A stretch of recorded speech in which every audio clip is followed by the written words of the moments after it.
Hello? Hello? Hello? Hello? Hello? Hello? Hello? Thank you for the fart. Hi. Hello, hi. Hi.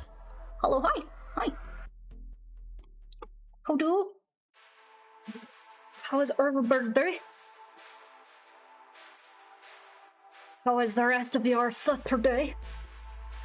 I don't know why I'm talking like that. I don't know. I don't know. I don't know why. It's just weird.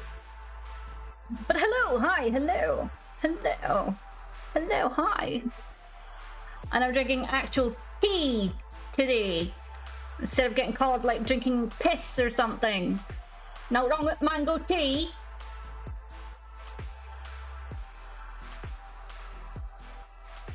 And yes, I have a whole entire teacup and milk jug and saucer set just for me. It's for me. It's just for Nana. Nobody else. Sorry, I'm going to switch this music off. I love it. It's great for an introduction, but it's not the vibe we're going for today.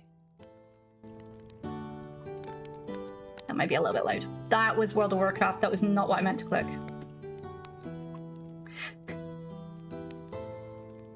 Might still be too loud. Let me know if it's still too loud. No! Exit! Don't download nothing World of Warcraft. Don't get me back down that rabbit hole. Tea! Kila! No, it's just tea. It's just tea. Let me know if the background music is too loud. Pea with milk is still pea. It's not pea! It's tea! Look! There's my tea bag!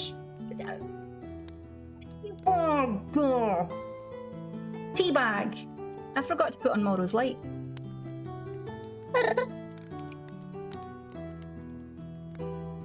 Are you meowing? I don't know why he's meowing. I don't know why. His mouth. But it, like, has anybody noticed? Has anybody noticed? I'm not wearing a wig today. And my hair is straight. She's been blow dried and straightened. So I feel very pretty. Darjeeling infused. Oh my god. This is not promising. It's not promising. Darjeeling infused aged tequila, green apple, lime juice, agave syrup, and tapioca bubbles. It sounds dangerous.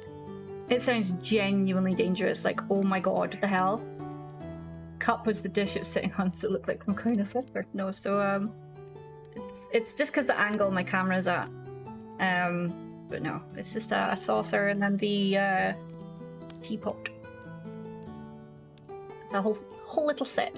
But it doesn't come with a milk jug, and it doesn't come with like a little sugar bowl. So I had to go and buy my own little milk jug. And trying to figure out where to put the milk was a fucking journey, I'm telling you. And then I've got like this little thing here, and that literally holds like 3 spoons of sugar. Because I'm not sweet enough. It's very cute, I love it.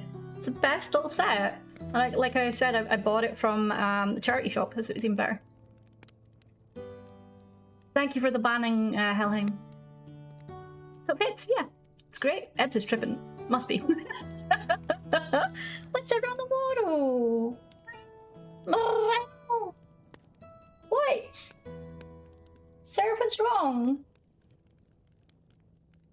Oh. I don't know what's wrong with him.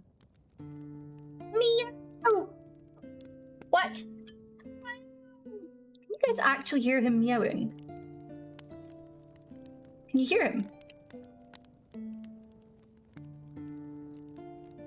I love that. I love that. I love that emote, just a... You heard tomorrow. I butt tomorrow. Don't butt Morrow. Butt spot. Butted a burrito. What is going on with Buttspot? Buttspot on fire. Buttspot is on fire. There we go. putting on my lights so that we'll be able to read better, even though I can already read because it's not dark in here, but you know. Never had tea with milk. All I've tried before is American sweet tea. What kind of tea would you recommend having with milk? Usually things like a Yorkshire tea. It's like a black tea. Black tea is the best ones that you can have with milk. Like a breakfast tea. It doesn't have to necessarily be Earl Grey. Earl Grey is a little bit, in my opinion. But yeah, just any black tea, really. Black tea goes better with milk. Don't put... If you drink like herbal tea or green tea, they don't taste good with milk. Don't... No. Black tea goes with milk. Black tea. Yeah, it's basic bitch of tea, and everybody's like, yes, just Earl Grey. It's like, yeah, tea without milk, my day's ruined. Absolutely. Irish cream tea, though. Oh, I've not had Irish cream tea. Who's out of control, Moro or Crown Rock? Or Ebbs. So.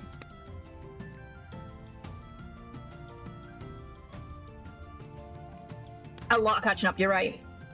And yeah, you're gonna notice that my lipstick's gonna leave marks on my cup. So don't look, because it'll frustrate you. It frustrates me.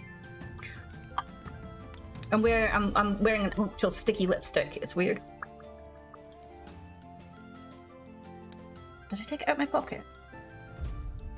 I don't think I took it out of my pocket. No, I did. Why does it feel like it's in my pocket?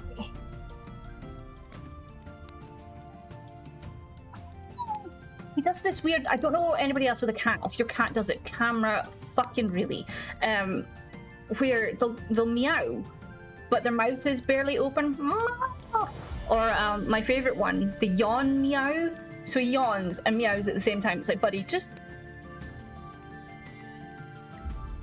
Looks like... Uh-oh. It's, Mac, I think. No, not Mac. Here it is. Revlon, maybe? I think it's Revlon. L'Oreal. It's L'Oreal. It's actually starting to run out. It's, I can't remember. I think this one's Bonjour Bastille. I don't know.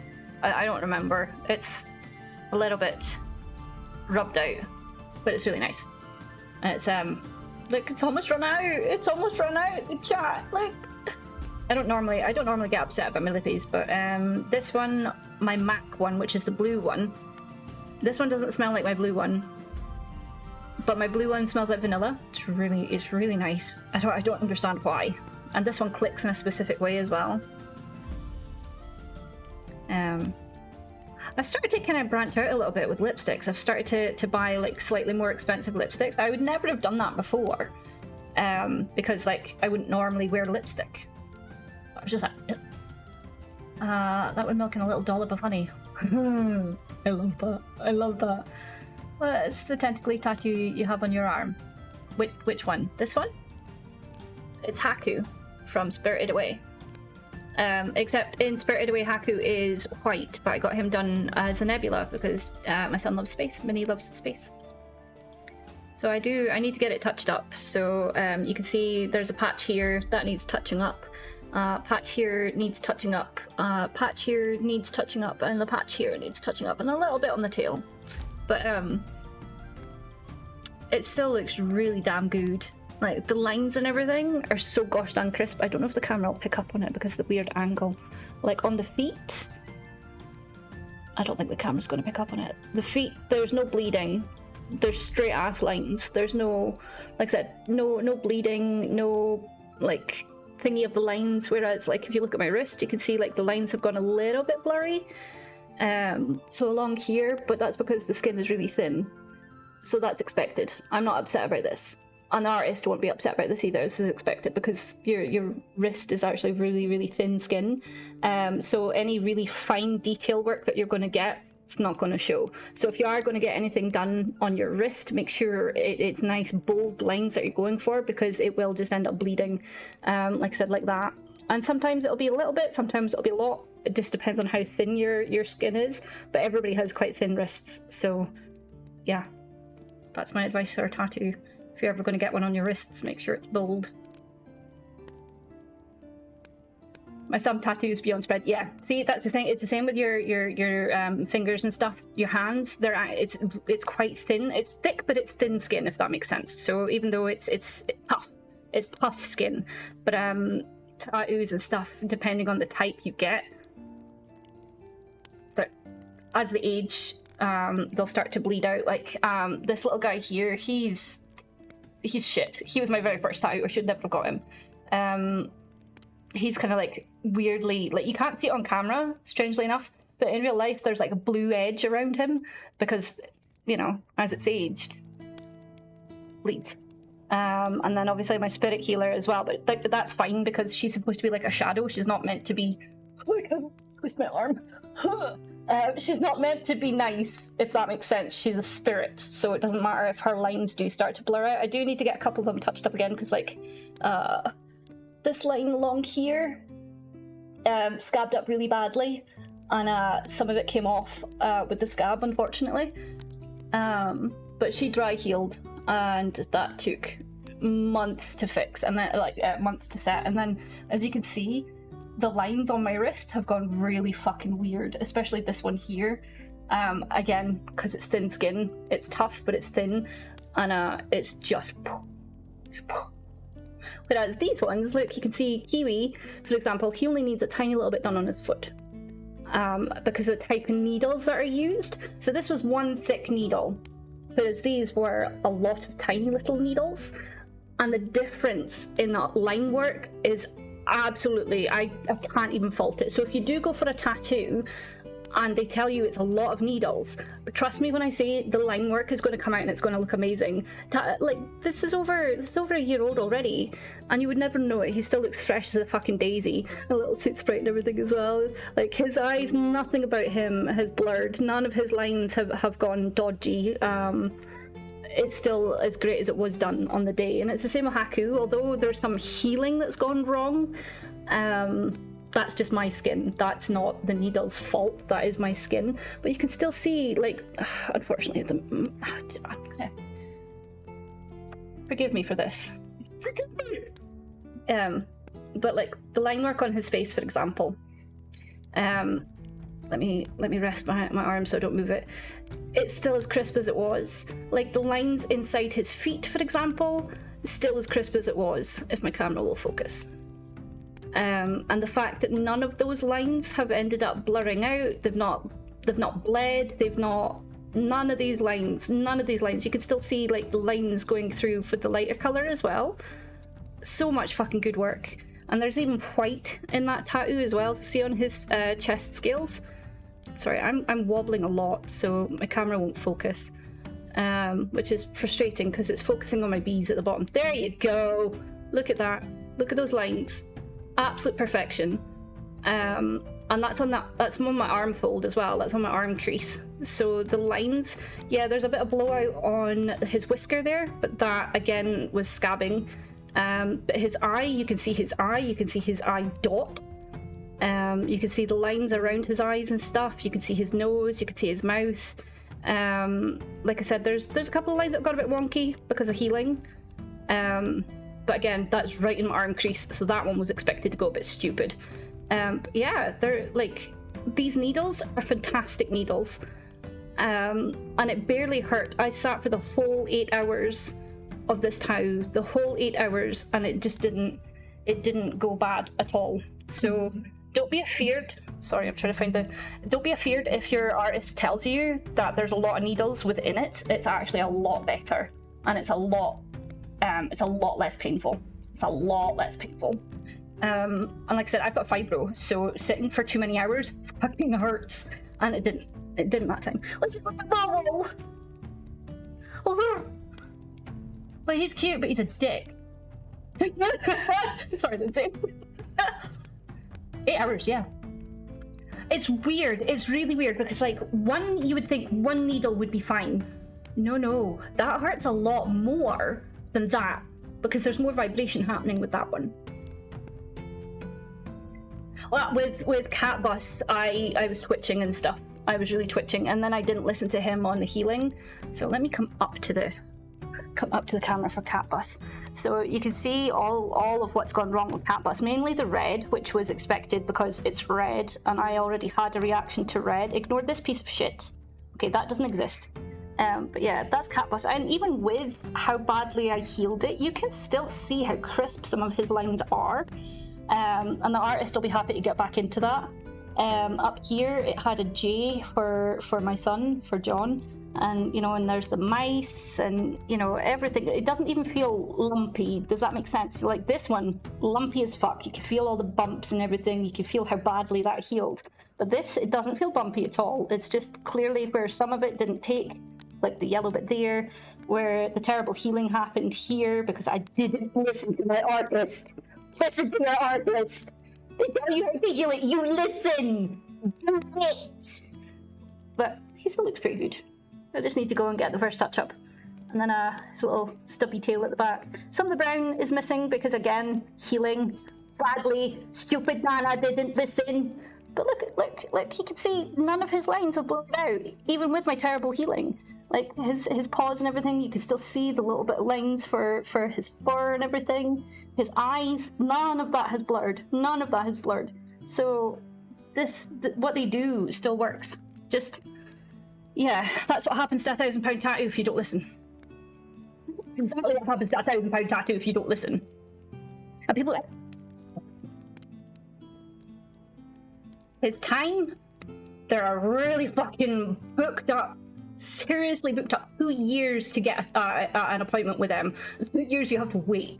So they're world-renowned, they're fantastic fucking people, they have the best of the best artists in that studio. So you're paying not just for their time, you're paying for their training, you're paying for the building, everything.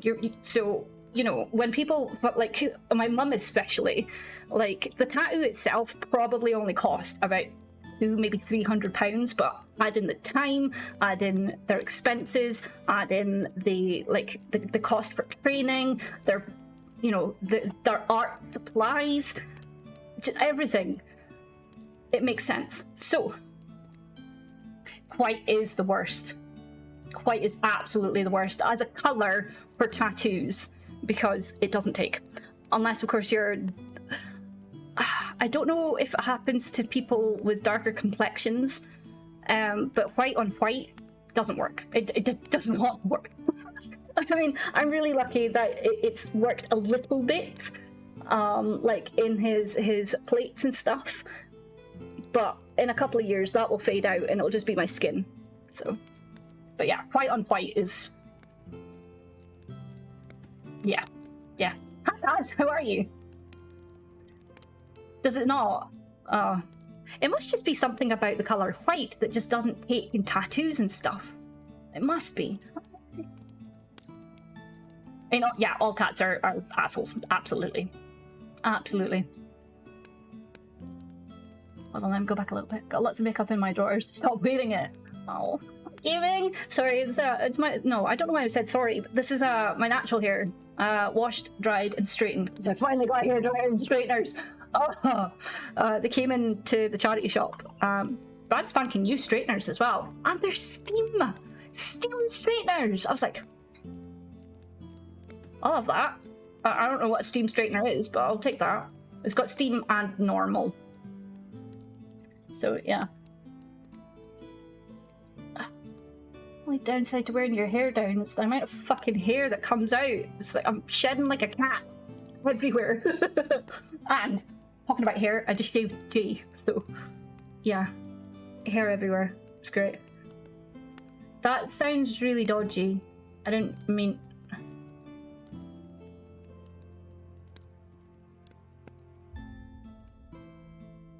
I shaved his head. I shaved his head. This head. This head. I shaved this head. I know what you guys are like.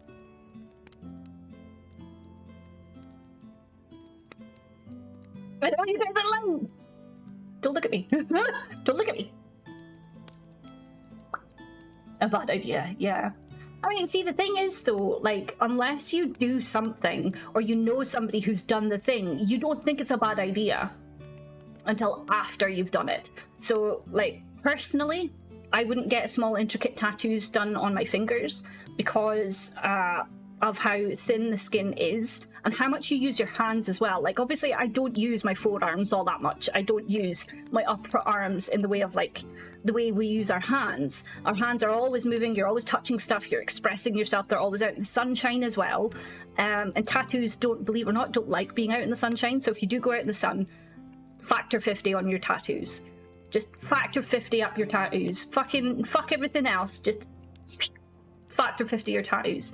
But because your hands are always moving as well, that encourages the ink to move. Because ink does move. Ink does move in your skin. But obviously, because your hands are always moving, it won't settle properly. My mum got, who was it? Hobbs from Calvin and Hobbs. You know, the little tiger. She got him done on her thumb, and now it's just an orange splodge. It's just a splodge. I was like, Mum, if I didn't know that was Hobbs, it's just a splodge. Literally. That's all he looks like. I know other people who've got like little intricate things done on their fingers and they've just... one of my friends, she got a feather on her index finger. It's not even there anymore. She only paid like 50 quid for it, but still, you know, this little feather right on this finger and it's not even there anymore. Like, she had it for like 2 years and that's it, gone. Gone. Some of the people get like the ring tattooed. I don't know how that goes because I've never had one. I don't, you know, I've not met somebody with a ring tattoo, so I don't know, you know, I don't know how that heals up and stuff. But yeah, it's a bit weird. I remember the tattoo at the very top of my shoulder hurt the most out of anything I've got so far. Yeah, the worst part was literally just this crease here. Like, just that bit right there. That had me crying. And we had to stop after that for a few minutes. And he was like, do you want a cup of tea? I was like, yes. Oh my god, yes, please. And he's like, okay, wrapped. And I was sat like this and I was like, oh. He's like, do you want more sugar? I was like, yes. Sugary tea. Oh, and I was like this. I was like, oh my god, can we put something cold on it? And he was like, no. I was like, oh, how much more have you got to do? He's like, I'll just do the rest of the outline. You know, we'll take a break for 10 minutes. I'll go for a smoke. And then I'll come back and we'll do the colour. And he's like, and I'll start everywhere else first and I'll leave the middle to last. And I was like, okay. So he went over and he's like, how was that? And I was like, that wasn't actually as painful as the first part. And then when he got to the green, I cried again. He's like, but you know what? You've handled it like a champ. I was like, he said, do you want us to finish? I was like, yes, you're almost there. Just wait. And he was like, okay. I'm gonna need a link for that outfit because oh my god, it's lovely. So my dress, it's a rainbow dress. It's from Popsy, but I don't think they do it anymore. They sometimes come out with like a rainbow one around about Pride time, because Snag were the same. They had tights that were rainbow tights. I unfortunately missed out on the tights, but I do have rainbow.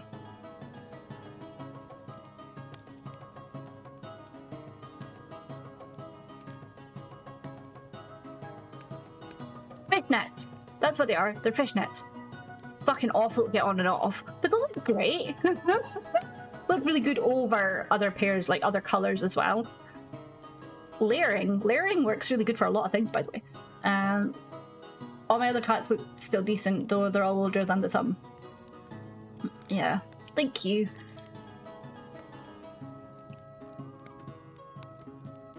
I heard reds and whites don't take well. No, they don't. Reds and whites don't tend to take well.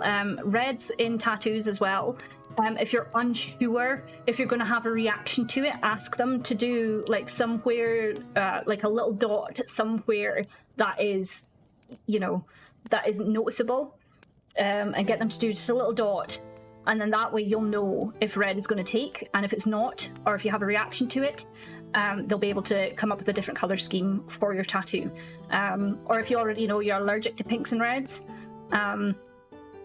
they can use either a different brand, because different brands of colours have different reactions on the skin. This one was a much better red compared to, Oh, it's here. Compared to this pink that was in this one, this still flares up every now and again. Every now and again, this little fucker straight up flares up. Like the flower will come up all bumpy, and just the little bit of red that's in this little bit here comes up and is itchy as all hell. Whereas obviously Haku, this colour that they've used, I don't know what it's called, but it was amazing. I've had no issues. And the same with on Kiwi. I've had no issues whatsoever. So it depends. It depends on which one. Reds have settled and stayed well. Yeah. I think it's more just, like I said, because different brands, again, and different reactions to skin. It's supposed to glow under black lights does take well, as far as I've experienced it. That artist didn't know what they were doing. Doesn't take well. Right, okay, yeah.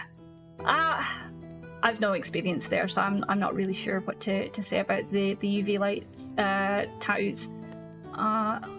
It doesn't hurt on fingers. I've heard some people say it does and others say it doesn't. I imagine the webbing would be really painful in between your fingers. From experience, the wrist does hurt. The crack of your arm, especially right here, can be really sensitive. But again, different folks, different strokes. Answer some stuff. That's alright. Hurt me so much I almost fainted. Oh, woof. They don't have that dress now, but they have other dresses with rainbows on. Yeah, you're right, Iggsy. You're right. I got the second one as well. I got the second one. There's another rainbow dress that's a bit more muted in colours as well, and it's a sleeveless one. So yeah, so like the banding of the colours on the top, and then the fact that they've done the lines on the bottom half. I love it. I love it. And Pops here are really good company, like a really good company. So I'm really happy with them. I'm really happy with them. I should really hold on. I'm going to turn down Stream Elements because I'm not happy with how often he does that. I'm just assuming Stream Elements is male. I just call he. I just call Stream Elements he. I think I always have, to be fair. Oh, that's bright. Oh, that's bright. What is it? Tools. No, bot. Tigers. We're gonna delete that one. Wait, is it that one?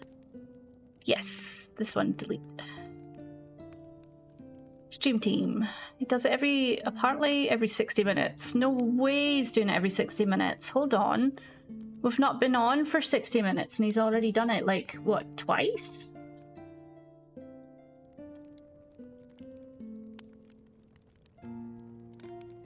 Oh, PK, hi! I forgot to say, Ankoro, hello! Ernon, hello! Linsassi, hello! Erlith, hello! Light, hello! Crown, hello! Link, hello! Huckapug, hi! Bubble tea tequila, oof. Okay, so he's only done it once, but I know he was supposed to do that. He was supposed to do that. And Helheim, hello.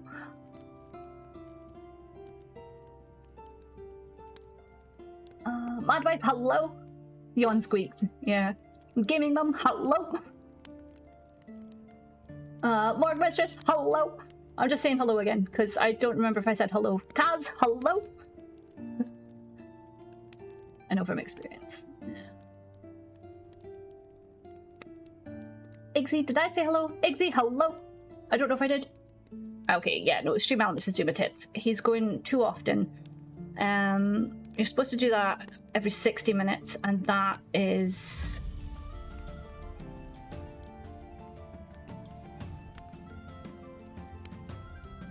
minimum amount of chat lines in the last 5 minutes required to activate the timer. Ugh. Let's put you up to 75. 74, 5? I think that's 75. There we go. Actually, fuck it. Put you up to every hour. No, not hour. Every 90 minutes. Okay. 90 minutes. We'll change you as well. I don't know what it is about the bots, but sometimes it's great and sometimes they're just shit and it's like, mate, can you just fuck off? Can you just, like, please just fuck off? You could go up to 90 as well. Actually, we better stagger it, huh? So you could be every 100. You could be every 100. And you could be... Right, so you'll be every 100. You'll be every 60, that's fine. You can be every... You could be every 95. And then that way, there should be a bit of a stagger between them. There shouldn't be any more bullshit. Saved. Done. Fuck you, Stream Elements. Sorry, I'm so mean to my bot. So mean to the bot. But yeah, how's everybody doing today? How is everybody today?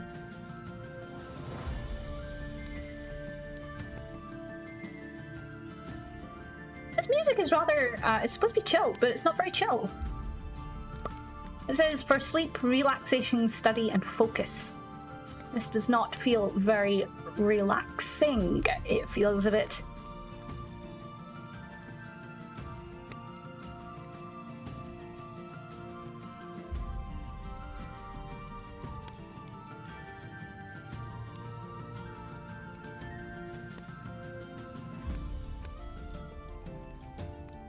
Yeah, no, it's not as chill as this one. I think this one was right.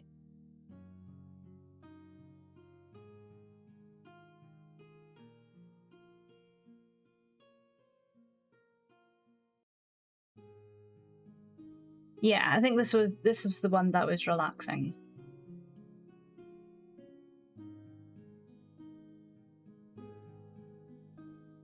Let's put this over here, because we don't need it. Hi, gang! It was good. It was good music, but it was just too epic for what we're needing it for. You know what I mean? What's that? Why the fuck is school messaging me at almost 7 o'clock on a Sunday?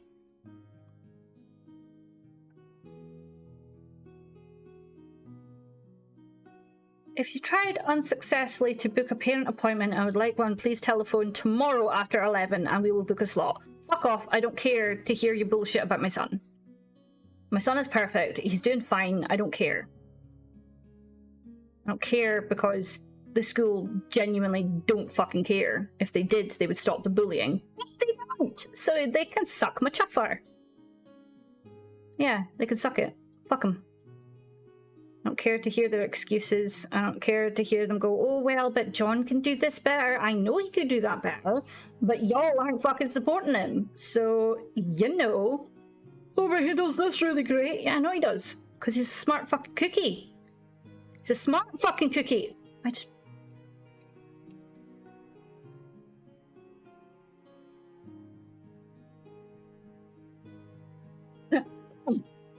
Good, bit tired, went to sleep 5 AM. Yeah, I've done that. I finished the job at Power Wash. I feel you, Iggsy. I feel you. Oh my god. You know what game music is relaxing? Coffee Talk. It's such a chill soundtrack. Gaming played that. Was it Coffee Talk? Was it Coffee Talk you played? Gaming? Is that what it was called? Or Coffee Shop? I don't know.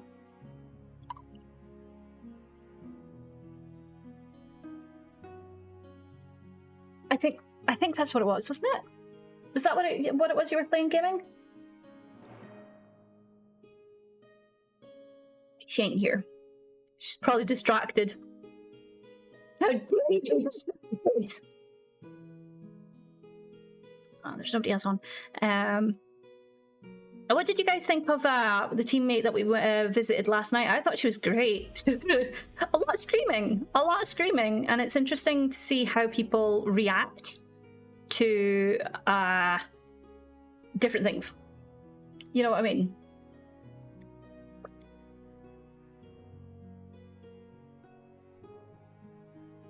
How dare you be a parent when I'm screaming? No, I was just saying, Kaz said that Coffee Talk was a chill soundtrack. The second one just came out. Okay. It's like, I bet you're distracted with somebody. I'm joking. But yeah, just thought I'd touch base with everybody. But I know, how dare you be distracted, Ilwa? Oh, call yourself a supporter, Ilwa. I can't even be serious. I can't even be serious. Oh my god.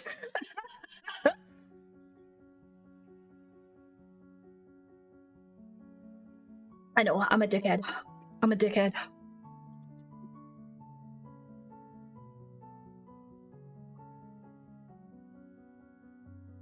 Okay, I love Bunny, but I'm gonna off the screen of her just now because she's distracting me.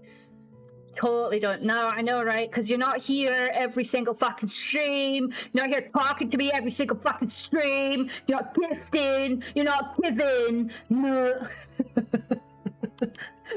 I hate people that do that. I don't hate people that support. I love people that support. I hate people that make out like people don't. You know what I mean? You know what I mean? Like, people that make out like you've only spent 25,000 bits on them and, you know, hundreds of subs, but apparently that's not enough. It's not enough. How dare you? How dare you not show me love by spending more of the money you don't have on me? Sorry. I spilled the tea last night to Reese. I told them about, you know, about a certain someone. Helheim, you'll know. A few of the others, you'll know. Kind of spilled the tea to him. And he was like, oh. And I was like, what? And he goes, yeah, other people have come to me talking about this person as well. And I'm like, so I'm not the only one who's done it to. He's like, oh, but they were talking about your situation. I was like, oh. He's like, yeah, everything lines up. Dare you not ever watch my stream that doesn't exist?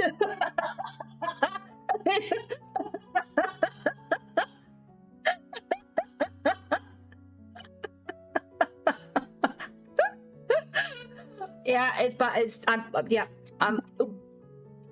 didn't just slap my microphone. I totally just slapped my microphone. You're right, gang. Stop right there. Stop right there. Thank you very much. No more talking of what the problem might be. Okay. So far, in the book, we got to what's his face? What the fuck was his name? Tom. We got Tom had arrived at the place in countryside and the smaller house after having seen something that he wasn't sure what they were. He was spending the night there, Little Bracken. That's what it's called, Little Bracken. So he'd arrived at Little Bracken. He'd gone to sleep and then had been woken up by something. He wasn't sure what it was, but he was led to the window, and out of the window, he saw the most beautiful, fluttering colours of, he's not sure. Greens, blues, the purples, denser colours, the mauves, the indigos, deep blues, all astonishing, all breathtaking. So, he wasn't sure what they were. The tea guard, apparently. I'm glad you know who we're talking about, though. But yeah, so, let me just take the dust cover off, because dust covers make it difficult to read, believe it or not. Okay, so, let me know, is the volumes okay? Is the background music just background music enough? Does it need to be up a little bit more? Is my volume good? Do you need that to be up a little bit more, down a little bit? What do you need? Let me know. Let me know how everything is, because, you know, I want this to be pog. Yeah. I need to get Morrow's light put on soon. Good. Bathroom cleaned, kitchen cleaned, gonna finish cleaning out fridge, living room, and bedroom. Gang! Go for it. You've got this, gang. Got this. I'm going to read the book, so no more tea spilling. There's no more spilling of tea, although, talking of tea. Talking of tea...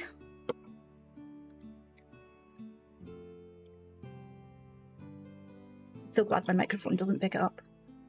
Because it really sounds like somebody's having a piss. I'm so classy. I'm so classy. You guys know this by now. Y'all know this by now. I'm a super classic girl. Oh my god. But my lady. Uh-oh. Oh, okay. This lady is gonna have to reach down and slurp the tea because I've filled it up just a little bit too high. I'm not going to be able to lift this up without spilling everywhere. Good job, Nana. What? Does the word slurping get you excited?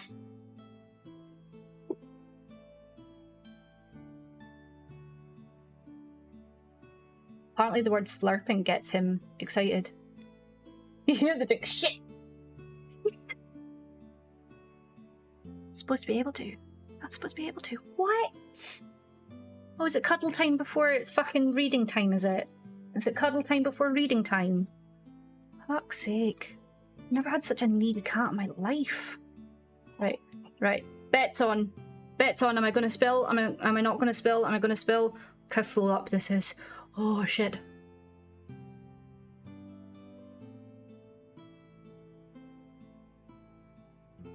There we go. No spilling. You were wrong. What? What? What? What's up? You spin around them. Spin. Good boy. Oh. Here we go. No, you're not going on my desk. You're not going on the desk, sir. There's no space for you on the desk. Look, there's the camera. There's the people. What's wrong with you? What's wrong with you, sir? Don't you batter me. Excuse me. I don't know what's wrong with him. Sir is too flat for the desk. There's literally no space on my desk. I had to rearrange stuff, good sir. Don't be batting me, Mr. Sassy Pat. Yeah, there's the kitty. Here, kitty, kitty. He's being a poo. He's being a poo, aren't you? Look at him. You can't see it, but his tail is smacking me.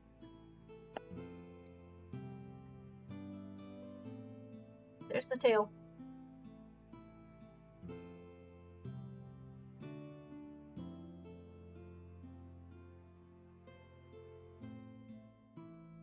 Oh my god. Sir. What? What was that made of?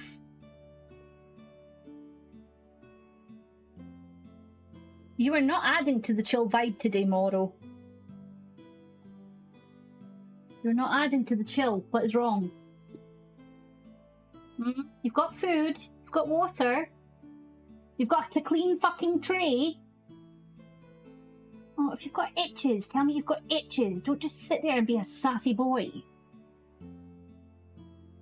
What? Right, are we done? I have to sit there and fucking scratch my pussy. Cat. Pussy cat. I give him good scratches. Right, can I get on now? Are we done? What?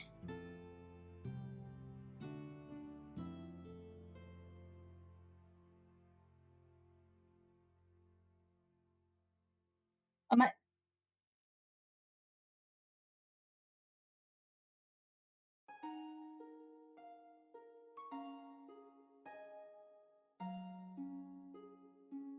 Yes, I just lit the bird at my cat. Don't be eating things you're not supposed to eat, you fucking dingleberry. What's that? What you eating? For fucking sake, what is that? I just hit your fucking camera again.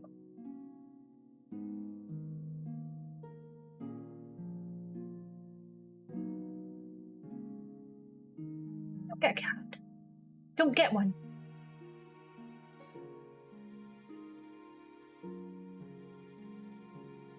Are you that desperate to eat you're gonna have a crumb of a cookie from yesterday?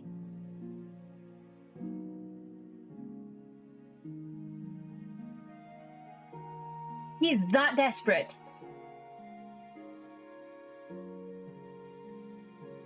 He sat there licking his chops.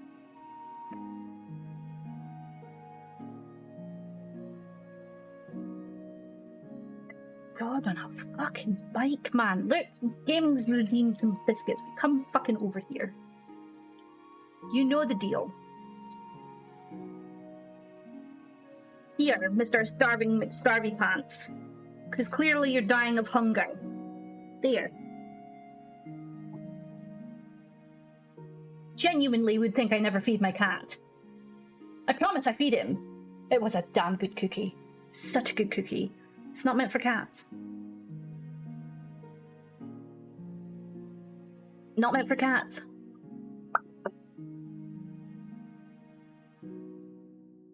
Anyway.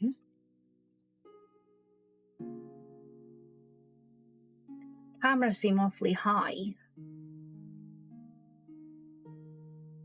I'm not stalling, you're stalling.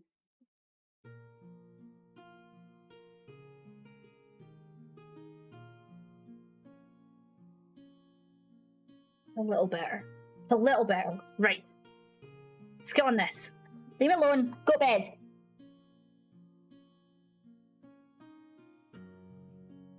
Don't be looking expectantly. Go to bed.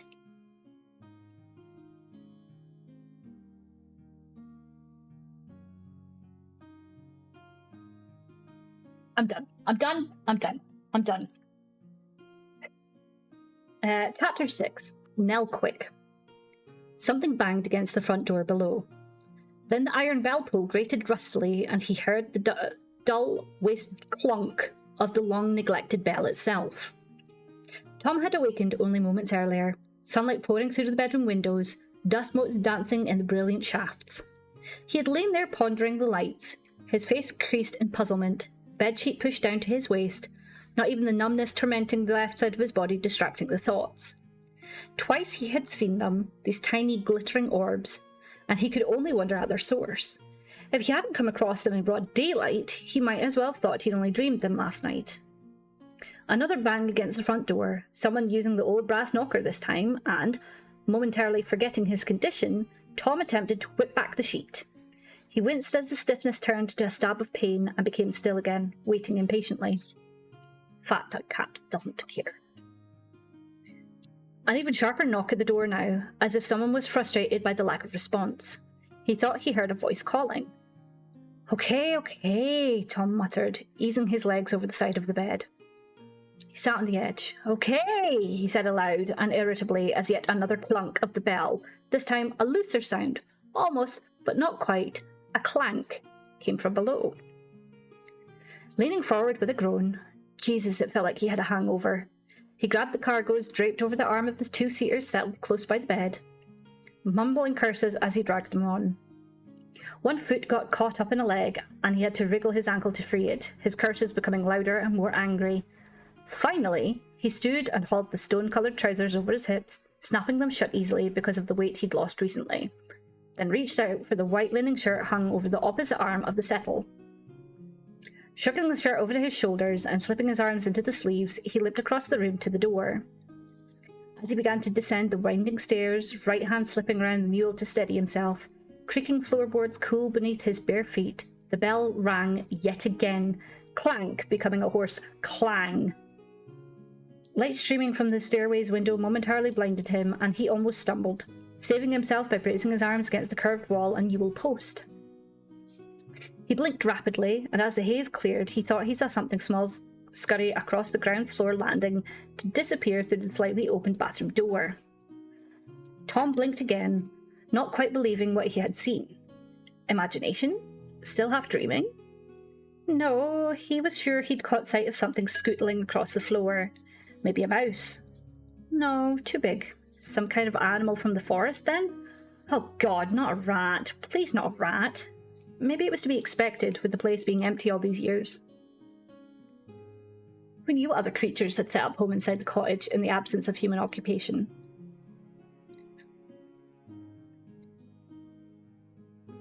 I just looked up to see your comment, gang, of knockers.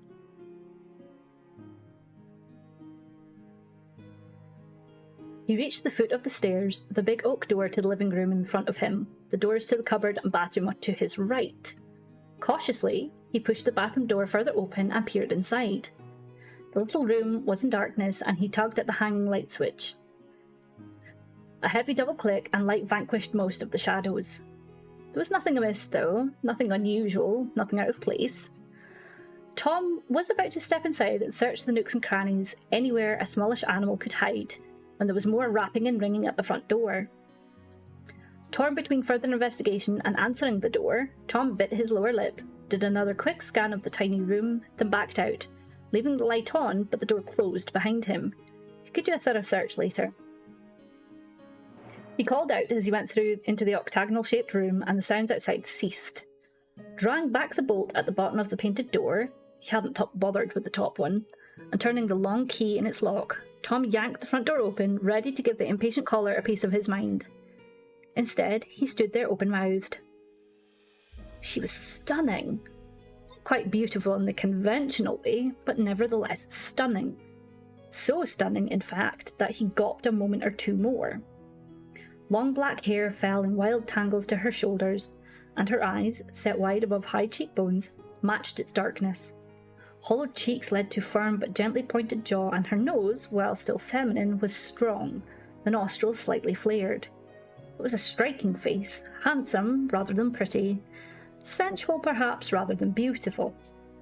She was smiling at him, and there was an implicit challenge, one that went with the gentle, amused mocking in her dark, gypsy eyes, of course. "Good morning, Tom," she said, tilting her head to one shoulder to scrutinise his face. Just in those 3 words he could detect the slight Shropshire lilt that betrayed the country's closeness to Wales. This mixed with the faintest burr of the southwest counties, a fine, comfortable blend that was pleasant to the ear. Was all he could find to say. She gave a laugh that came from deep within her throat, so it sounded like a chuckle. "Not quite awake, then," she said. "I thought you might still be sleeping. That's why I banged on the door so hard and kept at the bell." The missing letters in her speech hardly mattered at all, for there was still something soft and pleasing in her accent. "It's gone 9, you know." Her smile seemed to drink him in, the look in her eyes a little too knowing. It was seductive, though. God, her whole persona was seductive. She stood about 5'6", and he guessed her to be in her late 20s, maybe early 30s. "This is where a man writes about a woman, and you'll know what I mean by the next sentence."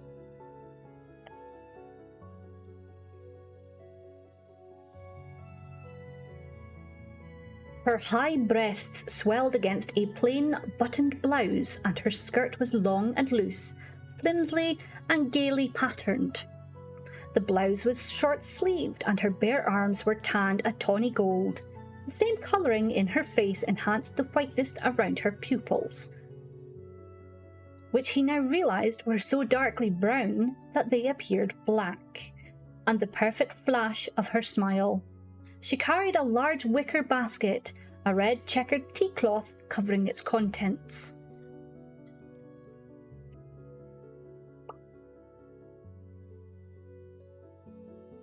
You're breathtaking. You're all breathtaking. Banshee. Banshee. Banshee!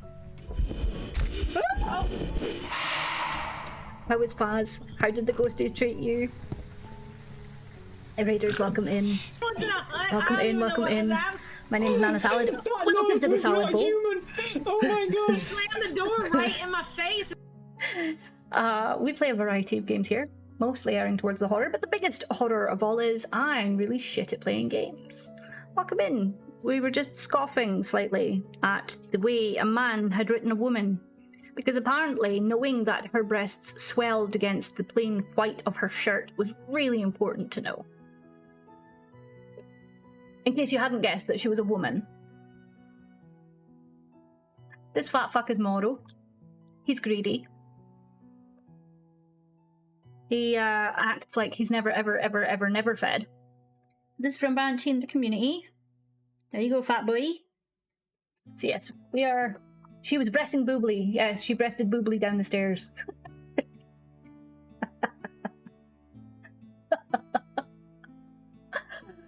And she carried a large hand axe to chop the arm off any man who looked at her. That would be great.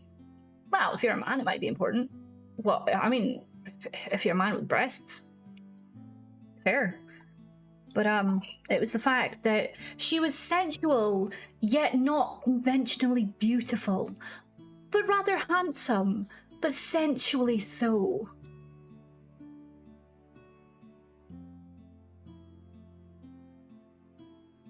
Sorry, that kind of writing really irritates me because it's like, why does it matter? Why do...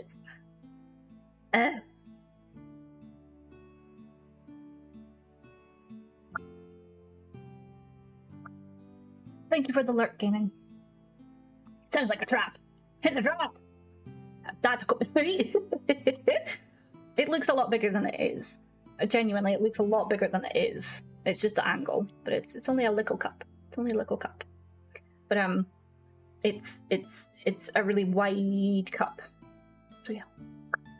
She was a purdy man. It's just something I've noticed as I've gotten older about the way men write about women. And I'm assuming that James Herbert is a man. I'm pretty sure I've seen their picture. I'm pretty sure they are of male persuasion.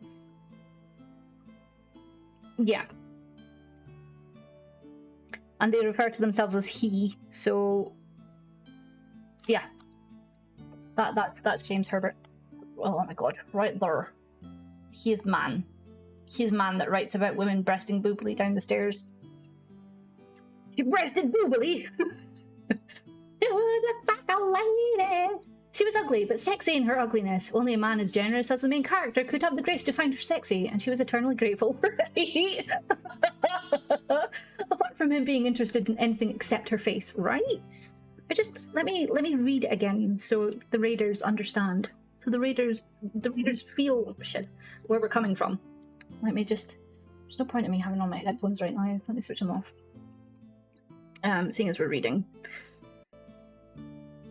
The music should still work for you guys. The music is still working, right? According to OBS, it's still working. Right. But yeah. Let me reread the part that kind of just made me eye roll just a little bit too hard. Just a smidgen too hard. And you'll see my camera's having a...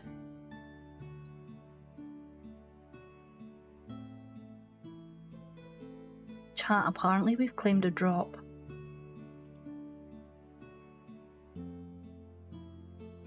What is this? Log into Pros.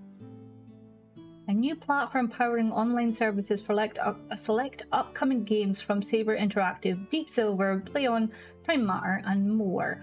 No. How about go fuck off?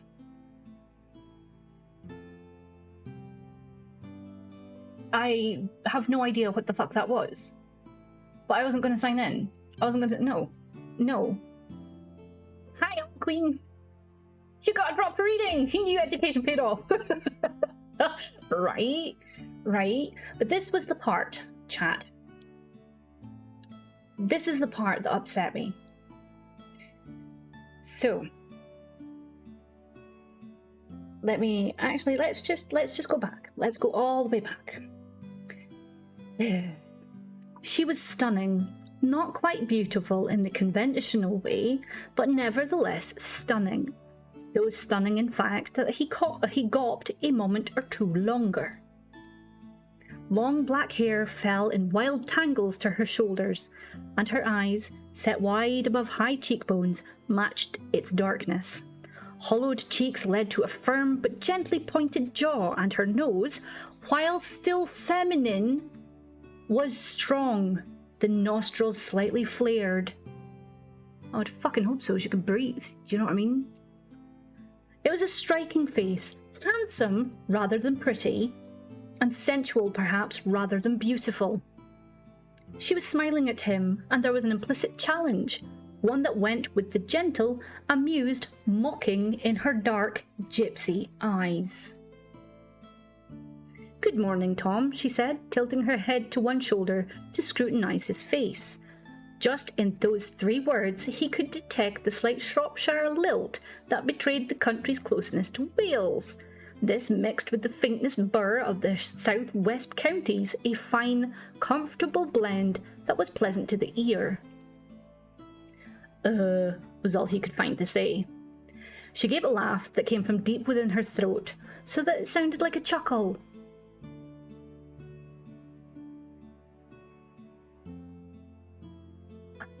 "Not quite awake, then," she said. "I thought you might still be sleeping. That's why I banged on the door so hard and kept the bell." The missing letters in her speech hardly mattered at all, for there was still something soft and pleasing in her accent. "It's got 9, you know." Her smile seemed to drink him in, the look in her eyes a little too knowing. It was seductive, though. God, her whole persona was seductive. She was probably just stood there smiling at a dude because he was still asleep and it's the countryside. And don't you know, people in the country, they wake up at 5 o'clock in the morning.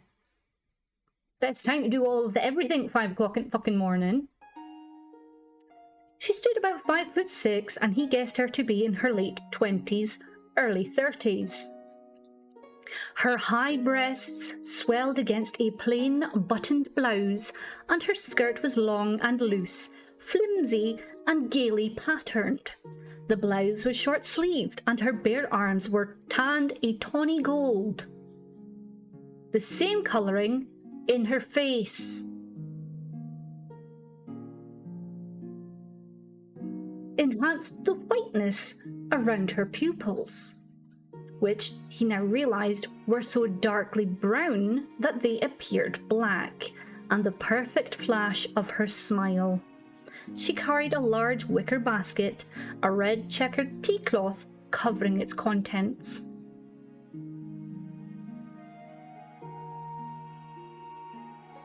What kind of shoes was she wearing? Was she wearing rubber boots? Was she wearing sandals? Was she wearing flip-flops? Was she gaily going around barefooted in the woods?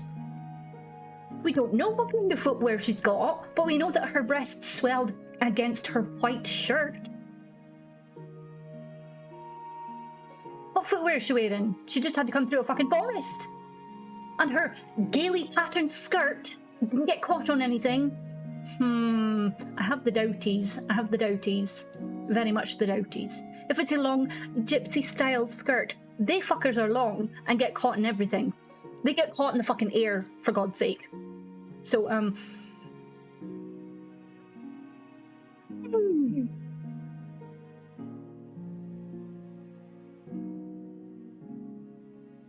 Barefoot, sensual toes, jelly shoes. Oh my god, jelly shoes. Hi, Isocia, how are you? You leave my 5 a.m. alone. Of course they had to put the words deep in the throat that close. Oh, I never even noticed. Hey, you used to be able to get a pizza from Pizza Hut for reading. Really, gang? Maybe her flaring nostrils is because she's terrified or having an anxiety attack or just pissed off. Or maybe she's just breathing easy. Maybe she's just, she's just hiked through a fucking forest from the main estate to get to this little bracken that's, halfway through a forest. In a forest clearing in the forest. With no discernible track through the forest to this house. But apparently there is a track, but it's not a very discernible track. But it's there. There's a track through the forest.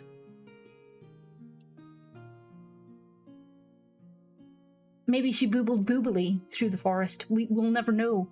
We'll never know. Maybe she boobily crested over the small hillock that was soft and gentle and reminded everybody of her breast because it was so shaped. So she boobled boobily over the booby-style hill. I don't know. She was wearing Heelys through the forest.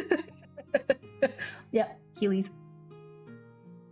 Tell me you stare creepily at boobs without telling me you stare creepily at boobs. Yeah, her high breasts. Lily Kelly's! Oh my god. Lily Kelly's! Oh, I was so jealous. Them buggers get caught in themselves. Exactly, Banshee. Exactly. But it doesn't tell you the guy's morning mood. Gran came in to see the madness. He definitely hiked in jelly shoes. Yep. Every forest needs jelly shoes.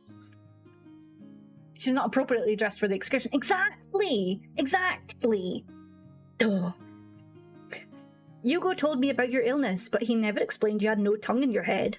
She stuck a fist against her hip, her other arm looped under the basket's handle. She's a sassy girl. She's as sassy girl as our dark, raven-haired, boobling lady with a basket and a long, flaring, gaily printed gypsy skirt and white blouse. He brushed a lock of hair from his forehead, embarrassed and a little perplexed. Hugo didn't tell me anyone was... He stopped vaguely, remembering that Hugo had mentioned something about looking in on him occasionally. He lightly slapped his head. Sorry, he did say. I just didn't expect. He was surprised and annoyed at his reaction. Won't you come in? He stood aside, waved a hand at the room behind him. Can't fix your breakfast without coming in, can I? Still smiling, she brushed past him and dumped the obviously heavy basket on the centre table, while Tom remained by the doorway as if transfixed. She boobily-boobled through the forest with a giant heavy basket to make a man his breakfast. What a woman. There was a certain arrogant vanity about her, oh, of course. But then who could blame her for that? He caught her scent as she went by, and although he was no connoisseur, it was unlike any he had ever known. It wasn't subtle, nor was it particularly distinct. It wasn't teasing, but it was strangely intoxicating, as though some mild stimulant was a part of its mix. Who describes a woman smelling like that? Who describes a woman smelling like that? I'm fucking sorry. I'm sorry. This is supposed to be relaxed reading, and I'm supposed to read you a story, but I can't help but pick this apart. Who describes a woman smelling like that?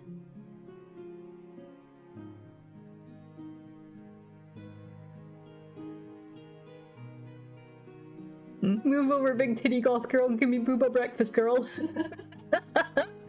She had in fact booped to the cottage, as her booba was so massive she had no need to use her short but still sensual legs.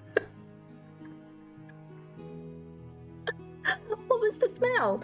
I don't know, but it wasn't subtle, nor was it particularly distinct. It wasn't teasing, but it was strangely intoxicating. What, so she smelled like the woods that she had just boobled through? She had just boobly through the forest, smelling like the outside? Smell like ass sweat with a hint of intoxicating old cheese? Oh, she farted. Maybe she did. As though some mild stimulant was part of its mix. Hi, Death Wizard! We're great. We're just, picking apart the way that this author has written this woman.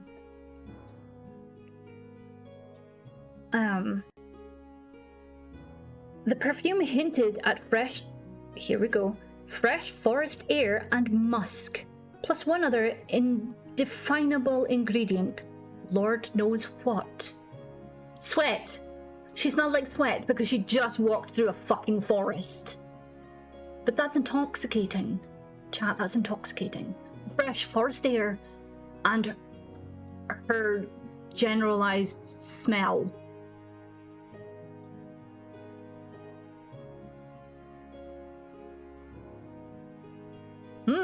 Butt crack sweat.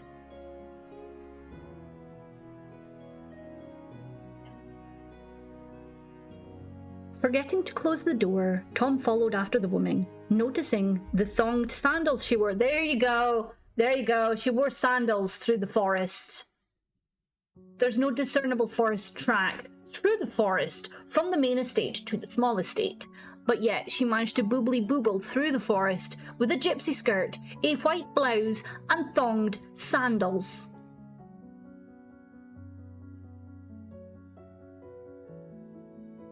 Completely inappropriate footwear for boobling through any forest. If you're going to booble through a forest, make sure you're wearing proper footwear. Jelly shoes. Back to cleaning. Not a problem, gang. Thank you for being here. He's got a problem. He's got a problem. I bet you he's going to describe her as, like, you know, gypsy some more. Maybe her dark gypsy eyes are going to look at him and... I don't know. I have blisters and thorns for days. I'm going with the Malibu rum sandals. That's... yeah.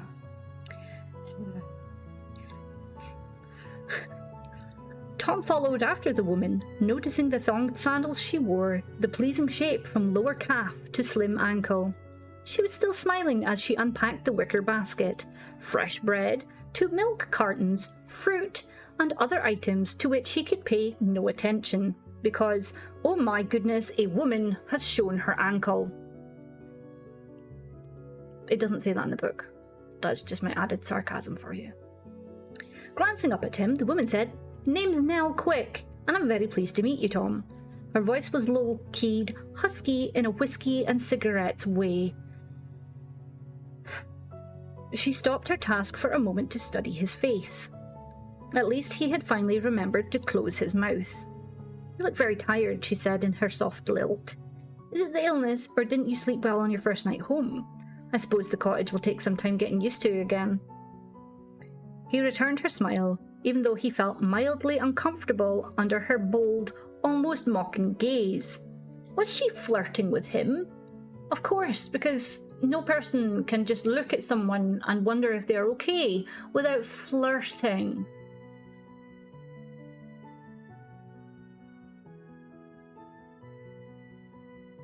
Why sandals? Any other kinds of footwear is better than wearing sandals in them woods. If that blouse and skirt doesn't have any mud or twigs caught in it, she's fake and firm. Oh, he felt uncomfortable. Yeah, he felt uncomfortable. He felt uncomfortable. Not that he's just picking up all these signs and things from the thin air and smelling her and thinking she's got nice ankles. As if to answer his unspoken question, Nell Quick allowed her eyes to rove down his bare chest. Oh fuck yeah, I forgot. A deliberate action he was sure was meant to be interpreted as such. He began buttoning up his shirt, the fingers of his left hand fumbling awkwardly. "Let me do that for you," she said immediately, stepping round the table and reaching forward. "No," a little too sharply. She froze, but the smile remained on her lips and in her eyes. Sorry," he said quickly. "I can manage. Got to get used to it. My physio told me the more I persist, the easier it'll become." He shuffled his feet as if the stone floor was cold. "Look, thanks for the food. Oh, I'm here to cook for you. Hugo wants me to build you up again. He told me you used to be quite athletic when you two were boys. I bet you both got into mischief, didn't you?" "Honestly, I can manage. I don't need a nursemaid." It came out with more annoyance than he intended. He hadn't meant to snub such kind consideration. If she took any offence, it didn't show. "Nobody's nursemaiding you, Tom. I'm just being a good neighbour is all." He raised his eyebrows in surprise. "You live close by?" She had already turned towards the cooker to switch it on. What the fuck, brain? She had already turned towards the cooker to switch on its grill and a ring. "Not far," she replied over her shoulder. "Now, how would bacon and eggs suit you? You could cut the loaf if you want to be helpful. Have some fruit first. There's apples, plums, all nice and freshly picked. We'll soon have you feeling well again." He could only watch helplessly as Nell busied herself by taking 2 eggs and plastic-sealed bacon from the fridge, which had been well stocked by her before his arrival yesterday. Once preparations were underway, she pulled a small transistor radio from the basket and placed it on the table, pressing a button so that music instantly filled the air, shortening the gap between them. Good at easing men's stiffness.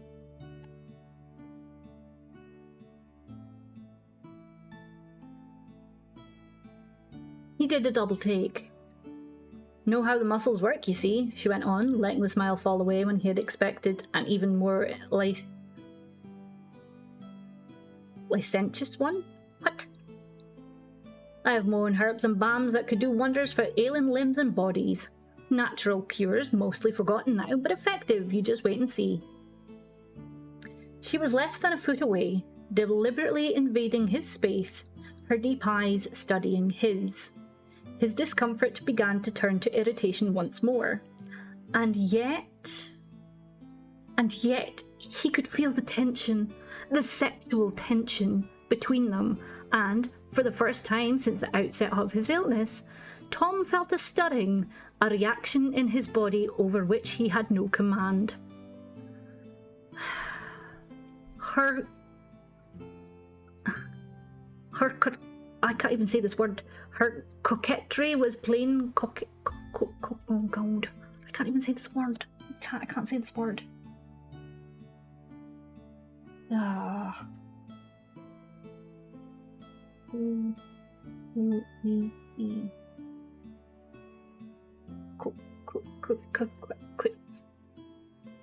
I could have called our protagonist Herbert. He was like 12 when he wrote this. I have no idea.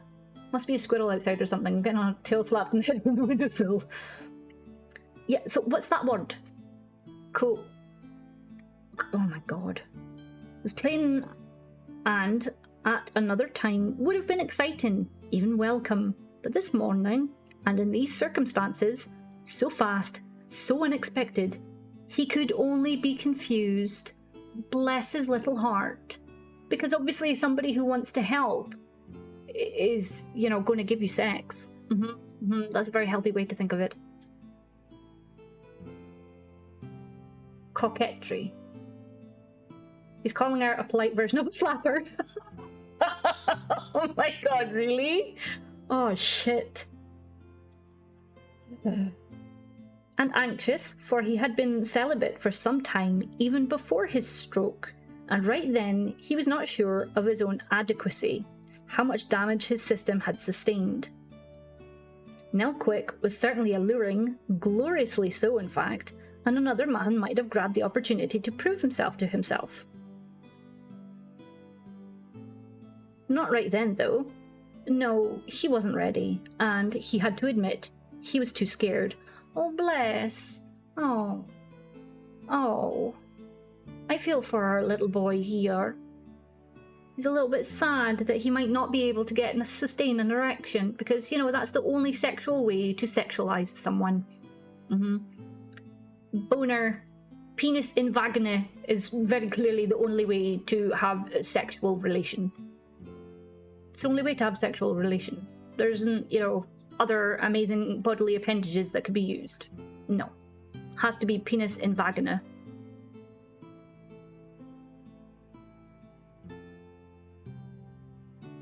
Sarcasm.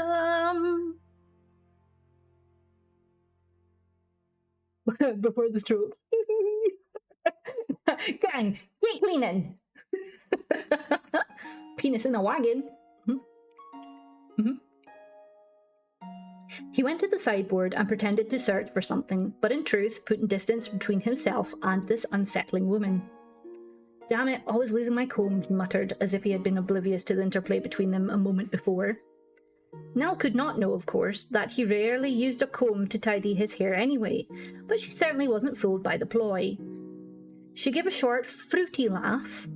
Your breakfast's on the warmer, but you don't want to let it get too dry, do you? Turning from him in a smooth, gliding movement, she disappeared through the doorway. Tom took a deep breath as he listened to her retreating footsteps and looked at himself in the freestanding mirror on the sideboard. Bloody hell, he said, blushing deeply. He followed after her and avoided her eyes as he sat at the table. One plate had been laid and Nell busied herself cutting into the bread. Won't you join me? Tom asked out of politeness only. Oh, I never eat a big breakfast, she replied, laying 2 slices on a bread plate. Usually just some fruit or a yogurt, enough to get me through morning. I drink gallons of coffee, though.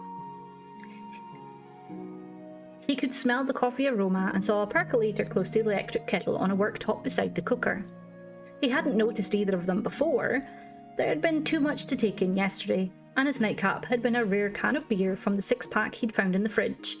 And again, he was grateful for Hugo's thoughtfulness. Tom began to eat and, with the first mouthful, realised how hungry he was. His newfound appetite was a delightful surprise. He felt suddenly cheered as he buttered a slice of bread, the small improvement in his condition giving him hope that he really was on the mend. He could only hope it wasn't temporary. White with... The knife stayed over the bread as he looked up at her. Sorry? Milk and sugar with your coffee? Nell Quick was leaning back against the worktop, arms folded, her pelvis thrust forward slightly. She was probably one of those unconsciously sexy women who had no idea of the effect she had on men. Oh, really? A dry little inner voice that as frequently spoke up from the cynical side of his nature insinuated. Seems to me she knows exactly what she's doing, pal. Of course, because she couldn't just be leaning against a fucking sideboard or anything. She has to deliberately be thrusting her hips forward in a sexy manner. I'm surprised she wasn't boobly-boobling over her shoulder, like, you know, over her arms, because that apparently is also, you know...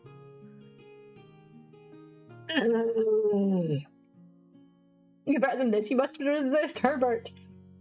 It's the first woman he's seen since his mother, isn't it? Probably.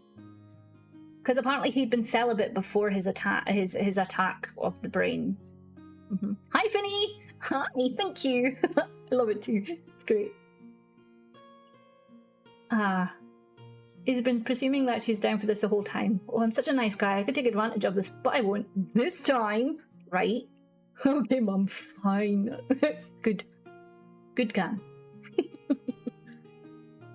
But yes, women, don't lean against any surfaces in a sexy manner by pushing your hips forward, because, you know, the worktop is most likely at hip height. And when you lean against it and you lean back a little bit, that is sexily thrusting your hips forward in a manner that men might assume to be sexy, and you're up for it. What are we reading? A load of tosh. James Herbert once. It's supposedly supposed to be a scary story, but so far the only scary thing is the way this writer has written this women. Has written this women folk.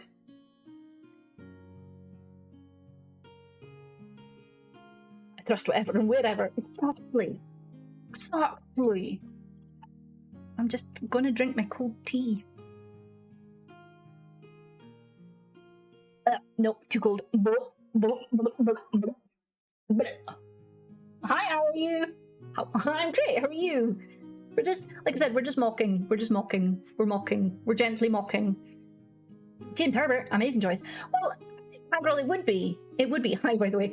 If the first woman that he met, he did not automatically assume was trying to flirt with him, was also wearing the most ridiculous outfit to walk through the woods with no discernible road, and apparently is husky but sexy, soft but not not conventionally beautiful, but handsome and sensual. Oh.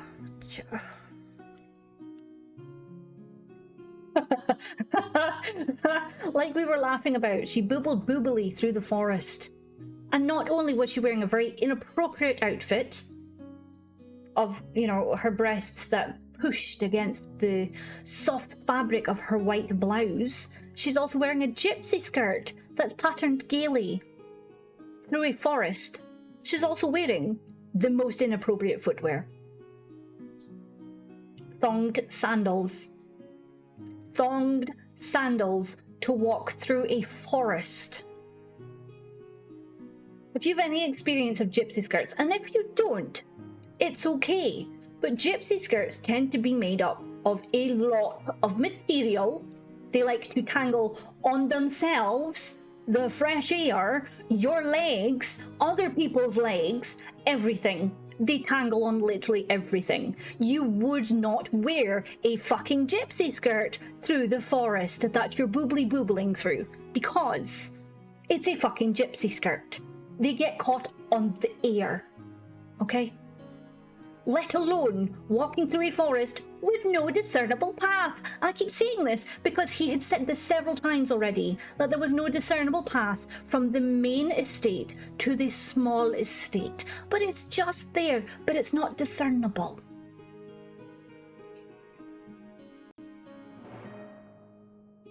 The book, you expect realism? I mean, if I was to write a character knowing that she's going to go walking through the woods to help a bloke that had just had a stroke and was recovering, I would not write her wearing white, a gypsy skirt, or fucking sandals. Bitch would be in a fucking thick, tweedy type jacket so that if anything did get caught on it, doesn't fucking matter because her skin is going to be safe. Trousers of the same type of material and fucking welly boots. She ain't going to look sensual at fucking all. Practicality in a fucking woods, okay? Practicality in the woods. So, we're assuming that Nell is actually Fae. She's actually a fairy, okay? Because that's the only explanation that she could boobily through a fucking forest wearing a gypsy skirt and sandals.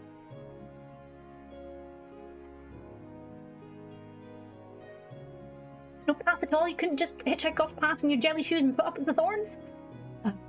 Yeah, think Esmeralda from Hunchback of Notre Dame. That is the skirt that she's wearing. That, you know, those are gypsy skirts and they are fucking beautiful, but a pain in the dick. Okay? Not appropriate forest wear.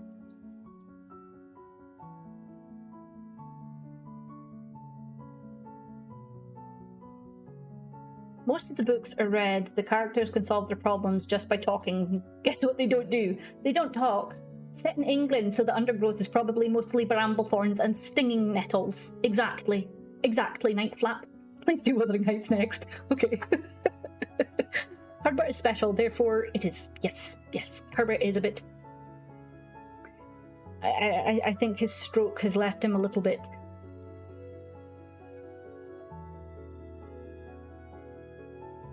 And then we were just pissed off because she was apparently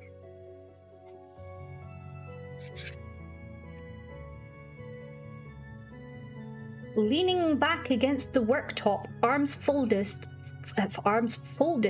her pelvis thrusting forward slightly. She was probably one of those unconsciously sexy women who had no idea of the effect she had on men.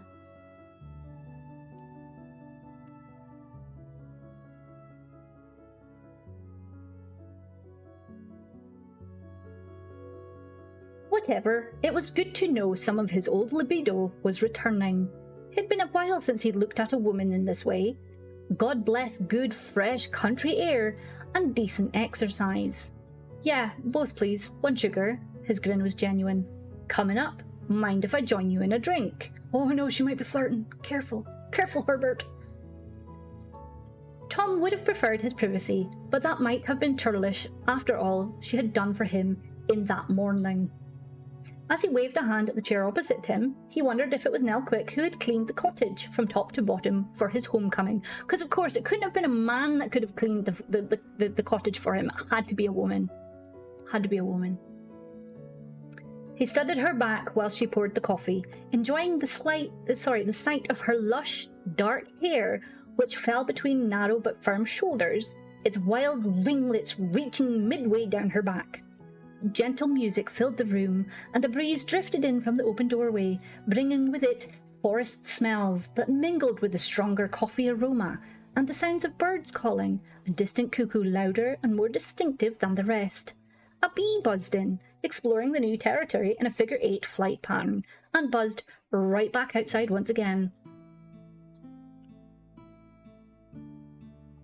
Nell Quick? I don't know why we have to keep calling her Nell Quick. We could just call her Nell, for fuck's sake. Nell placed a mug of steaming coffee in front of Tom and took a seat opposite him. Because, hold on, she's a woman, so she has to be Nell Quick. He's just Tom. We have no other surname for it. It's just Tom. Tom. But it has to be Nell Quick. I doubt Hugo would have had the ability, though. This is true. This is true. Bee! So sexy while unconscious, but only while unconscious, right?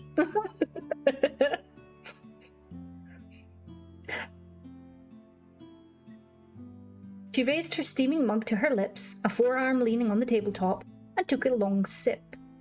She looked deeply into his eyes, the smile still there at the corner of her lips, while supping on a fucking cup. Okay, sure, her gaze intense, as if she were seeing through to his very soul. Did you sleep well last night? It sounded like last night, and her slight hesitation seemed to give the question more significance than probably was intended. His own hesitation did the same for his reply. I don't know, I think so. Can't remember, to be honest. Nothing disturbed you then? Like what? Shut your face. Boop. Her long fingers flicked the air between them. Anything. Place has been empty a long time. All kinds of things could have moved in from the woods. The cottage has been kept locked up, right? She shrugged. Little creatures have ways of getting in, especially into places that are warm and cosy. He was about to tell her he thought he'd seen something scurry across the landing only a short time ago, but for some reason, he really had no idea why, he decided not to. Instead, he raised the coffee mug to his lips. Shit! Tom quickly set down the mug and put his fingers to his scalded lips. Oh, I should have warned you it was hot. Nell was already on her feet and grabbing for a tea towel. Holding it first, she thrust a corner under the cold tap over the sink, soaking it thoroughly before bringing it to Tom. Here, press it against your lips, it'll take away some of the sting, she said, putting it to his face herself. He took the wet towel and applied it to his mouth, the pain already beginning to throb. Thanks, he mumbled, mentally calling himself a fool for not being more cautious. For Christ's sake, he had seen the hot steam rising from the mug, was aware it had been freshly made. Stupid. But wait a minute. Hadn't he seen Nell Quick drinking the coffee a moment before? It didn't burn you, he said, almost accusing, his complaint awkward through his numbed lips. She didn't appear concerned. Why should she be? It was his lips. And reached into the wicker basket for a canvas bag lying at the bottom. From the open bag, she took a small, round, red pot, thumbed off its plastic lid. I always carry salves and healing unguents. Oh, fucking hell. I always carry healing salves and healing unguents. What the fuck is that? Never know when one another will be useful. This is good for insect things, as well as burns. Why was that such a fucking terrible word to say? Is it because I'm Scottish? Unguent. Probably making a mental shopping list. Hi, Miss Bobby. How are you? It's been a little while. Have a lovely evening, Nans. I was curious to see what was going on Twitch. I always love to see you doing reading and chill out on a Sunday. I don't get on Twitch a lot at the moment, so it's nice to come and see some familiar faces. Take care of yourselves all. Oh, how are you? Thank you so much for popping in. I appreciate it. How are you? Unguent. Oh, okay. I'm so glad you do this for me, honestly. I feel really like trying to say words. But yeah, are you go and have yourself a wonderful rest of your day. I appreciate you popping in. You know you're always welcome. You're always welcome here, friend. Hi, long time no see. You've been busy with work. Look at bra as always, my dear. Thank you. Sorry, honestly, that's fine, are you? I appreciate you coming in and saying hi. It's always good to see people. It's always good to see names that I recognise. So, thank you for mocking with us about how this woman boobily boobled through the forest in a gypsy skirt and sandals. I hope it sticks with you. What we're reading. James Herbert once. It's supposedly a horror story, but so far the only horror that we've come across is the way that James Herbert himself has written a woman. Like I said, she walked through a forest with no discernible path, in a white shirt, a gypsy skirt, and thonged sandals. Exactly.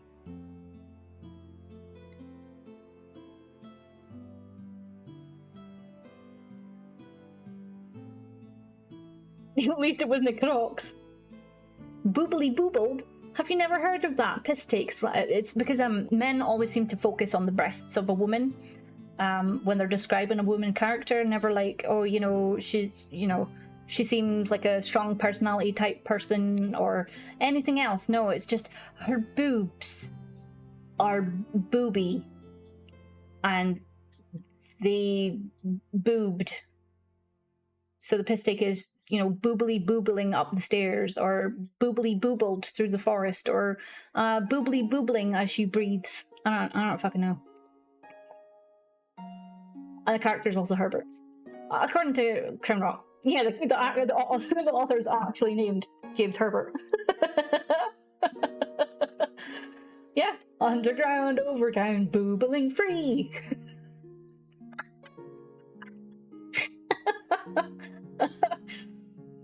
But yeah, just read is it on Reddit or something? There's like a piss take of how men write female characters. The boobles are boobling on your TV. Yeah, women are objects to these men. They can't imagine that a woman would be a real person. Exactly. There's a great TikToker. Oh. Thank you for the part. Hi, Halogen. How are you? Welcome in. Other thoughts or actions beyond their booba? Female characters having more than just boobs? But she's also unconsciously sexy, whilst also being not conventionally attractive, but still sensual.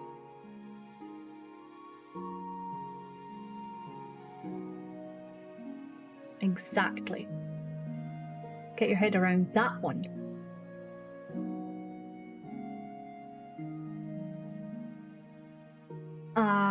There's a TikToker who finds the worst passages of men writing women. Oh, yes! If you find it, Bobby, Miss Bobby Jenkins, send it to Nightflap and she'll be able to put it in the chat. Like every woman should be. Oh, absolutely. Just breasts. I'm doing great, Halogen. Like I said, we're just having fun terribly reading this book. Whereas whilst I trip over words and mock the way this woman has been written.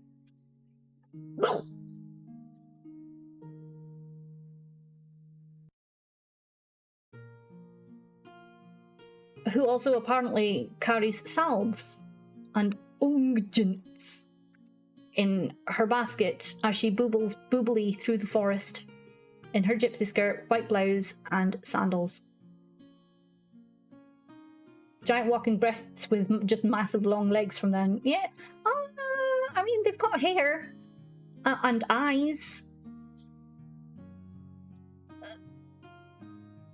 And wavy raven hair.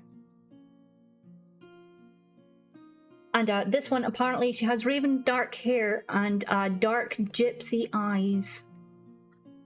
Don't ask me what that is, but apparently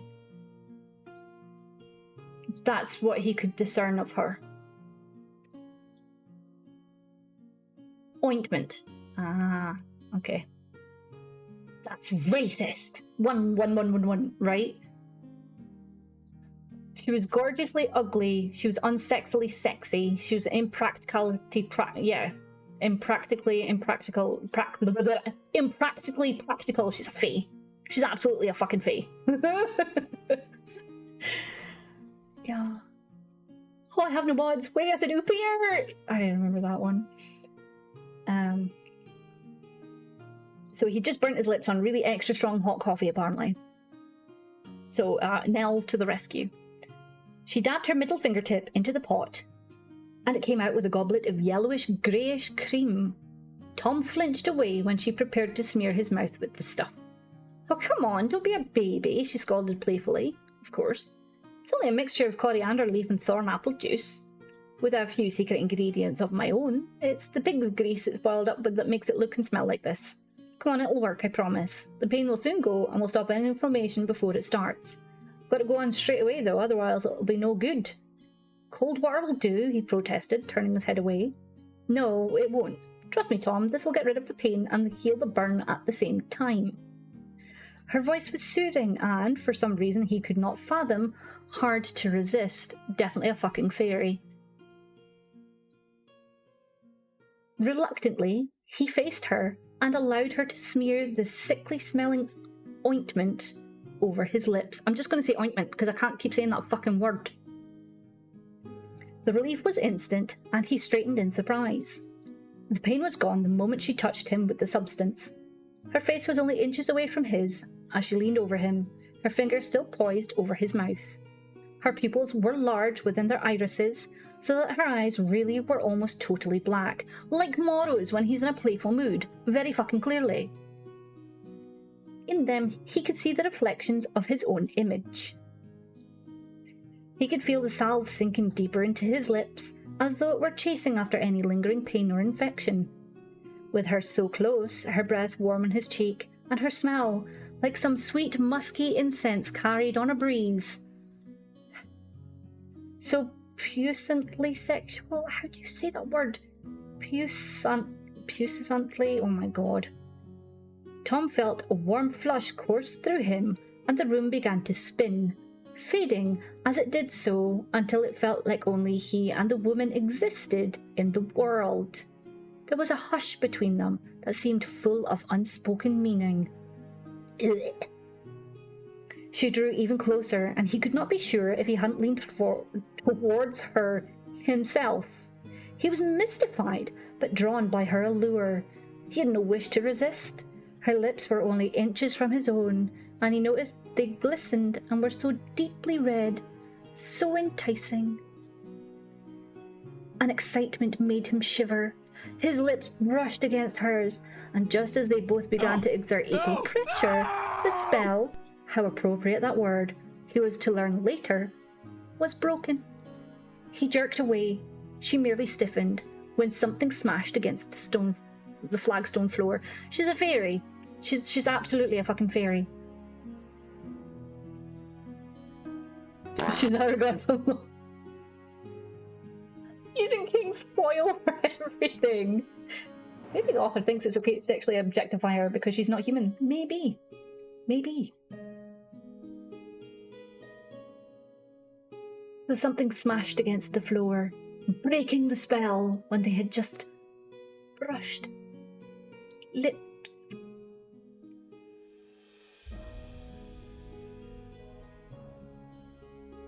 Tom jumped to his feet in shock, forcing Nell to take 2 startled steps backwards.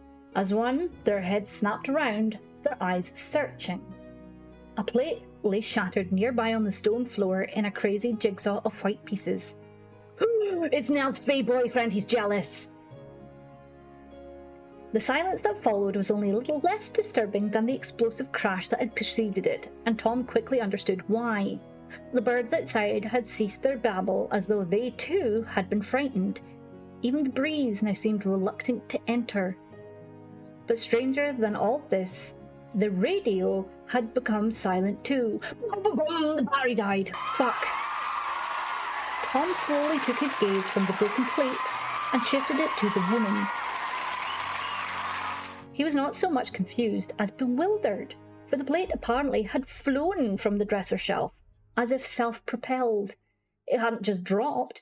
It was too far from the dresser for that, and its force must have been immense for it to shatter into so many pieces.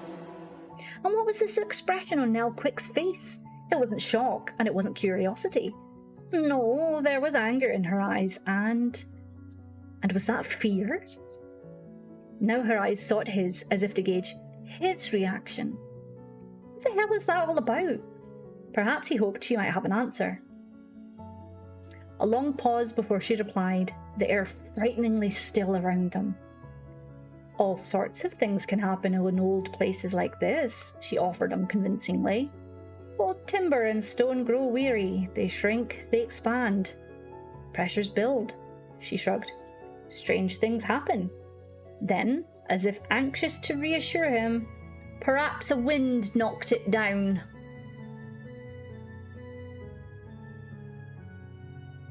Sure, he thought to himself. Feasible if the whole row of plates had taken to the air. Besides, he had felt no wind, and he was pretty sure she hadn't either. And for a plate to sail across the room like that, the gust would have had to have been really fierce. It's a ghost. They're haunted. Fuck. He realised she was still watching him closely, and there seemed to be a skittishness to her body language. A flick of a hand, a twitch of her shoulder, even her pupils had contracted. The music from the radio suddenly started up again, making them both start. A welcome breeze drifted through the door once more. The moment was gone. Hi, Adita, how are you? Hi, sweet chef. How are you?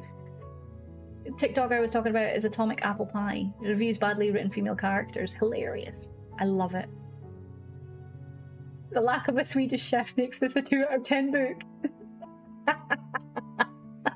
Sweet, how are you? Sweet! God, this book is our toilet, right? Sweet, how are you? I have something for you. This sounds weird. Hold on, that sounded really weird. I didn't mean it to be that weird.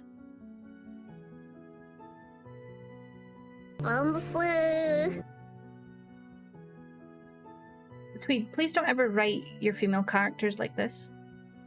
Just, you know, if you need a nice female character written, ask a female to write it for you.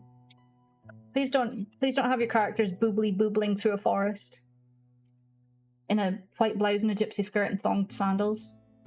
I'm still never going to drop that point. I'm never going to drop that point.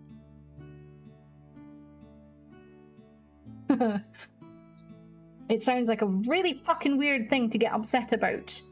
But like, she's in a fucking forest. She's in a fucking forest, for fuck's sake.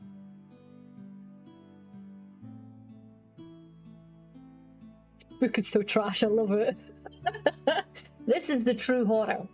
This is the true horror. Right here, how this woman has been written. Because she doesn't get... Making money! Thank you so much for the sub. Oh my god! Oh my god! That's 16 months! Holy scheisse! Holy scheisse! Making money, thank you. How are you, friend? How are you, friend?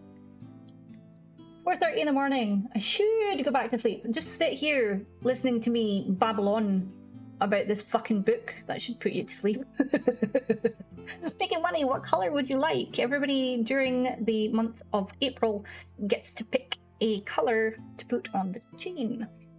So yeah, we've got pink, we've got green, we've got blue, we've got yellow, and we've got purple. Yellow. Yellow. Perfect. Perfect. Three. Swedish chef. What was it you said? What was it you said? I don't even remember. I just... there was something you typed the other day and it was fucking hilarious and I can't remember what it was now. Oh yeah, you're pretending to be the Swedish chef from the Muppets, right? Yeah! That's why we were talking like this and when we were playing with Had Rana, hurdy-gurdy. We had to get the dirt earths. The dirt earth. The gust herbs. The gust herbs. You had to be there. It was funny.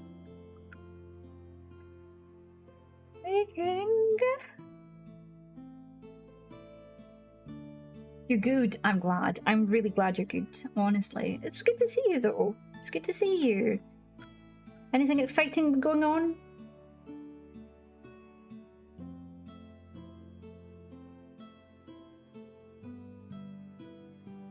I don't even know when this book was fucking written. Do you know that? I just hope it was like early in his career.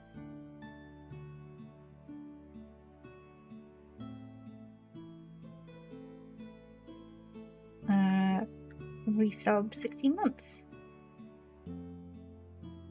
That's 16 months. Oh my god. Can't remember, there was a whole lot of chaos happening that evening. It was great. It was great. Got a new phone 2 weeks ago. Nice.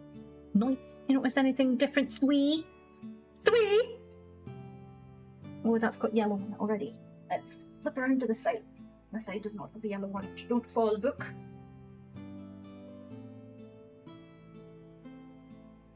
You go, making money. That's your link. Love it. I should have done this at the same time. Oh my god. Oh my god. Let me just quickly write this down as well.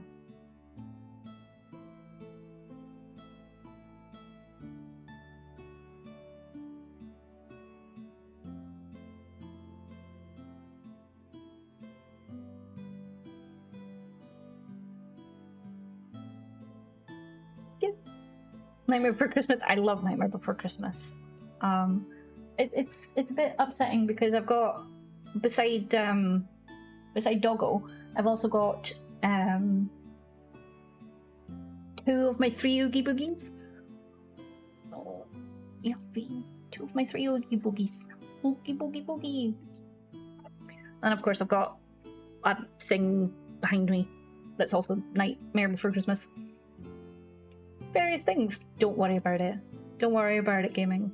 Don't worry about it. It's all good, my lovely. It's all good. I appreciate that you're still here. You didn't hear that. You heard nothing.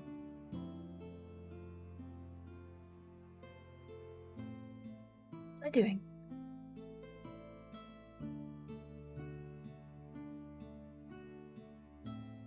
So sad that I wasn't able to get Dead Island. True.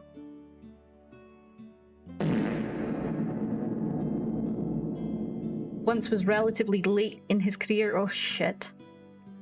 Oh shit.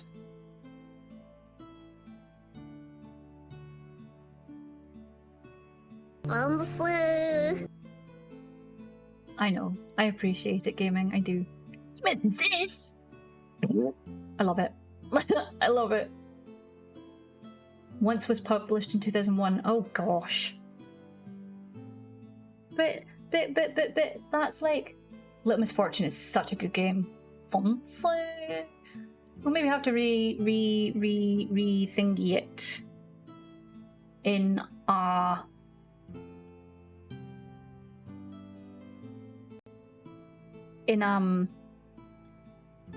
June as part of our stram for the 2 years. Percival and Wattpad. What the heck is Wattpad?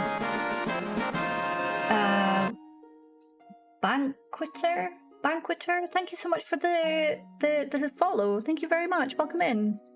If you're comfortable saying where you're from and what's your favorite ice cream.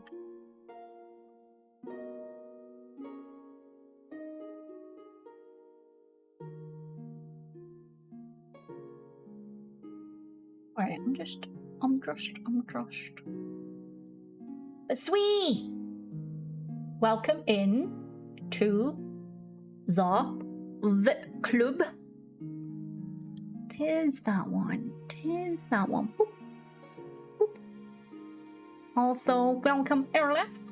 And welcome Crown Rocks. With the VIP Club. Y'all VIPs. Voop. Boop up his Voops. You're a Veep. You're a Veep. Yeah. No way. Yes way.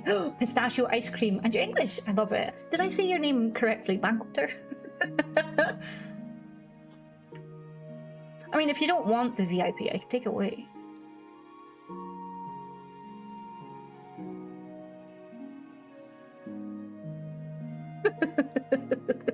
And I'm not doing this for anything. I'm doing this because I genuinely enjoy your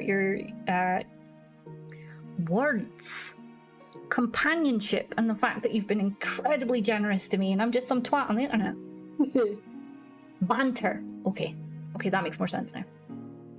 You collect diamonds. Free ice cream. I wish. I enjoy words too, but I'm really bad at them. And the funny thing is English is my only language. I only know English, yet you wouldn't know it. I'm really bad at saying words sometimes. Kian, just have a drink.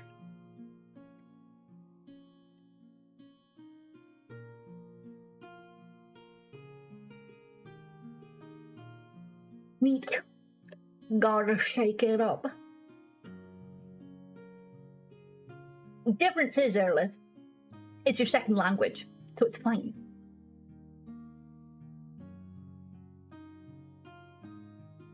Am I wrong? Am I wrong? Whoop, dunk. Whoops. Whoops. Except for boobling boobily through the forest, huh? We boobled boobily. I'd prefer not sound. You don't sound like a dork. You don't sound like a dork, Airless. Oh, Happy Spirit, welcome in. Thank you so much for the follow. Welcome in, welcome. If you're comfortable saying where you're from and what's your favorite ice cream. Sorry, I'm gonna turn on Moro's light so you guys can actually see him. Just knock my desk though. It's fine. It's fine. Oh, is this his cable? Ignore my fat booty. Don't look. Don't look at the booty. You know, the booty I'm bringing attention to because I'm talking about it. Don't look. There we go, Moromex. Now people can see it, yeah. It's my Moro. He's a fat boy. He's my companion. He's always there. From UK and love mint top tip.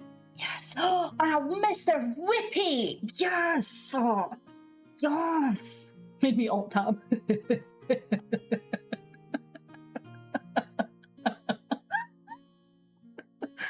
Well, welcome on in. Sorry, I'm giggling at Erlith.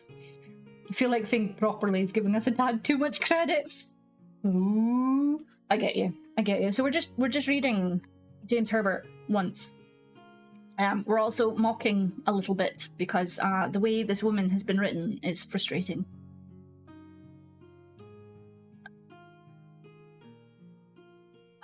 Why are you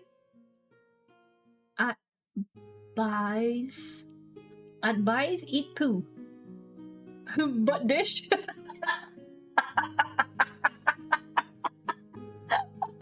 Sometimes Buttsbot comes in at the most beautiful of moments.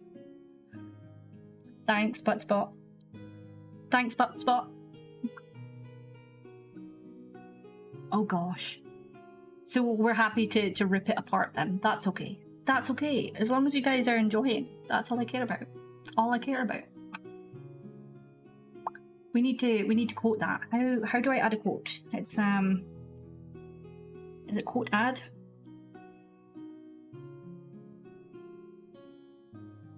Is it quote add? It's add quote. Quote add. Add quote. Yeah. I am so stupid. Oh my god.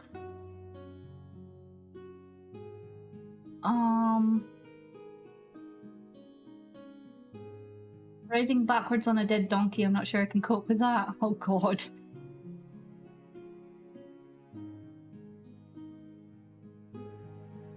Help. Thus I has mod who can help? I think it's quote add.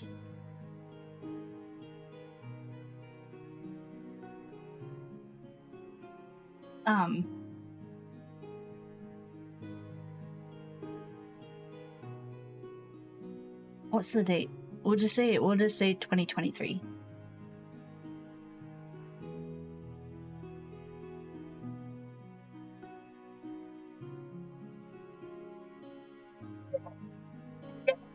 Look at me go! Look at me go! Look at me go! So if we do...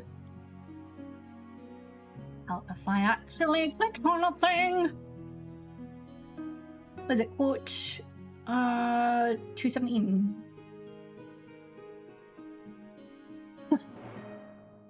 Yep. That's a thing. Via Swedish. Via Swedish chef. I love it. Oh, another hydrate, thank you. Shit, where did we get up to in the mocking of the book?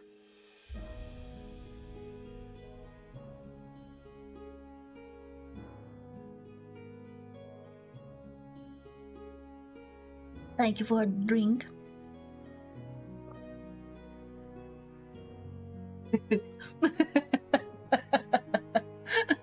That was my mod peer that did that.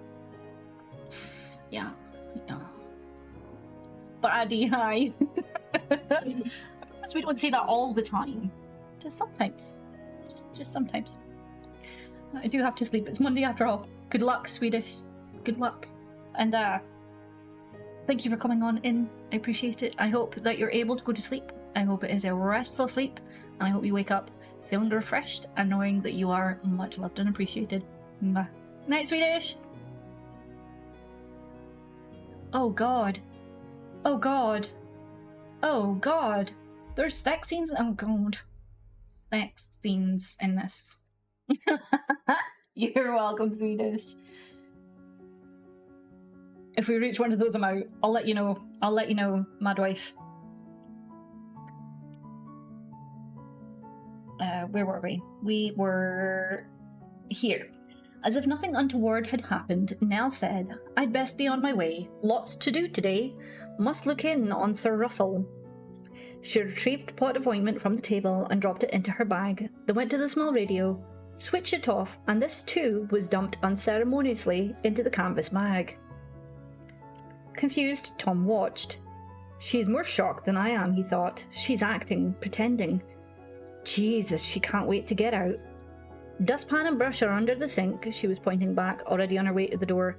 No time to clear up for you, must be getting on. Don't forget your breakfast now, it's getting cold. Hi, Crafty. Read the sex scenes with the Swedish chef voice, it might make it at least entertaining. I'll try. I'll try. Crafty, don't be mean to yourself. Don't be mean. What about your coffee? Not gonna finish it? It was his turn for a little innocent mockery. Why was she so scared? She stopped in the doorway, and for a moment there was a hard glint in her eyes, as if she recognised his tone and did not like it. Hope you sleep well again tonight, was all she said, but there seemed to be a hint of malice behind her words. Then she left. Well, I suppose that's true. That's true, Crafty. A light clunking from behind him made him turn anxiously towards the dresser again. He was just in time to notice a row of cups hanging by their handles from hooks underneath the shelf that held the plates. Plates -1, settling after another stiff breeze, hopefully a genuine one, that had disturbed them. He also noticed that in her haste to leave the cottage, Nell Quick had left the wicker basket under the table.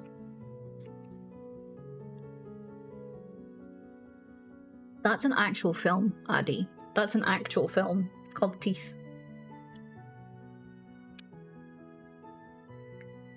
Chapter 8. The Lake Camden Encounter. About an hour later, after finishing the lukewarm breakfast and tepid coffee, then completing some gentle but necessary therapeutic exercises, it would get tougher when the therapist turned up in a day or two. Tom left the cottage without locking the front door behind him. He and his mother never had in the past, so why start now? Although the air was still a little fresh, he now wore minimal clothing, dark, straight-legged joggers, tan boots, and grey lightweight armless... oh my god, gilet. Sure that the day would quickly warm up. Hairs on his bare arms prickled as a light wind rushed at him from the trees, and he zipped up the gilet almost to the neck to protect his stomach and chest. That brief gust brought with it more fragrances from the forest, and he savoured them all as they cued more memories, his spirits immediately rising. He sucked in a great gasp of air, cleansing the confusion of Nell Quick's speedy departure and flying crockery from his mind. Only when his lungs had expanded to their limit did he let go, controlling the breath so that it flowed outwards in a steady stream. He took his time sauntering down the short path, noting that he would have to do something about the grass sprouting between the cracks as he went. The woods were less than 20 yards away, ferns, brambles, and wild flowers occupying much of the space in between, the shadows beneath trees no longer deep nor mysterious in daylight. Vibrant shafts of sunlight created little oases of brightness beyond the tree line. The woodland that had appeared impenetrable last night was now irresistibly inviting. Tom regarded the carpet of late bluebells with appreciation rather than the curiosity of yesterday as his eyes swept over this splendidly private view. Again his thoughts dwelt on the life cycle for, like the old oak he had come upon along the trail, the soil itself and the covering flora provided a ceaseless order of survival. Animals, insects, organisms all replenished the earth just as they took from it, nothing ever remaining the same, but not one single life form ever becoming nothing at all. Every individual kind of life had its purpose, which was to sustain all else, and the notion was comforting to Tom, who had faced his own untimely metamorphoses so recently and somehow cheated it. And it was with this reasoning that he realised it was not death he feared, but what lay beyond, what came next. Continuing to look around him, considering which direction to take for his morning walk, he spied a certain familiar break in the trees. The path there led to a small lake deep within the woods, a quiet place he had once thought was the centre of the world, possibly of the universe too. His mother had also loved this beautiful haven, with its deep, still waters, where willows dipped their leaves and animals came to drink without fear, for it was there that she brought him as a reward for being particularly good or working hard at the minor chores she gave him. It had seemed to hold a special magic for her, while he played along the grassy banks and in and out of the trees. Bethan would sit by the lake's edge, watching its placid surface, occasionally closing her eyes as if her thoughts were deep within herself and of things she never divulged to him. Sometimes he would find her quietly weeping, and his arms would encircle her shoulders so that he could hold her tight, the child giving comfort to the mother.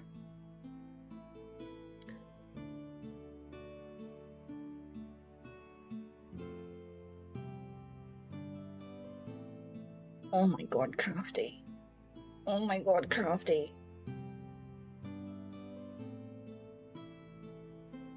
Booty. The overgrown trail was easy enough for him to pick out because he had passed that way so many times as a boy, and he even recognised many of the more mature trees along the way and mentally greeted them as if they were old friends. The multi-trunked oak he had climbed so often as a boy, its middle section a broad junction of thick boughs offering a discreet platform from where he could snoop on unwitting animals below. The deer, the fox, the squirrel, even the occasional deer, and best of all, at dusk, the badger, whose set was close by, those silver birch whose lower white bark he once had carefully peeled away to denude the trunk. Why?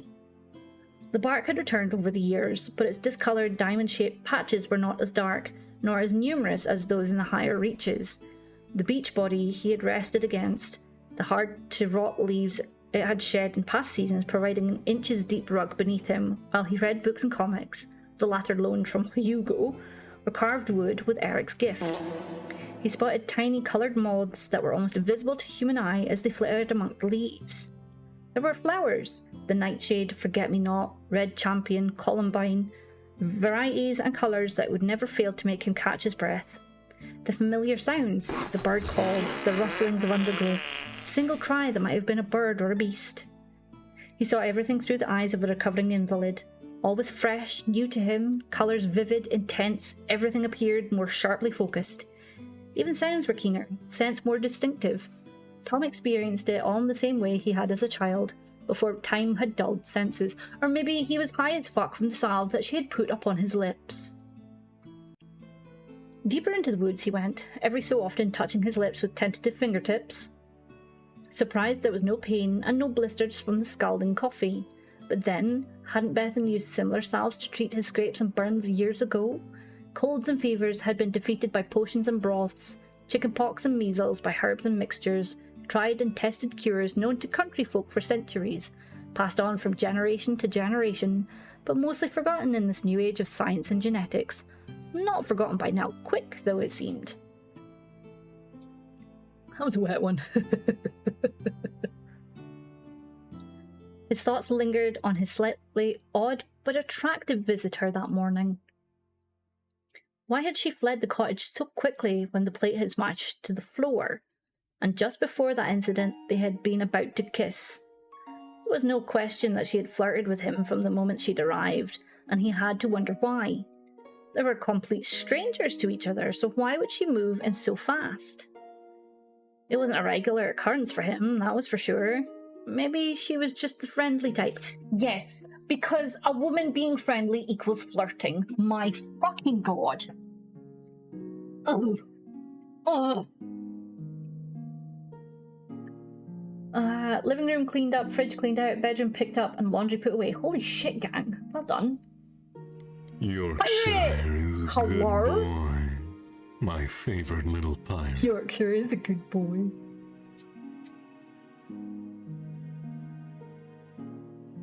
But yeah, maybe she's just a friendly type that likes to flirt and kiss strangers.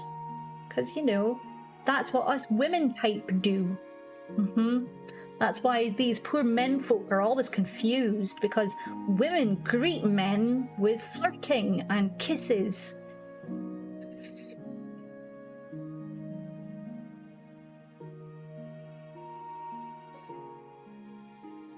Sarcasm.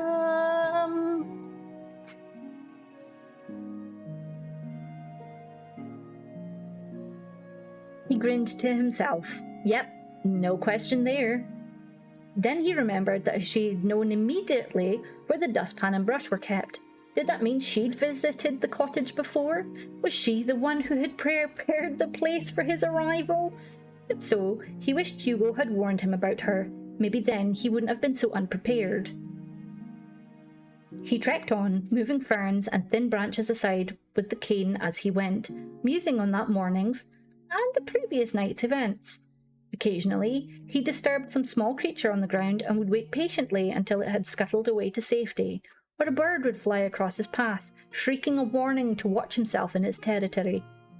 Not once, though, did he feel himself to be a trespasser. No, this was his territory, as much as theirs, and he relished the feeling of being home. The magic of it all was still the same, only his childhood innocence was missing. Butterflies caught his attention. Browns, yellows, veins.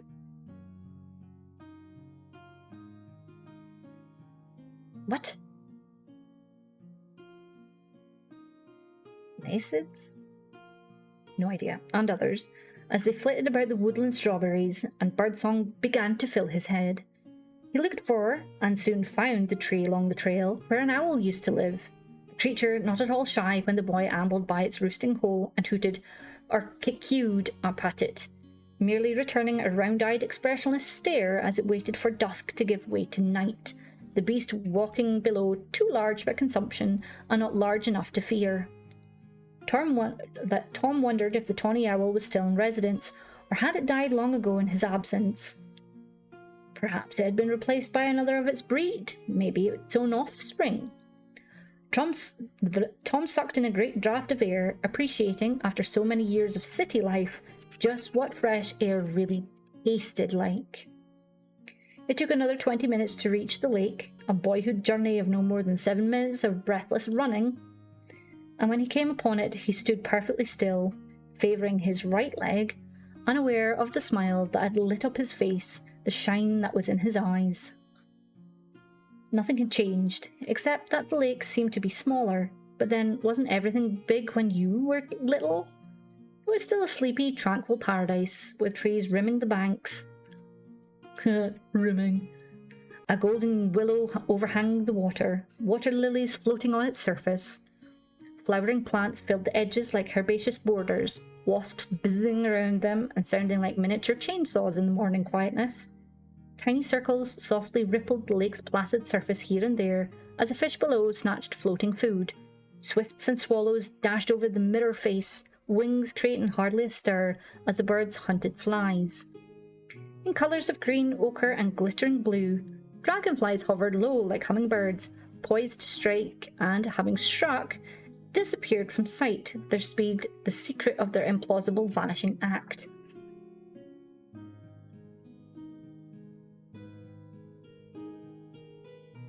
The lake was irregular in shape, reeds and the floating water lilies sometimes concealing its natural shoreline.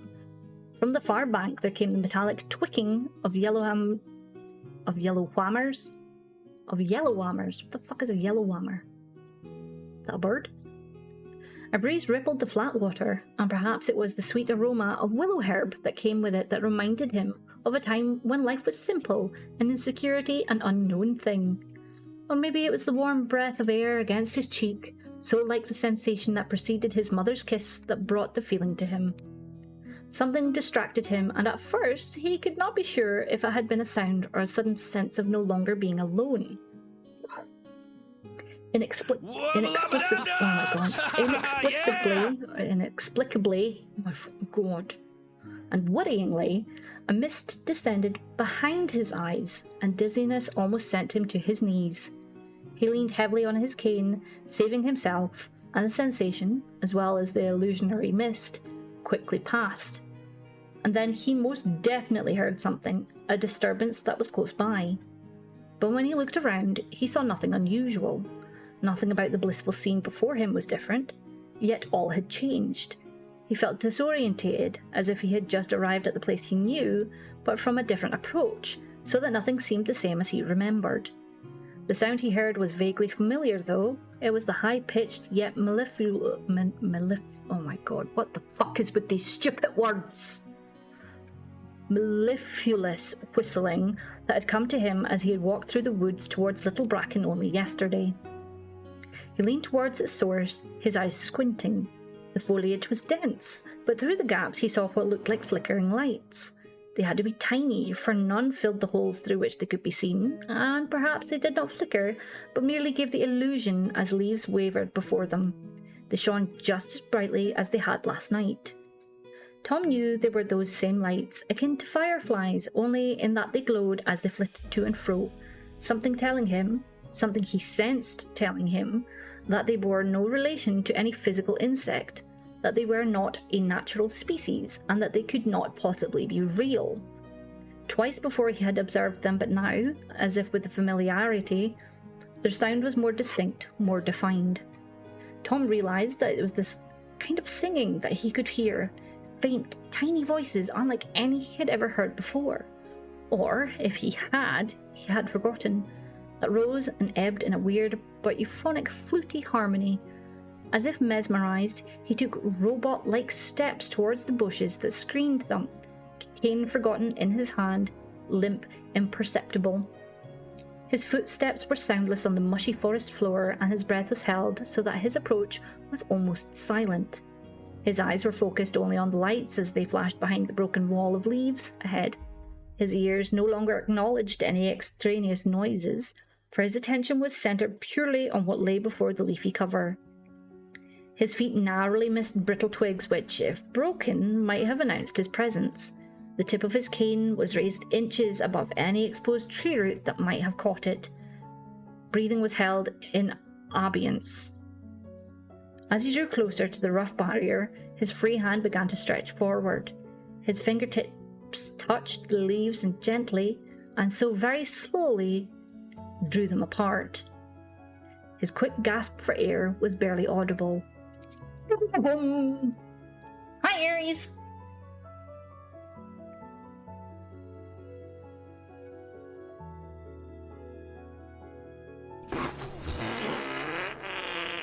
Oh, Addy, is that you off? Thank you so much for being here. I appreciate you. You go and get yourself a wonderful, wonderful sleep. I hope it is restful and you wake up feeling refreshed and you know that you are much loved and appreciated. Good night, Addy. Welcome in, Aries. How do? I'm just terribly reading a book, tripping over words, mocking how the author has written the characters. But he found a fairy, boom, boom, boom, boom, and then he was sucked into the foliage, never to be seen again. The end. Yep, that'd be great.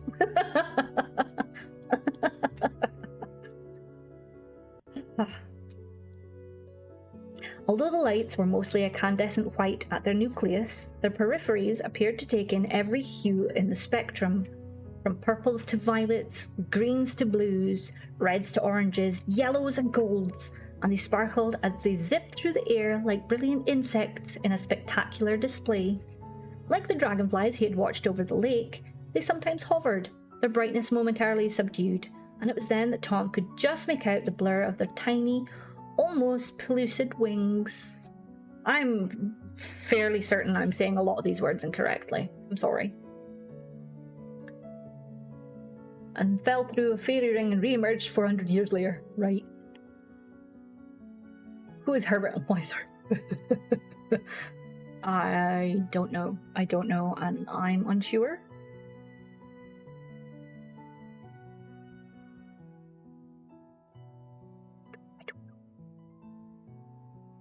But his astonishment turned to awe when he realized these delicately beautiful creatures were the darting satellites of quite ethereal, reclining figures whose flesh appeared so white it might have been the purest marble. Pallid colours reflected off their host as the creature's gossamer wings brushed its smooth surfaces, and it was only when it slowly moved that Tom understood it was human, a living, breathing human.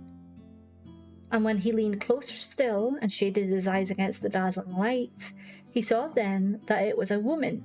No, a girl, for her skin was unblemished, her curves subtly rounded, oh my fucking god, her naked breasts, small. He thought then that she was the most sensual female he had ever set eyes on. He doesn't fucking know how old he is! Don't sexualize girls if you don't know how old they are. Don't sexualize girls! Full fucking stop. She lay back between the two stout roots of a large oak. The thick, gnarled limbs spread like welcoming arms around her before sinking into the ground. Long, yellow hair tumbled about her small face, with its finely pointed chin and high cheekbones falling over her narrow shoulders in a cascade of wild golden locks.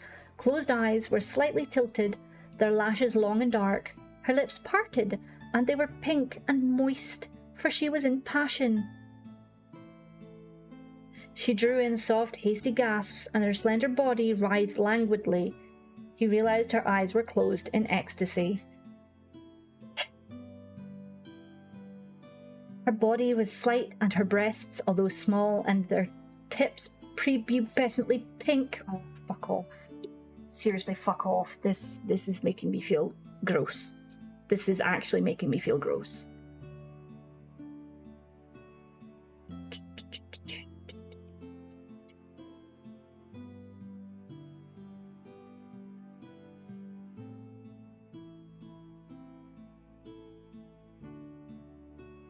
Yeah, no, I'm not going to finish reading that paragraph. I'm not reading that paragraph. He goes into detail about her breasts. Very clearly, a girl. And he was talking about her breasts.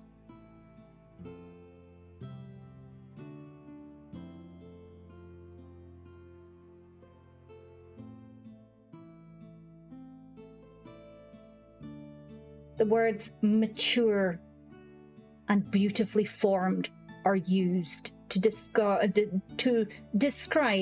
a girl's breasts. I'm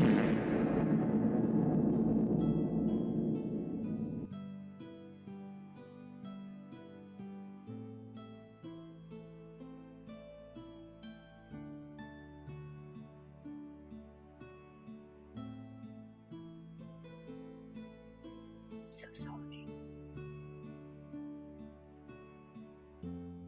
Hold on.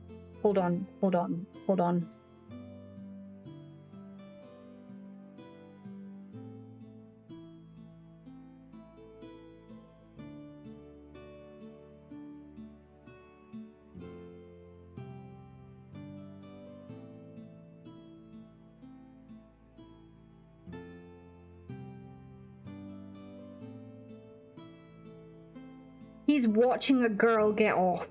He is watching a girl get off, and his body reacts.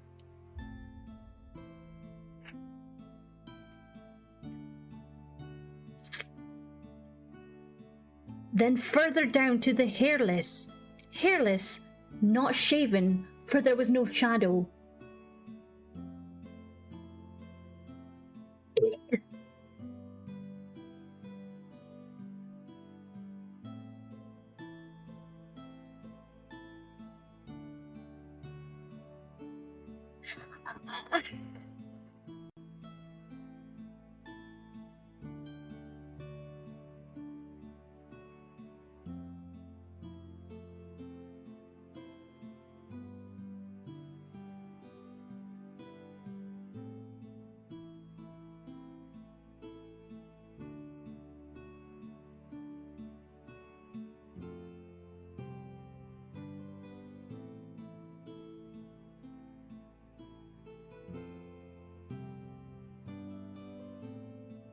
Nope. Nope. Nope.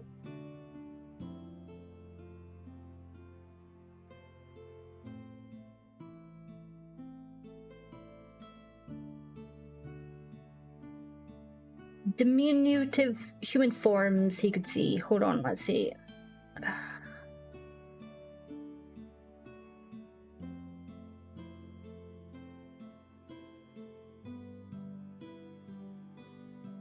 Here is the most...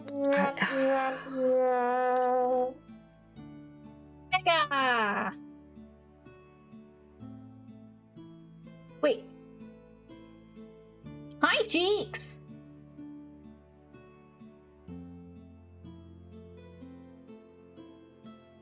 He's drooling over a teen. Yeah. Yeah.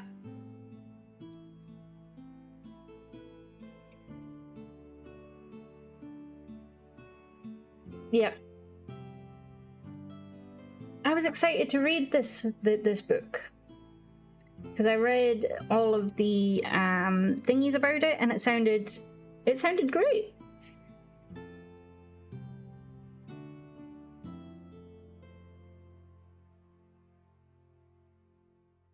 Apparently, he did not study the creatures for long, for it was difficult to keep his eyes off the girl, whose rising frenzy was becoming uncontrolled, causing her to cry out. Her age remained indeterminate to him, as was her true size given the reclining position. He was sure she was not tall, though, perhaps a fraction less than 5 feet, and even though she appeared to possess no pubic hair, there was something about her which had nothing to do with this unconcealed wantonness that convinced him this was no child. Certainly she was young, for no lines or flaws spoiled her milky skin, and there was something about her expression, even beyond the lasciviousness blissfulness, that was all too knowing for an innocent. Yet he clearly figured out she was a girl. Not a teenager, not a woman, a girl. This type of writing is bad. This type of writing about somebody who you're not sure of their age is bad.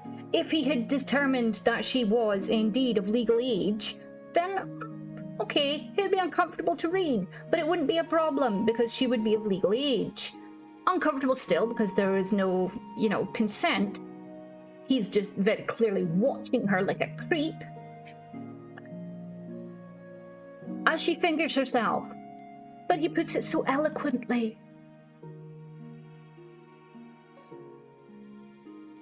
And then, of course, the fairies are bobbing about her, getting her more excited or something. I don't fucking know.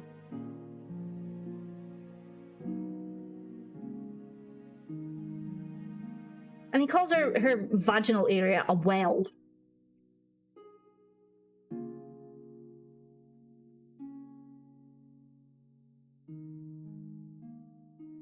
Gratifying the very entrance to her well once more.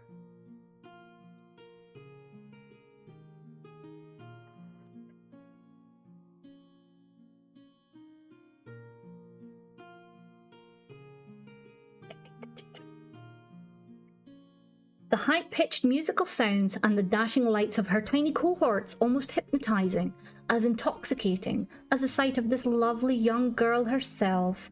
The oscillations about her so brightly intense that they created a vibrant aura, a melted glow that pulsed and charged itself with some unworldly energy, a kind of spectral spectrum.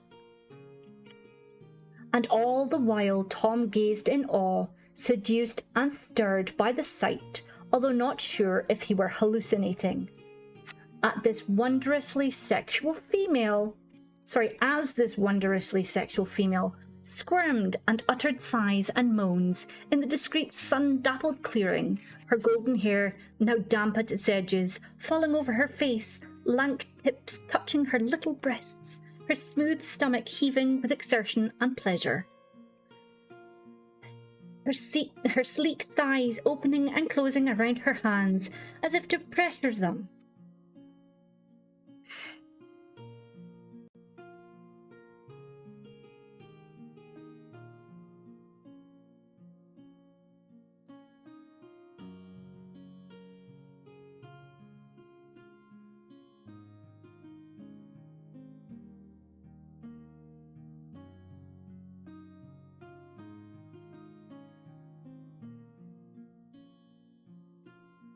I'm not gonna read this. Apparently she's getting sweaty.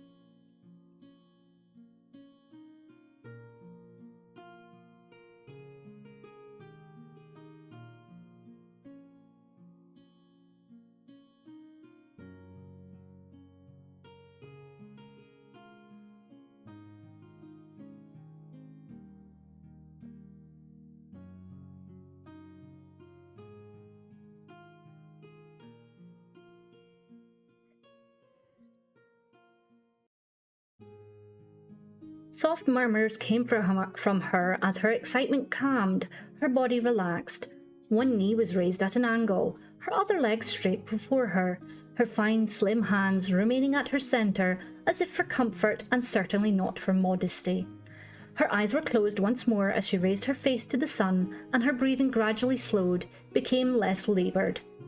Tom was silent as he tried to keep perfectly still, although his heart continued to race and blood seemed to roar in his ears. He had no idea of what to do next. Skulk away? Wait until she left? Now he did begin to feel shame. He was trembling. And then the girl lowered her chin, lazily opened her eyes as she turned her head to look towards his hiding place. He saw that they were, indeed, almond-shaped, saw that they glittered silver, as they looked directly into his. Of course, she's a fairy, it doesn't matter.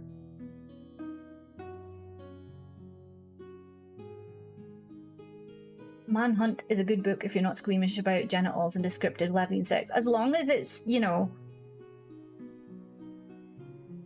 What's the word I'm looking for? Consensual. And not about, you know,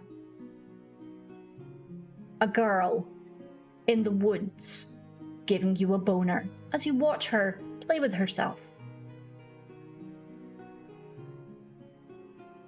The well of lost penises.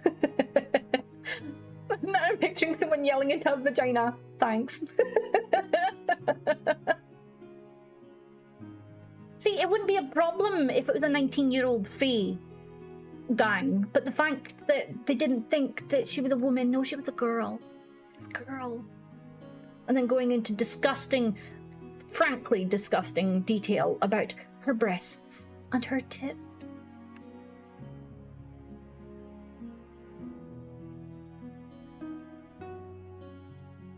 Chapter 9. The Chase. The guilt flooded over him, as it fucking should, you disgusting fucking pig. He felt something else too, something he could not define. It was in her eyes, those startling, glittering eyes, those wonderfully oblique eyes. He saw something in them, sensed something in them, that alarmed him, yet drew him in. He felt a frisson of emotion that had nothing to do with her allure or his desire. It was a connection. Tom thought it might even be a recognition, but that would be impossible. He had never seen this beautiful girl before in his life. Yeah, and I bet you if she had clothes on, would you still consider her as beautiful? If he thought he might detect some sense of shame also in their expression, or even an embarrassment at having been caught in such a privately intimate circumstance, he was wrong. The naked girl merely returned his stare, while a slow smile filtered through to her lips. Now she looked at him from beneath her lashes, chin tilted downwards, neither coy nor coquettish, just a little shy. Tom could only remain open-mouthed, not sure what he should do, what he should say, if he should say anything at all. The hand that held back the leaves before him was shaking fiercely by then. The girl, this lovely, abandoned, apparently shameless creature, began to laugh. A small, delicious sound that contained no mockery or derision, only delight, and he felt his heart lift, his senses spin in a different, happier way. His body had calmed, erection already waning, yet there was a yearning in him, a different and purer kind of desire, replacing the previous lust. Tom wanted to speak to her, but for the moment he was speechless. And then it was too late. The girl's companions, those strange, ethereal satellites of light, were settling around her, some drifting lethargically as others lay on her body or found leaves to fall upon, but almost immediately they began to stir again as if alerted to his presence. Their odd but sweet whistlings took on a new tone that was not unlike the sound made by agitated insects. Their inner lights brightened again, but the colours were somehow fiercer than before, no longer lustrous, flashing violently instead. Tom began to fear rather than wonder. They rose as one into the air, dashing to and fro, several sweeping towards him, but retreating after a few feet in the way that certain animals might to warn off their foe. His ears began to ring with sound, and his heart seemed to take on a fresh beat, one that was less regular than before.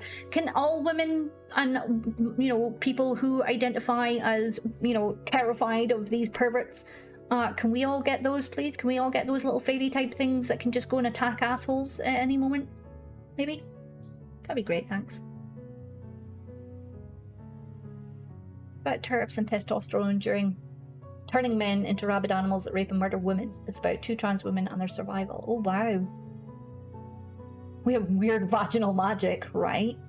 Oh, an imaginary connection. That will justify his ogling and drooling. Exactly.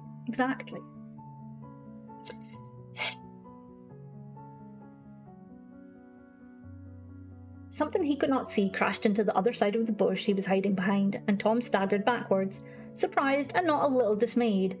Dismayed that he can't see this naked girl anymore. Oh, boo-hoo. His heel caught a root or bump in the ground, and he fell awkwardly, the cane dropping from his hand. He floundered on his back, and the angry sound rose in volume, drew closer. He felt a sting on his cheek as a light whipped across his face, and he held up a hand to ward it off. But the others arrived and flew around his head, their excited buzzing becoming hard to bear, the noise increasing his panic. "What?" was all he managed to cry out. There was more movement around him, but this came from the debris of the woodland floor itself, a lifting of dead leaves and soil as though the things underneath were pushing through. Impossible, he told himself, just impossible.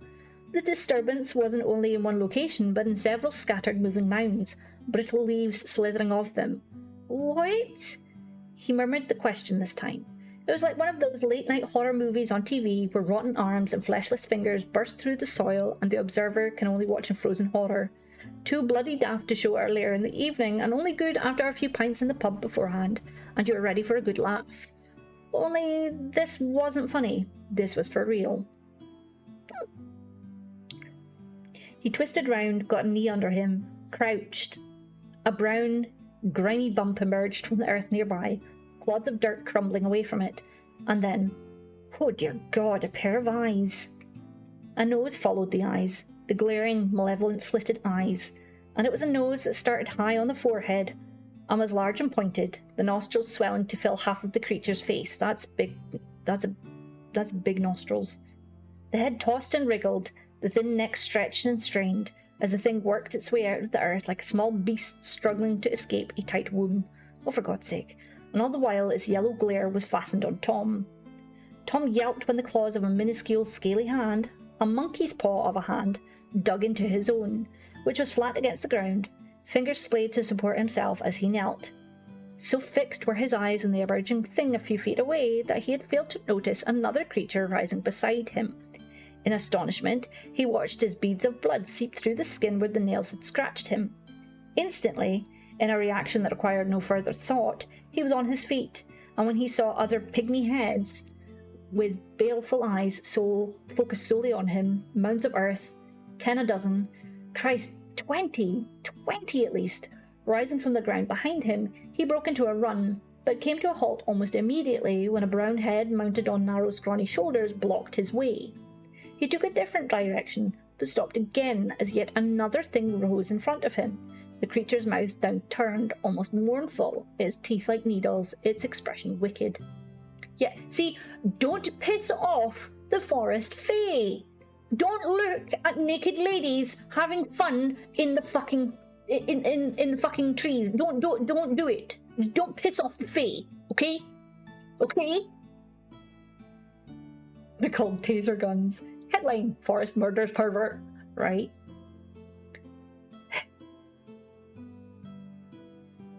As he hesitated, the lights attacked him, diving and swooping, tearing across his path, stinging his face and raised hands, their drone piercing, the noise itself seeming to cut into his head, confusing him, increasing his panic. He headed in another direction, this time leaping over the next minikin creature, whose skinny arms and claws reached out to scratch at him, the rest of its runty little body still trapped in the earth.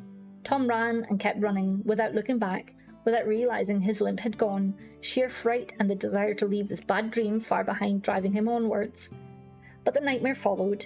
Indeed, it even preceded him, for he began to see things ahead and around him in his beloved woodland never before encountered nor imagined.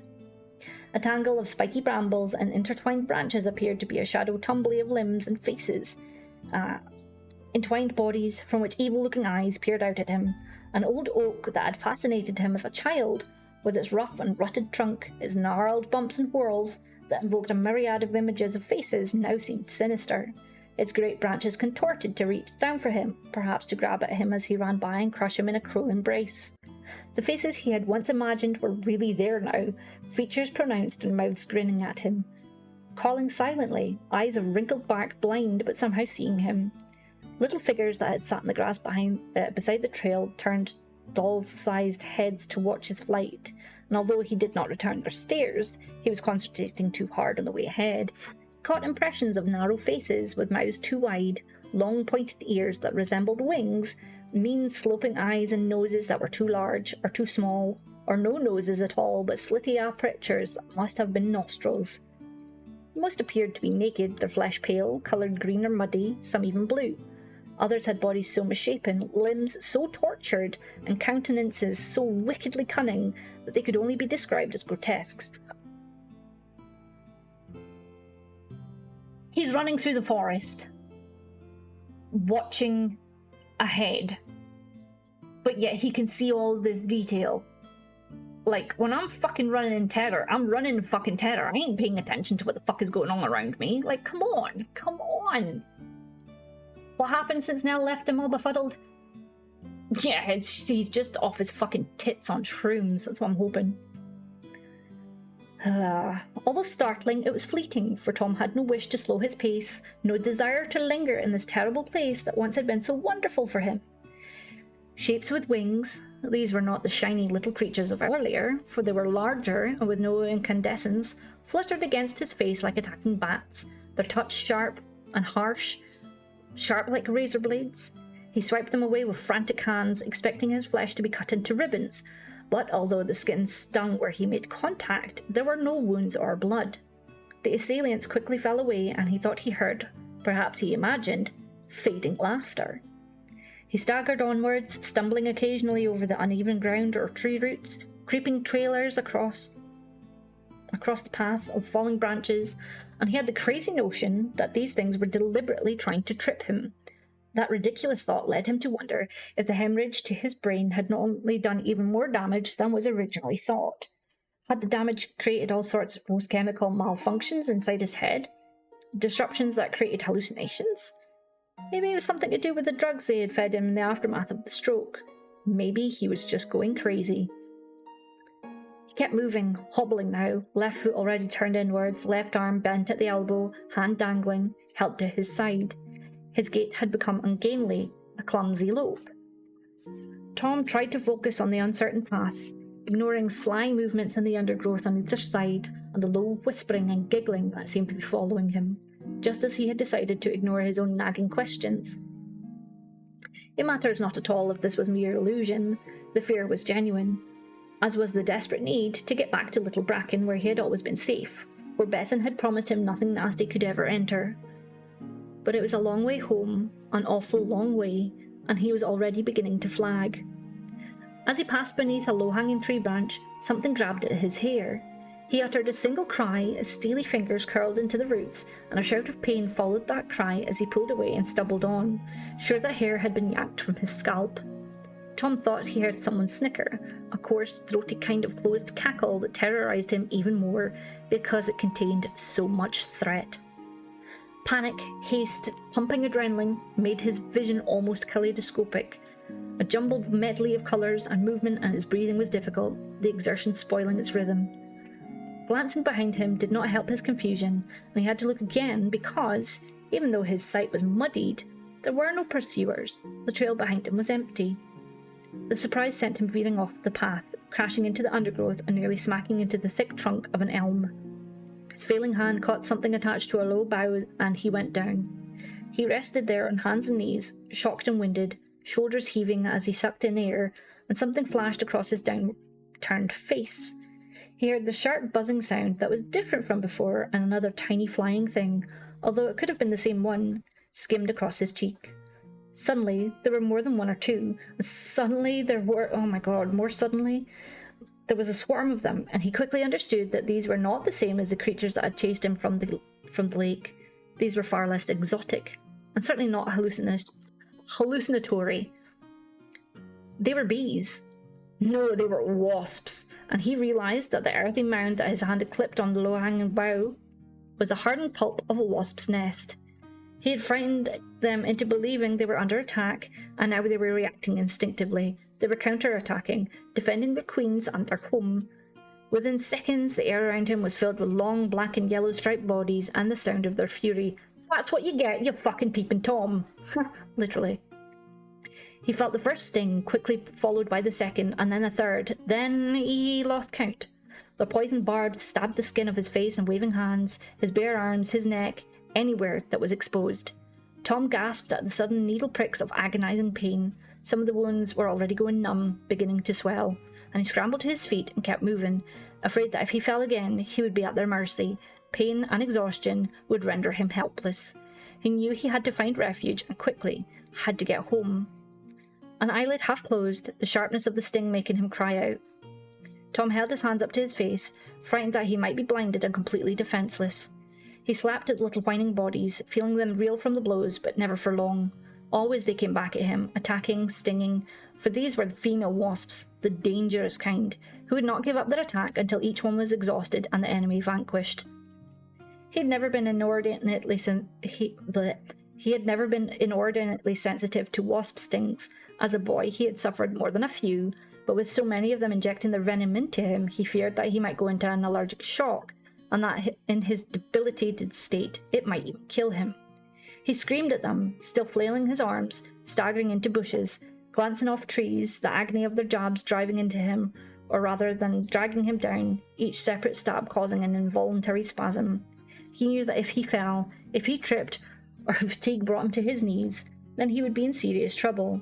They would not leave him alone until their anger was sated and the threat eliminated. Tom stumbled onwards with no idea of direction, just desperate to get as far away from their nest as possible. He could feel them inside his now open gilet, could feel them at his ankles and on his bare arms, the agonising punctures become one massive hurt. When he cried yet again, he felt one enter his mouth. What a fucking idiot. He spat it out, but too late. The inside of his cheek exploded with a fiery pain that almost made him faint.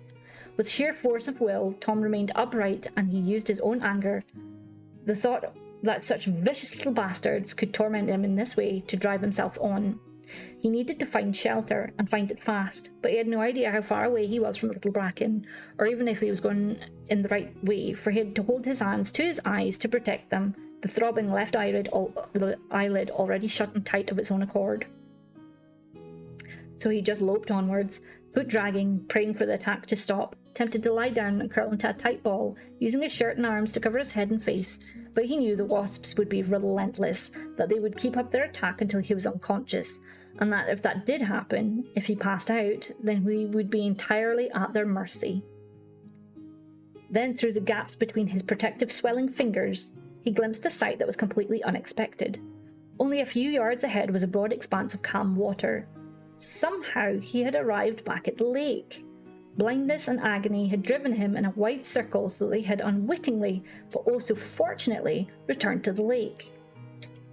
There was a barrier of undergrowth and shrubbery between him and the great expanse of cool, placid water, but it wasn't a problem.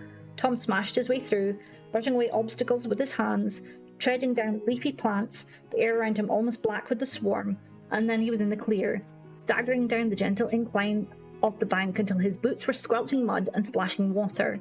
Before it was even up to his knees, Tom dived, his lean body stretched, straightened right arm breaking the surface. The lake closed over him, but he kept going, kicking and thrashing, plunging down until he was sure that every part of himself was covered by the water. And there he waited in the mud-swirling darkness, lying in sludge, praying for deliverance until his breath ran out. Only then, and with much reluctance, did he push himself upwards. The wasps were waiting.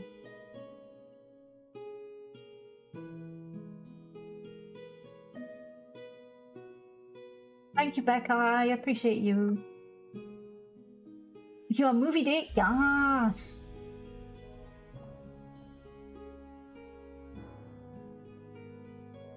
Another planet, another galaxy far, far away. Such high opinion of himself that he still thinks to call his knees sunk from when he falls into the dirt, probably. Yes, have a great time, Becca. I appreciate you coming in. I hope it doesn't get much worse either, but, you know, shit happens.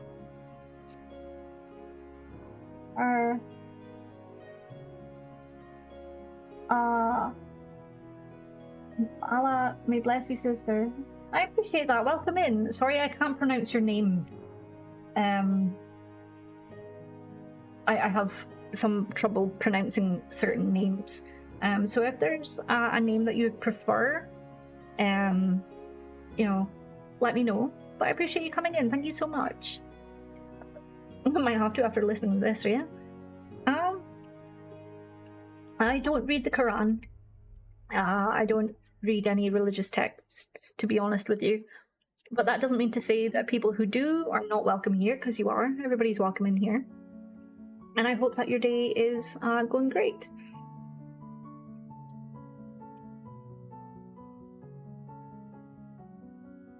Hold on.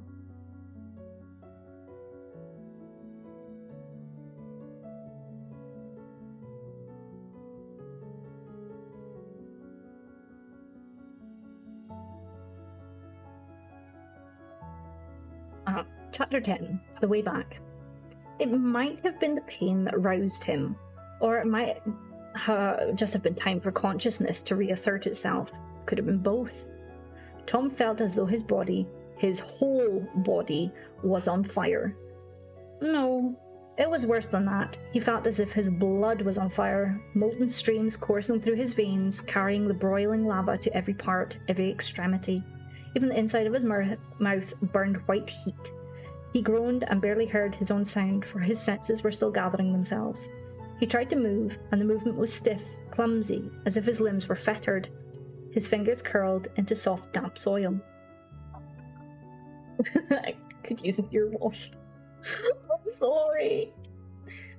He took his time, allowed the thoughts to assemble, and to consider his predicament, to puzzle how and when he had escaped both the watery grave and the wrath of the wasps. But he could not remember a thing, only the merciful plunge into the lake. Just blackness after that. Wait, a hazy vision filtering through, rising again, but heavy, pressure pushing at him from all around, the lake's smooth, bright ceiling above him, broken only by the silver bubbles of his own air escaping from his deflating lungs. Pushing through, sunlight in his eyes, a swirling horde, a mass of droning things waiting for him, inches from his upturned face. Then, nothing. Now he was on the lake's muddy bank, and he had no idea how he had got there. Only one of his eyes was open, the eyelid of the other, his left, felt as if something heavy were glued to it. It throbbed painfully, and Tom remembered he had been stung there. Nevertheless, he forced the eyelid open, using a trembling finger, wincing as he did so, and succeeding only partially. The vision there was blurred, as though a thin liquid layer covered the pupil. He took his hand away and rested his head against his forearm, lying there on his stomach in the greasy soil, his breathing unsteady, his whole body shivering. He could smell the moist earth, could hear birdsong around him. The sun burned his cheek, aggravating the stings even more. Tom moaned and attempted to turn on his side. He managed, but it took effort, and the pain was intense. Lifting his head a few inches from the mud, he looked towards the trees, not sure what he expected to see. Those flying lights? The young girl? He prayed it wouldn't be the wasps swarming again. All was clear, though, all was quiet, save for the birds, and the mild breeze that whispered through leaves and grass. Everything appeared to be normal. Everything except the bizarre images that continued to crowd his mind. Insane, he mumbled to himself, aloud because he needed to hear his own voice. Crazy, he added, as if the first word were not enough. Must be going crazy. He knew he wasn't, though. He was sure of himself enough to know that he hadn't imagined everything that had happened before the wasps had attacked. It might have seemed like a fantasy right then, but Tom knew what he had witnessed was real. He was no lunatic, and the illness had not turned him into one. The neurologist had assured him that as far as they could tell, there had been no serious damage to his brain, otherwise his recovery would not be progressing so swiftly. The MRI scan had revealed nothing abnormal inside his head, and the lumbar puncture had shown that his brain fluids were clear, like gin, they had told him. They might be wrong, they had admitted. There was always a chance of something showing up later, but they didn't think so, and neither did he. He was okay. His mind was fine. Then explain it, Tom, explain it. He was aware that his thoughts were rambling and his body was beginning to shake violently. He was probably going into shock, and if he didn't move soon, he would probably lie here for the rest of the day and night.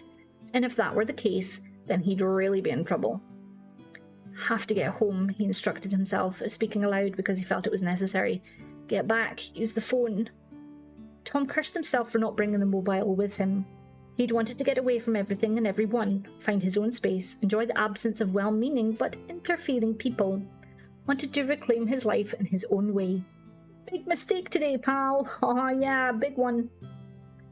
Tom struggled to get to his feet, his head groggy, balance all out of kilter, the pain excruciating. Wanting to lie back down again, but scared of its implication, Tom rested with his hands on his knees, waiting for the dizziness to pass and, hopefully, take the nausea with it. He swayed there for a few moments before taking the dare and staggering over to the double trunk of an alder, the nearest tree to him. He held onto it with one hand, his body bent, the other hand on a knee, resting there until he got his breath. He began to retch, but nothing pumped up from his stomach except a clear drool that hung from his mouth in a slick stream. After a few moments that could easily have stretched out a lot longer, Tom willed himself to straighten up. The collar of his sleeveless shirt seemed to bite into his neck when he turned his head to search around, and he uttered a sharp cry. He tried again, but more slowly this time. He had no idea what he was searching for. He knew he was alone in the woods, and that there was no one around to help him. He felt like weeping, nothing unusual for him these days, but now it was more in frustration and pain than self-pity. He wasn't going to make it. The poisons were racing through his body, their combined strength weakening him, making him feel sick, tightening his chest so it was difficult to breathe, causing a reaction in his blood that flowed to his brain. Oh shit, what kind of damage was that going to do?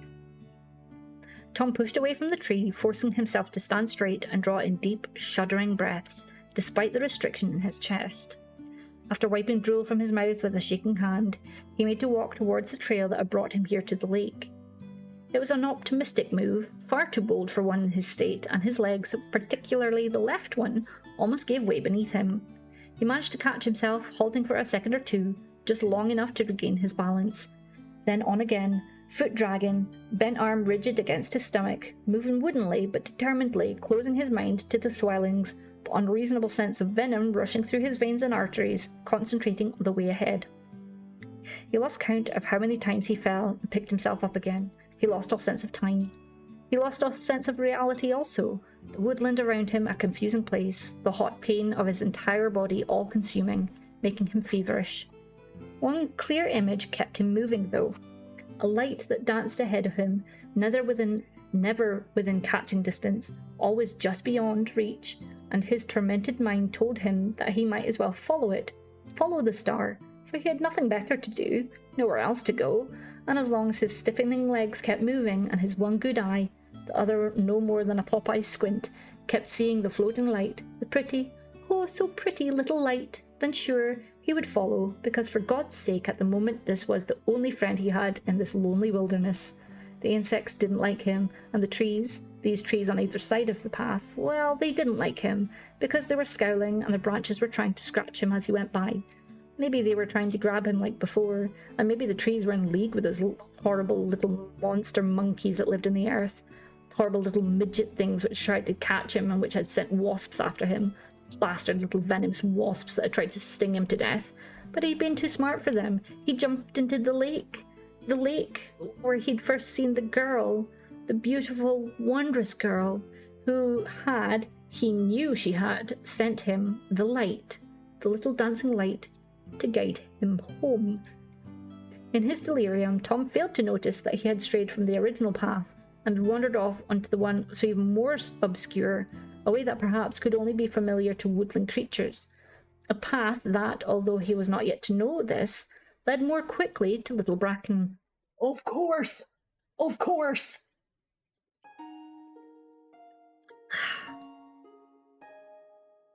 Let me just see how big this chapter is, because my throat is getting a bit weird.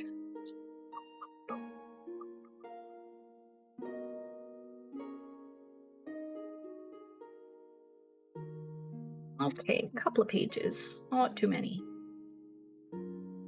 Chapter 12, let's see.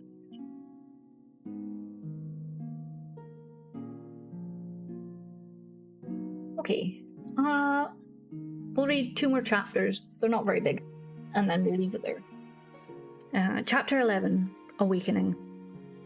The afternoon, the evening, the night, the whole of the night passed as a blur. Tom remembered finding himself on the doorstep of the cottage, and the front door was wide open, as if he had been expected. Nothing more then. He could not remember entering, nor climbing the stairs to the bedroom. He could not remember undressing, but did remember waking later in his bed, naked beneath a single sheet. He thought there had been someone else in the room with him, but could not recall seeing anyone.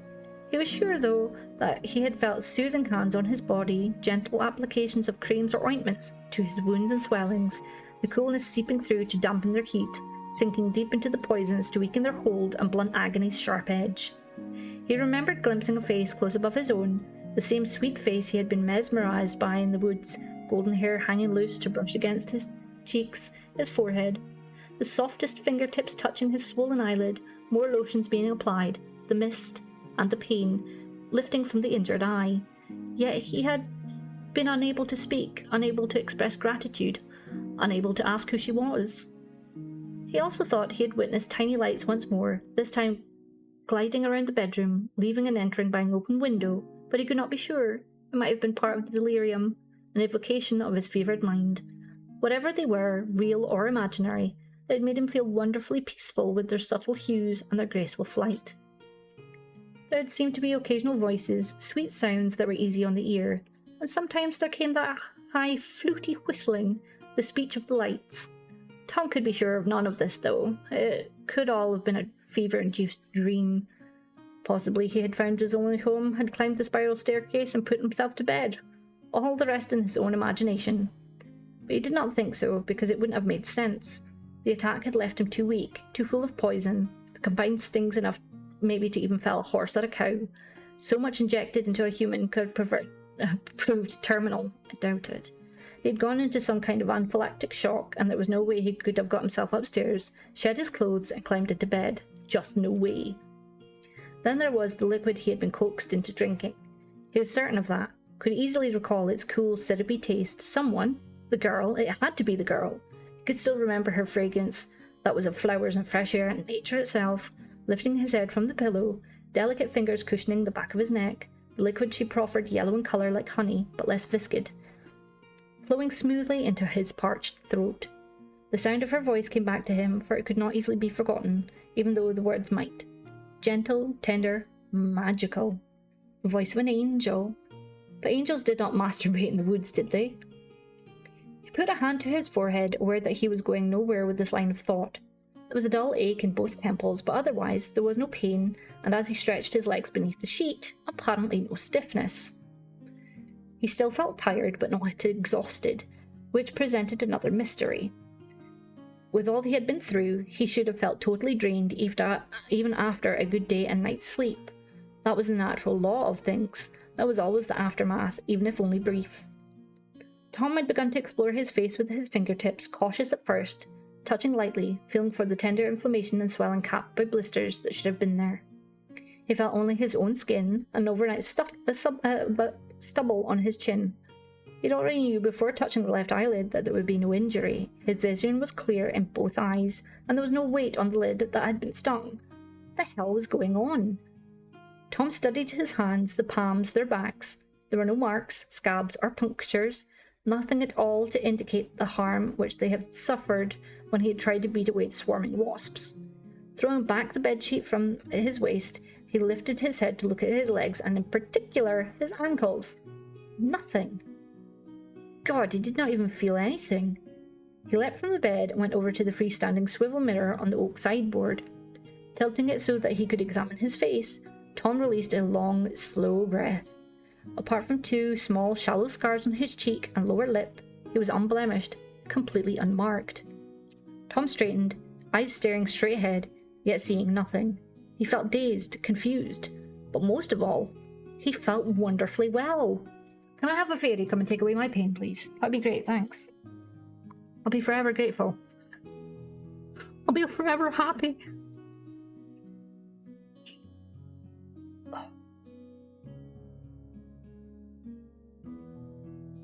Tom hurriedly donned cargoes and short-sleeved sweatshirt, pondering the events of the day before as he did so. The fact that at least some of it had happened, given credence by the condition of the clothes he had worn, the joggers and gilet, which were lying together over one arm of the sofa. They were sodden and muddy, the armless shirt torn in several places. He examined the damp tan boots, picking one up and turning it over in his hand to examine the undersole. Mud was caked between its ridges, and there, leaning against a windowsill close to the bed, was the walking stick he had lost during his flight from the horror near the lake. He shook his head in puzzlement. Bundling clothes and boots together, Tom carried them downstairs and laid them on the kitchen worktop for attention later. His bare feet were cooled by the flagstone floor. It was only when Tom glanced at the old wind-up clock on the windowsill that he realised how late it was. 15 past 10. The sun's position through the bedroom window should have given him a hint earlier. He rarely slept so late, but obviously his body knew it needed the rest. A yawn escaped him as though prompted, and he stretched his arms wide and high, arching his back, letting go of the last sleepy remnants, feeling unusually well. He froze mid-yawn when he spotted the bowl of fresh fruit on the centre table. Beside it was a jug of cloudy liquid. It looked like opaque apple juice, and Tom strolled over, puzzled. His arms now folded, hands clamped around his upper arms beneath the short sleeves of his light grey sweatshirt in a gesture of calm but reluctant acceptance. He was already too mystified by events to be fazed by the unexpected offering of food and drink. That someone had tended him through the afternoon and night, and then left him breakfast the next day was fine. What really troubled him was who that someone could be. He remembered the beautiful face close to his own as he lay in fever, the golden hair brushing his face, the tenderness in her eyes. The vision became sharper, those lovely, doe-like eyes, tilted at the corners, the colour changing from silvery blue to an astonishing soft shade of violet. The memory stunned him, and he could only stand by the table and stare into space, his mind reeling once more. Who was she? His thoughts went first to his sight of her, naked in the small clearing by the lake, touching herself in that most intimate way, the tiny lights driven to a frenzy around her, helping her with her pleasure, titillating her body with their movement and glances. A memory revived that same desire he had felt when he had been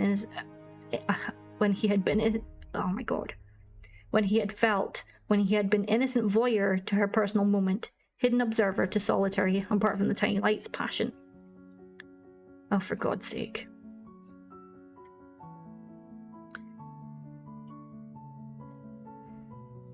Do we really want to hear about him touching himself?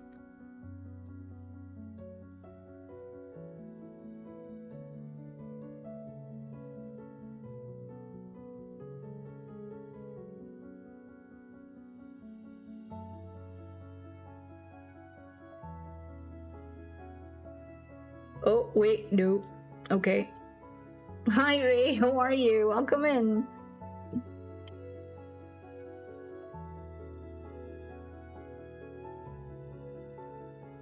The thing is, he suffered from a stroke, like to the brain aneurysm, and he was worried. He's worried. Basically,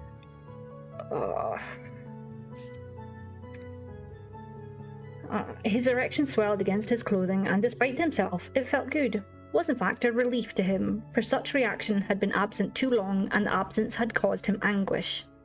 His mouth became dry, his hardening almost painful, as the eroticism he had been witness to filled his mind and senses. He cupped a hand to himself as if to stay the tide of passion, but the touch merely increased the sensation, making him give out a small groan. It had been a long time since. Jesus, no, you're not that bloody desperate. With a sigh of frustration, Tom wheeled around and strode determinedly from the kitchen to the bathroom beneath the stairs, where he whipped off the sweatshirt and doused his face and chest with cold water from the tap.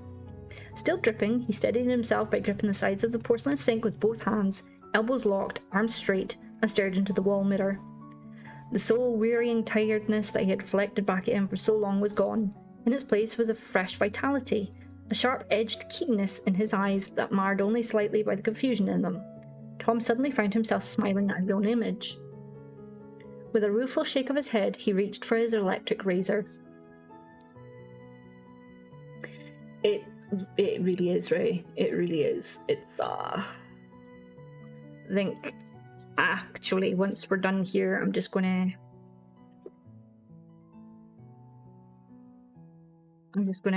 stop at the end of this chapter. I think. Tom sat at the oak table and took a huge dark plum from the bowl, pouring himself a tumbler full of apple juice, or whatever it was, from the jug before biting into it. He warily took a sip first, taste buds sampling the juice before swallowing. It was apple juice, and yet it wasn't. It had a flavour all of its own, one that was unfamiliar to him, a sweetness that was refreshing rather than sickly. It tasted like nectar. Not that he'd ever tasted nectar, nor knew anyone who had. But it was his idea of what nectar would be like if he had the chance. Deep, satiating, somehow filling his chest first before his stomach, the flavour almost addictive. This from one small sip. He took a larger gulp, nearly draining the tumbler. If the drink was good, then the fruit was an ideal complement. The plum was a plum, looked like a plum, tasted like a plum, but oh god, it was the finest and biggest plum he had ever eaten. And the apple that he tried next was the finest apple he'd ever eaten, as were the berries he tried afterwards. It was as if he could physically feel their goodness, their nourishment entering his system to revive and energize. Tom was well aware that the senses could be heightened after a long illness, but this was different. This was though it was the first fruit he had ever eaten, and the very first juice he had ever drunk. Neither tasted strange, but both were unique. With renewed relish, Tom sat at the table and feasted. On fruit he's gonna have the fucking runs later on, I'm telling you. Sometime later, after exercising, which he had tackled with uncharacteristic enthusiasm, and completing what little unpacking was still left to do, he heard the sound of a car's engine approaching the cottage. Assuming that either Eric Pimlet was paying another visit or that Nell Quick had returned, this time by car, Tom went to the open front door. The small, sickly green two-door VW Polo pulled up beside his Jeep by the time he reached the doorstep, and a bespectacled young woman was opening the driver's door. "Hi," she called out, stepping from the Volkswagen and giving him a cheery wave. "Tried to reach you on your mobile yesterday, but it must have been switched off, unless I was given the wrong number, of course." She wore trainers and tight-fitting black cycle shorts, a white t-shirt and an open, hooded zip-up, as she stretched back into the car to retrieve something from the passenger side. He saw that her legs were long and lightly tanned, just a few shades off their natural colour, white ankle socks enhancing their tone.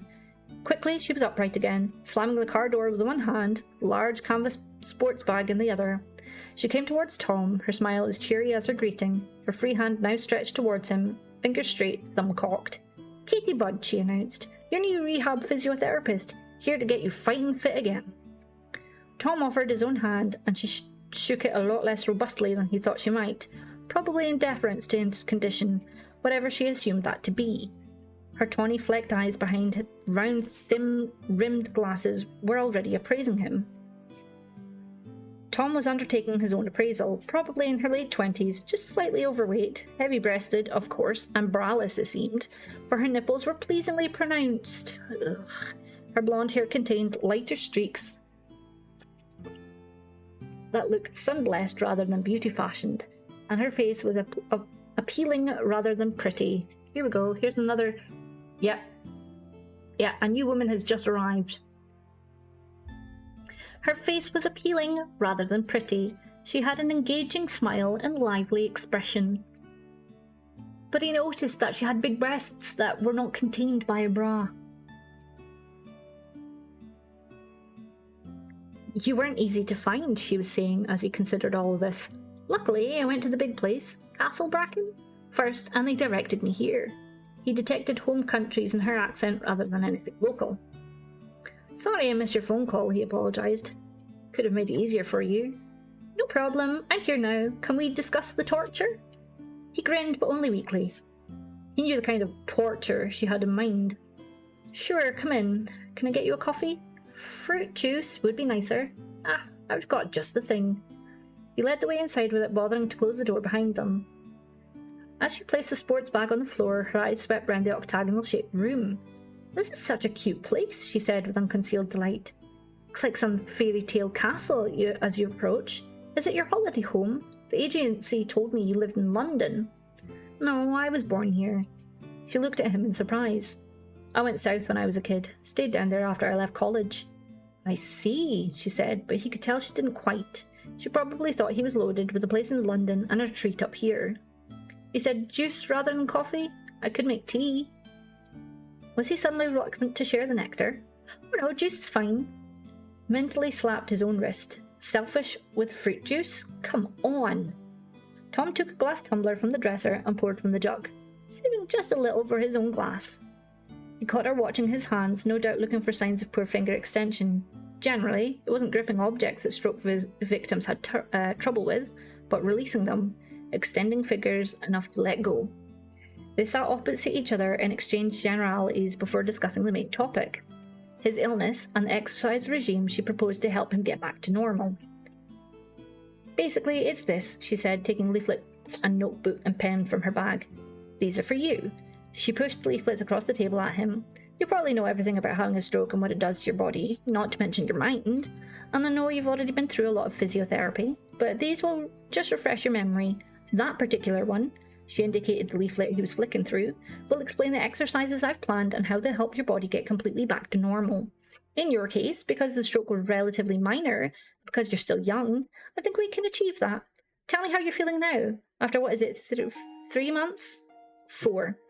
Okay, how fit do you feel you are, and what physically is bothering you the most?" "Yes."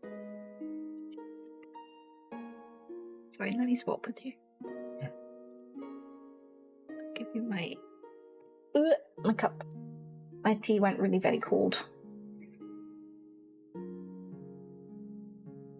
Thank. Well, Sorry. Hi, PK. Hi, PK. Welcome in. I'm sorry, Ray. Hi, Literally. How are you? Thank you for the hydrate.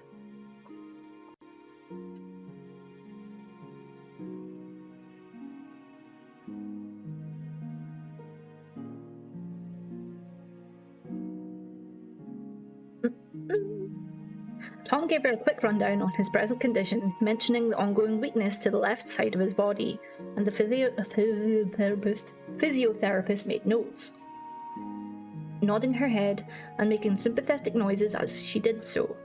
Naturally, having no wish for the state of his mind to be brought into question, he made no mention of yesterday's little adventures: the naked girl in the forest, the floating lights, the attack of the wasp swarm. How the hell would he explain the lack of marks and bruising to his body, and the loathsome things that had tried to crawl from the earth itself? No, he wasn't that crazy, at least not crazy enough to tell anyone else. I get the feeling this book is more like erotic short stories than a novel. In Norway, there are two women who has podcasts where they read one erotic short story each episode, discussing the language and writing a hilarious podcast.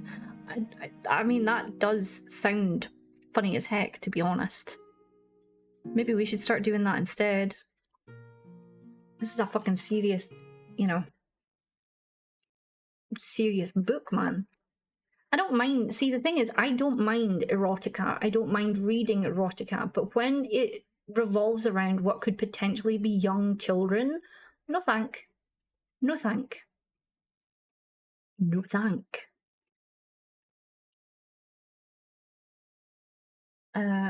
As he talked, he noticed she was constantly laying down her pen to take more and more frequent sips of the drink he had given her, until finally she said, "What is this stuff? It's delicious. At first I thought it was apple juice, but now I'm not so sure." For some reason unbeknown even to himself, he lied. Apple juice mixed with mango. The invented ingredients almost seemed reasonable given the unusual taste. The therapist screwed up her face and held up the glass to examine the last dregs. Could have fooled me. Doesn't taste like that. Again, he lied, and again he wondered why. Well, I've added something a little extra of my own. Secret recipe, you know. She gave him a mean smile and shook her head. So I can't get it in Tesco's or my local health shop? He laughed with her. The therapist took a few more notes as he resumed informing her of how he felt generally until finally she flipped the notebook shut and laid it on the table. "Good," she said with another reassuring smile. "I think you might be one of my easy clients. I've got to say, you already look pretty fit to me. One thing." Her eyebrows rose askance. "Did, have any other patients or clients of yours, those who've suffered strokes, that is, have any had problems with, their mind?" Her attractive face became more serious. "I'm not sure what you mean. Most. No, not most. All have been a lot older than you, and some have become somewhat vague or slurred their words. Sorry, I know you want me to be frank. Not all recovered their full mental faculties after their original attack. But only one or two had second and third attacks, if that's what concerns you." "No, I really mean mental problems." There, he said it. "I'm sure your doctor had told you that often there could be speech impediment, or that simple things like reading or tying up shoelaces have to be relearned. A stroke can wipe clean certain parts of a person's memory, but they're likely to recover over a period of time. Time and patience, Mr. Kildred, that's what it's all about. And exercise, of course. Can I call you Thomas?" "You could, but the name's Tom, with an H, but no ass. Mine's Katie, with a Y, and Bud has 2 Ds. So listen, we'll make a start day after tomorrow, but now I want to do a few simple tests." She reached into the sports bag by her feet and drew something out.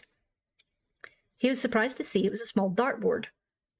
She quickly looked around and spied the coat hook on the door leading to the spiral staircase. "That'll do," she said, rising and taking the dartboard over to it. She hung it on the hook and returned to the bag, dipping into it again and bringing out a transparent box containing 3 feathered darts. "Do you mind standing?"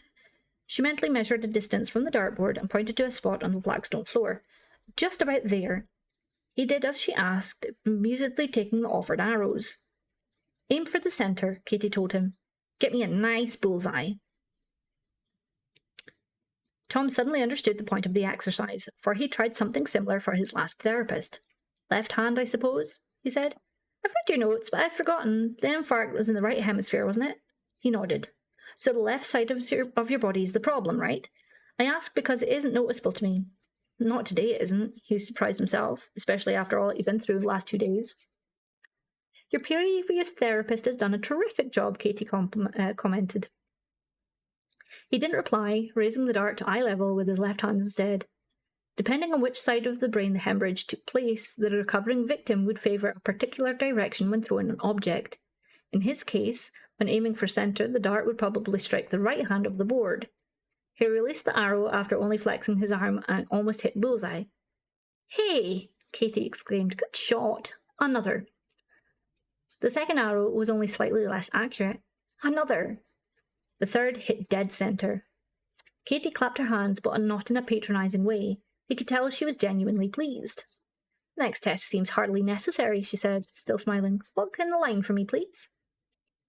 She was pointing at one of the long joins in the flagstone floor, and Tom obediently placed it. Oh my god. Tom obediently paced it, aware that this tester was watching for a left foot lift and perhaps anticipating a drift off course. Okay, great, she said when he reached the other side of the kitchen without deviation from the line. Foot drag, or left foot turning inwards. Oh, wait. Oh my god. Without deviation from the line, foot drag, or left foot turning inwards. She quickly put him through a few other exercises. Foot extensions, outwardly rotating arm movements, shoulder protraction, upper arm and leg extensions, hand and figure extension, all of which he passed with flying colours, again even surprising himself. Katie watched his breathing, made him stand on his toes, then his heels, tested his reflexes, and finally asked him to close his eyes and extend his arms at shoulder level. After a full minute, she allowed him to open his eyes again, and he saw for himself that both arms were still level. The left had not drifted downwards. I'm not even going to ask you to climb on a chair or watch you get into your car, she said with a further satisfied smile, as she took down the dartboard and put it back into the bag. Because everything tells me your gross motor skills are fine. I understood from the medical notes they sent me that you still had some way to go. If you do, I can't see it. This seems to be a particularly good day, he replied almost sheepishly. Well, we'll see how you do next time. I think I'm going to work you quite hard, so be prepared. She produced a card from a pocket in her zip-up. Here's my number and address should you need to get in touch urgently. Mobile's on there too. I'm just on the outskirts of Shrewsbury, so I can get over in no time at all. Do you think I could check your mobile number in case I have to reach you? As Tom wrote the number down on a scrap of notepaper, he wondered if she offered the same service to all her clients. She wasn't a GP after all. Katie lifted the sports bag and glanced around the room again. That's a lovely atmosphere, she remarked. Quite peaceful, serene, sort of. You're a lucky man, Tom. Yeah, he thought, as if the notion had only just struck him. Yeah, I am. He smiled back at her and it turned into a grin. I'm very lucky, he said. Boo! Okay, I'm done. It just... There's something... I don't know. Hi, Reese! How do? How do? How do, my dear?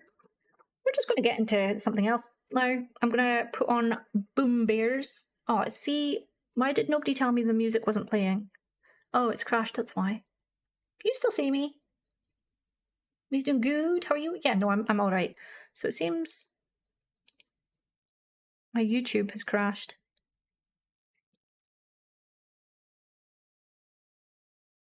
You do see me? I thought so. So YouTube seems to have stopped. It's just YouTube. Oh no. Oh no. Oh no.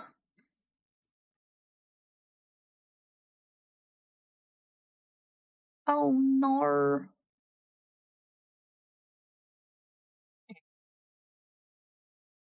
I thought so. Did some more edits of my book. 3,000 words in? Yes, right. I didn't hiccup. You can't prove it. Nothing happened. Shut up.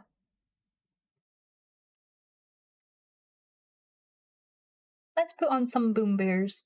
I'm going to put on my headphones. Love Jay. But he doing a heckin' munch. It's I love you guys. Thank you for dealing with that. I didn't realise it would get quite as awkward. I didn't realise it would get quite as awkward. That was awkward AF. Awkward AF. It was slightly awkward. It was awkward AF. Yeah, let's do some Boom Bears while I have a quick munch myself. What game would you, after this, what game would you guys like to see? Normally on a Sunday, we would be, quite chill, but that game has got me feeling, no, not that game. That's the wrong one. That book has got me feeling a little bit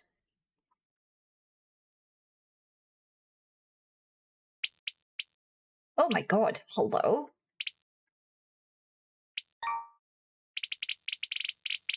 Why is it so big? Giggity.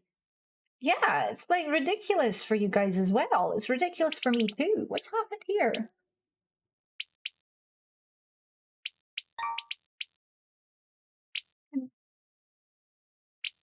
It's like look, the game is like the game's cut off.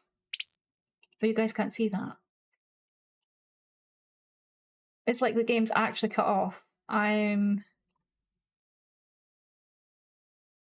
confused. Boom Bears, what's going on? Oh my god, I can't even see them. Do you know what? Fuck it. Fuck it. Do you have a look at the book as a reader? Just need someone to have a look before I go further in. Sure, absolutely, send it to me.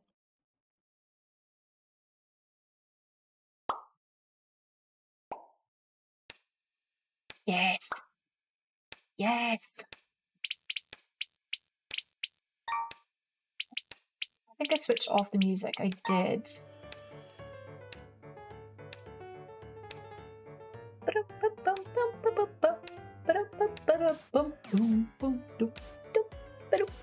I'm gonna have a munch.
Come on, more folks join in.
Chat. Question for you. Pecan Delights, or what was it? Chocolate chunk mint frosted brownies. Chocolate chip mint frosted brownies. Because I'm aiming for the brownies. Brownies. Yep. Very well. Uh-huh.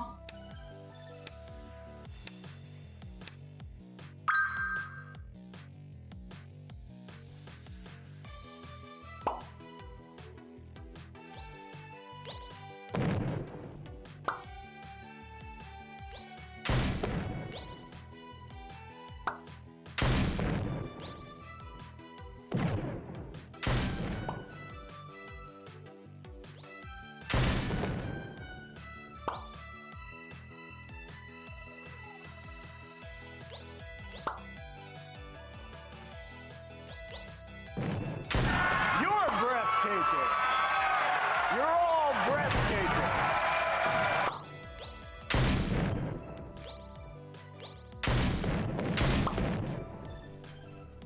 Leave. Raiders, welcome in. He came in at the wrong moment. I'm munching. I'm munching. Come and blow up each other with boom bears. Come and join in. Raiders, welcome in. If you don't know who I am, my name is Nana Salad. Welcome to the Salad Bowl. We play a variety of games here, mostly airing towards the horror, but the biggest horror of all is I'm really shit at playing games. Welcome in. Join in the madness that is Boom Bears. How did Path of Exile go? Like I said, I'm just about done. I've got the last crust to go, and then we're done.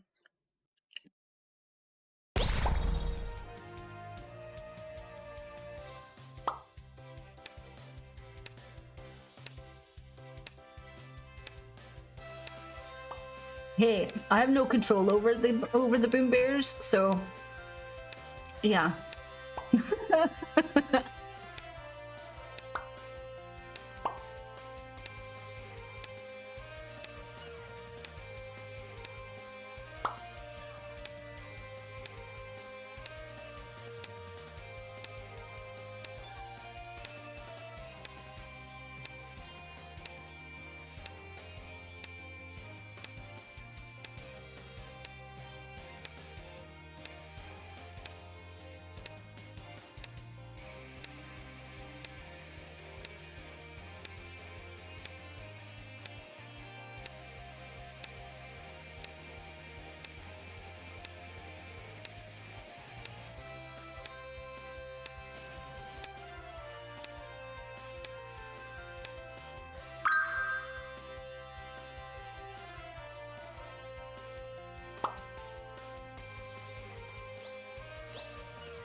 Sorry, you guys know I don't normally like munching on screen, but I was just way too fucking hungry.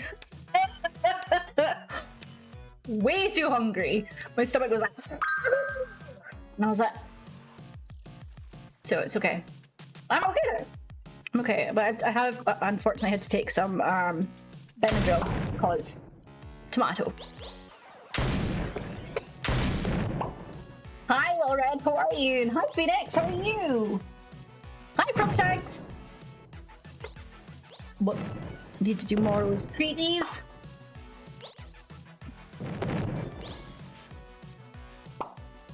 Oh my god, Moro! This is the last of the packet, and you've got one packet left, buddy. Got one packet left. Literally one packet left.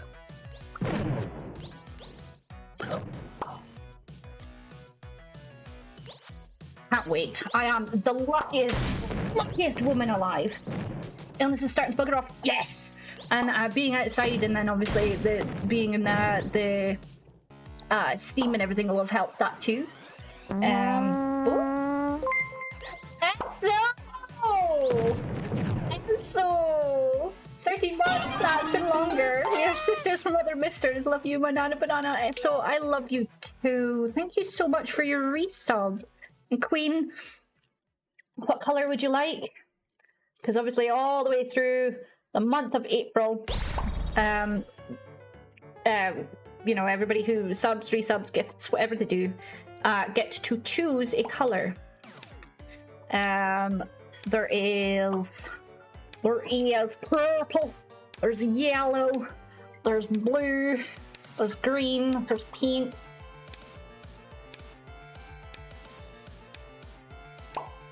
Blue.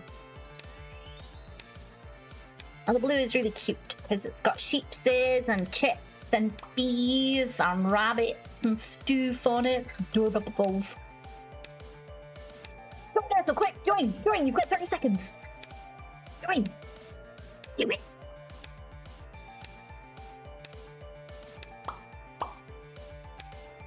Yes! Woo! Do, do, do, do, do.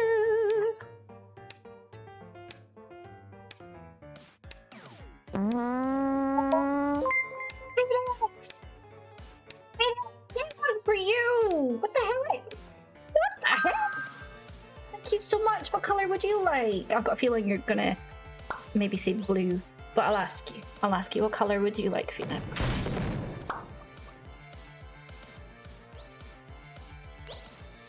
Blue.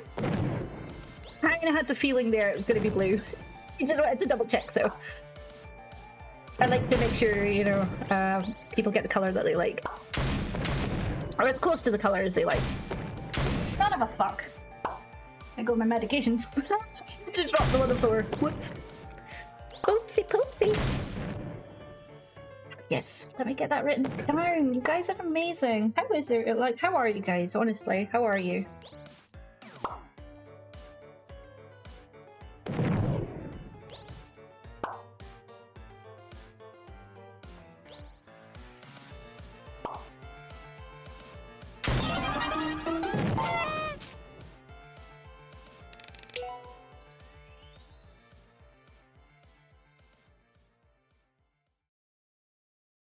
You've 13 months. Oh no. Oh no. Oh no, mouse, where are you? Mouse, where are you? My mouse keeps disappearing. Gosh dang it, you guys. No.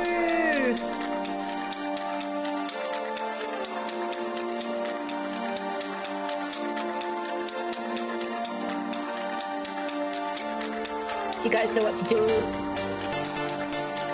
Dishwasher loaded. Sister and brother-in-law, just moral support for tomorrow. I understand. Dark Phoenix, you're already on my list, aren't you?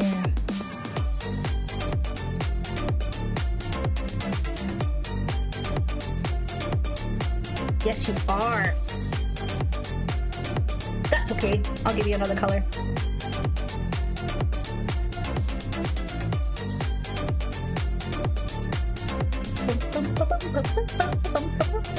Igsy, 8 months. Oh my god.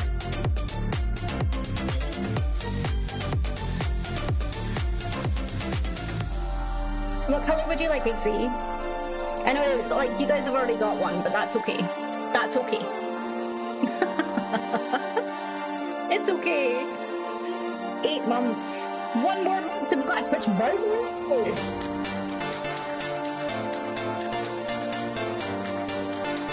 Oh, Little Red, I'm sorry, my love.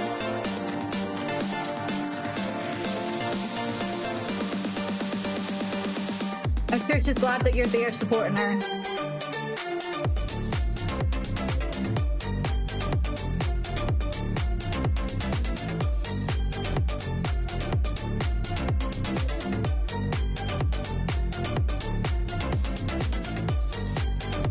Yellow.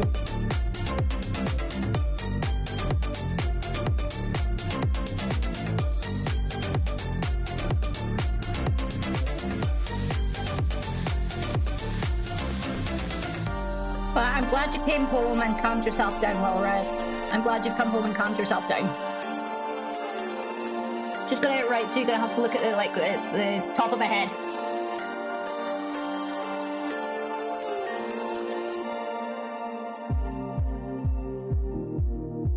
Hit that timing, beautiful, Nana, beautiful.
You've got 55 seconds left of the hype train.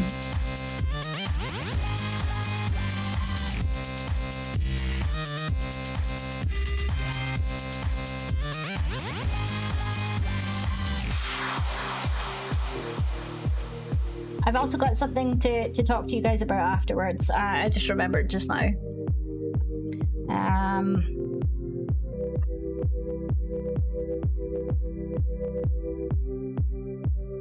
It's a little bit serious, but it's not like thingy.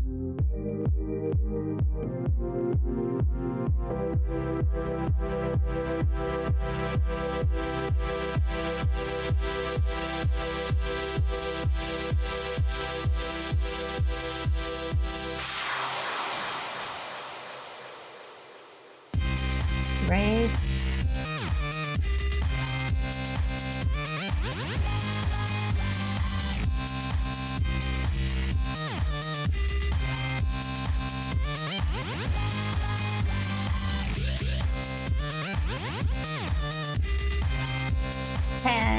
Months, yes.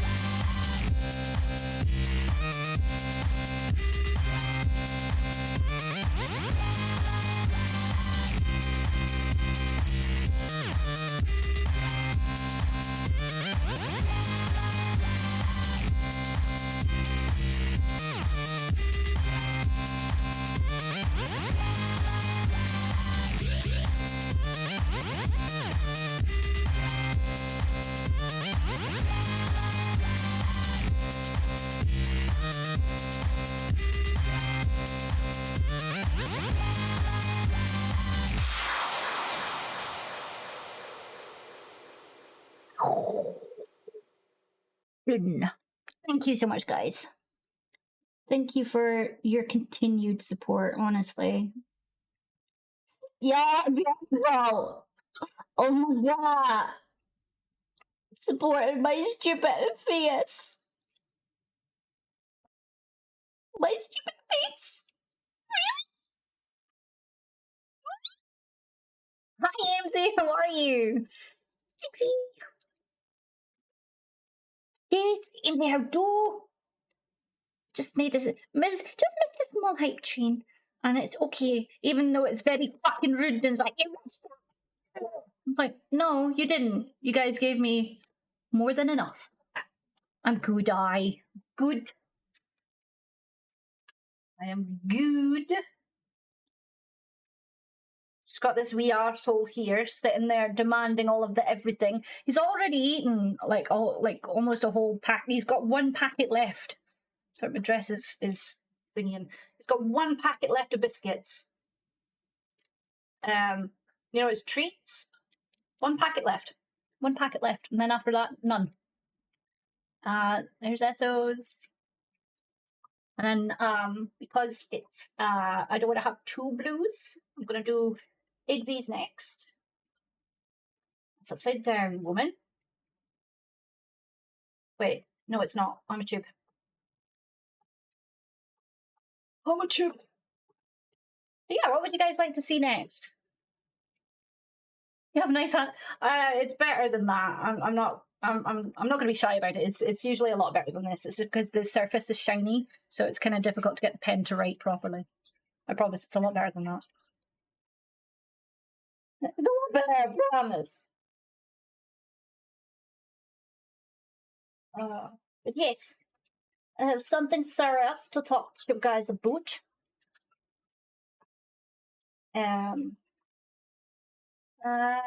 There's Iggsy and there's Phoenix. It's so long. It's so long. You guys are. Oh God.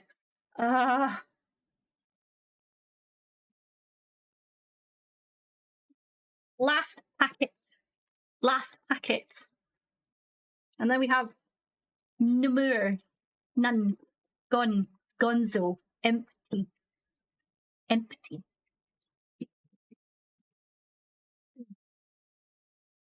Here's redeemed treaty for Moro. Apparently Moro needs another treat because you're no fat enough for you.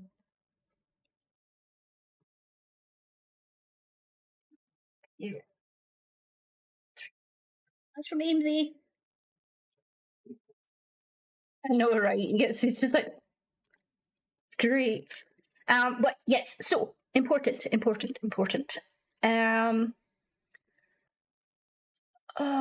He's busy baking. I don't think he'll hear me. On the, I think he said the 15th. When are you going away again, Jay? Jay, when are you going away again? Middle of next month. The middle of next month. It's 15th-ish. So about the 15th of May, Jay will be going to America. So I will need you guys. He'll be going back for 2 weeks. Yeah. So he'll be going back for 2 weeks to a family event. A family reunion, I think they call it. And it's going to be difficult. It's going to be really difficult.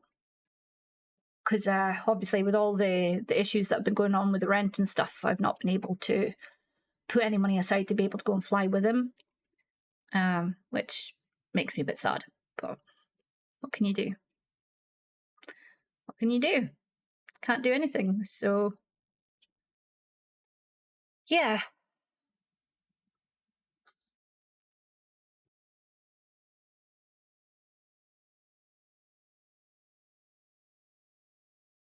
I don't know what to do. Plan a bunch of friends activities. Play games with your friends every single day.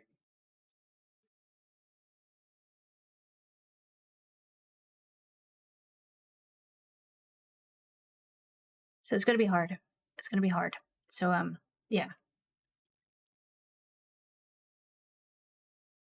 He'll be your emotional support, Jay, whilst he's away. Thank you. I'm trying not to get sad about it. Because he will be coming back, I hope.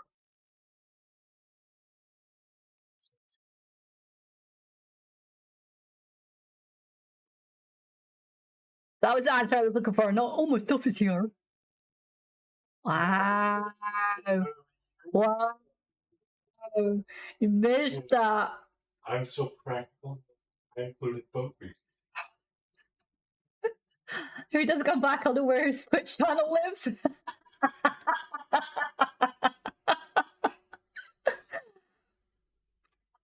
can push your emotional wheelchair and I'll be your emotional motor feeder. I appreciate that. Thank you, guys.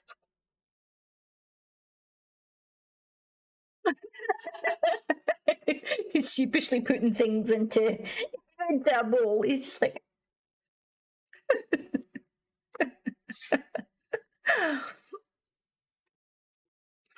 He didn't say me first. He's going to get punished later tonight.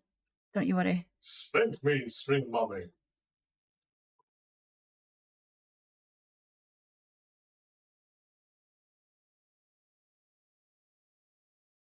Please tell me you didn't hear that. Please tell me my microphone for once did not pick that up. It picked it up. Shit. Could be here for you. Stick to electics. Thank you, guys. Honestly. I heard it loud and clear. Shit. Shit. Okay. I appreciate you guys. Thank you. I guess that's all the thingy I needed, for sure. For sure.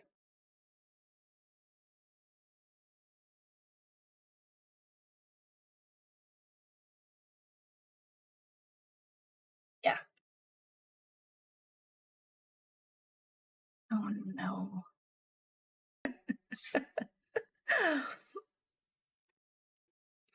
He didn't say me first. He's going to get punished later tonight. Don't you worry. Spank me, string mommy.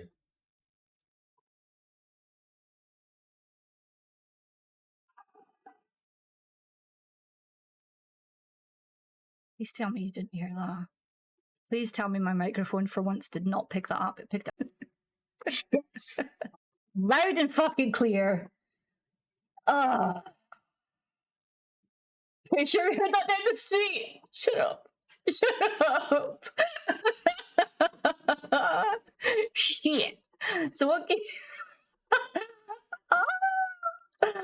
What game would you guys like to see me play tonight?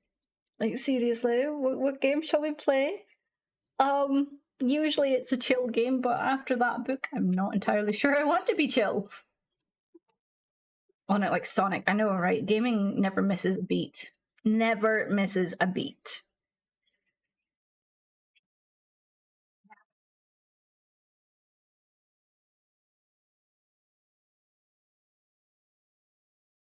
Still waiting for Phoenix Wright. Do I have that? I do have that, don't I? You cannot hide from us, Yorkshire is a good boy. My favorite little pirate.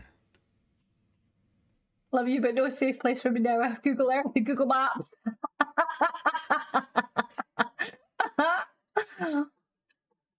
Got 2 hours to kill, whatever you want to play. Oh, this is the choice, isn't it? I hate choices. I'm terrible when it comes to choices. I don't know if you could tell.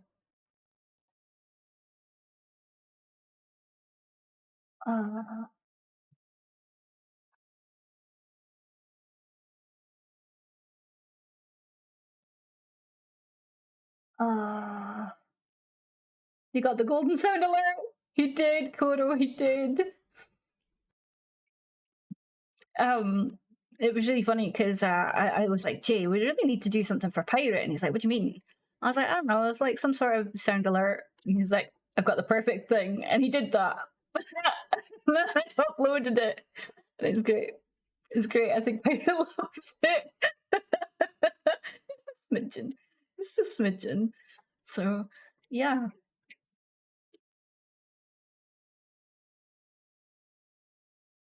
Wait. Idolith, you hoover your cat? You get all the hair off? Yeah. You hoover your pussy? You vacuum your pussy?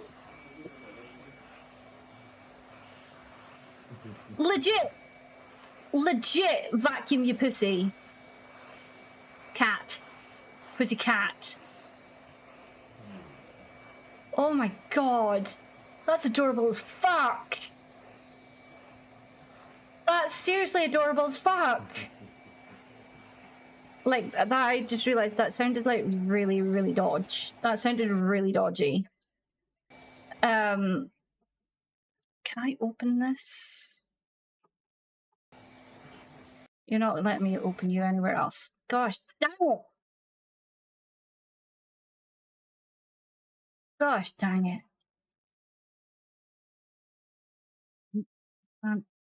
It's technically Ebsy's cat, and she seems to enjoy it. Really love to be. I've never seen a cat enjoy being hoovered before. That was an experience. Sorry? You ever seen a cat named Hoover? No. Most cats that I know run away from the hoover. They don't run towards the hoover. It's because they don't know the pleasures of the Hoover.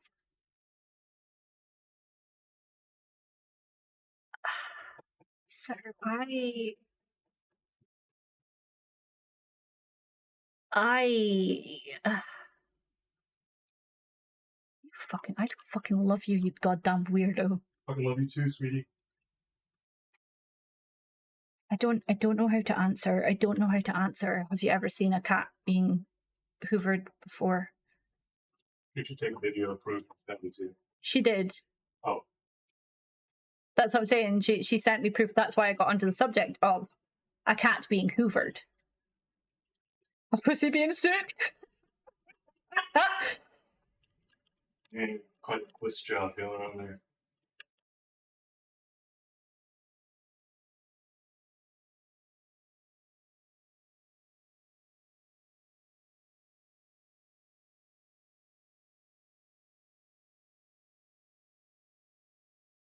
Any animal that enjoys the vacuum sound is in dire need of clinical aid.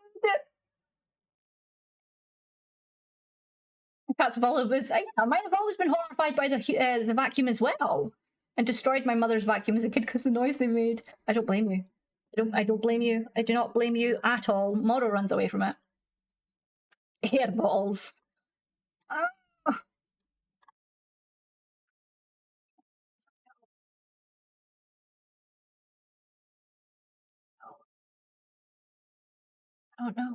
I don't know. I really should finish Happy Humble's Burger Farm. Fuck. You know what? I feel like being scared. Come and be scared with me.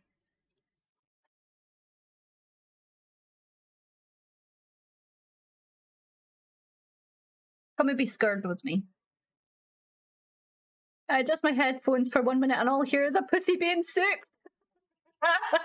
we were talking about a cat being hoovered.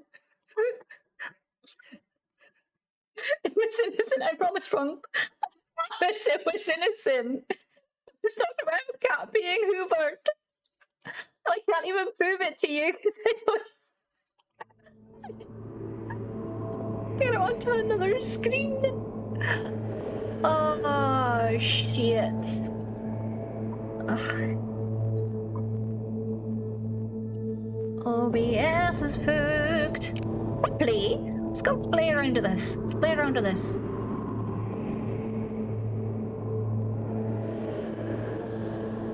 Illuminati, I love it. Okay, hold on.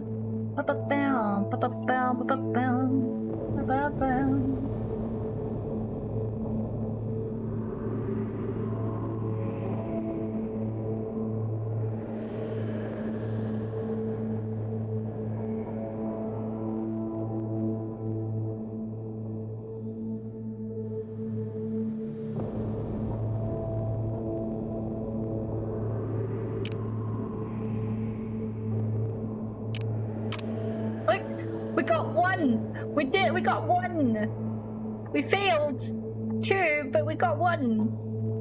And it was all because the game decided that it really, really, really... Me and Moro are going to be hiding some of the screen. Do you guys really care, though?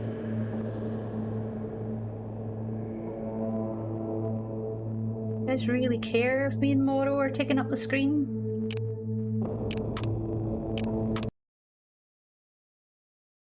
The more lit candles, the faster you succumb. Extinguish them. It's a spooky game, this one. It is a spooky game. So if you've not seen this, be thankful. Hold on, I need to turn down the brightness because the brightness on my light is a bit much. And I don't really want you guys to see too much of my hair sparkles. It's really obvious that I've got a lot of hair sparkles. My sister's dog don't care about the vacuum sound. As a puppy, he wanted to chase it and attack it. But a fire alarm where the batteries are about to die, which gives the little beep sound, terrifies him. I don't blame him. I don't blame him. Fucking... Just every now and again, you hear it. So, stop this.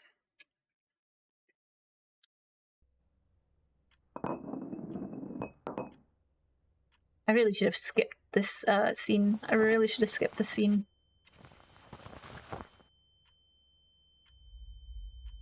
Do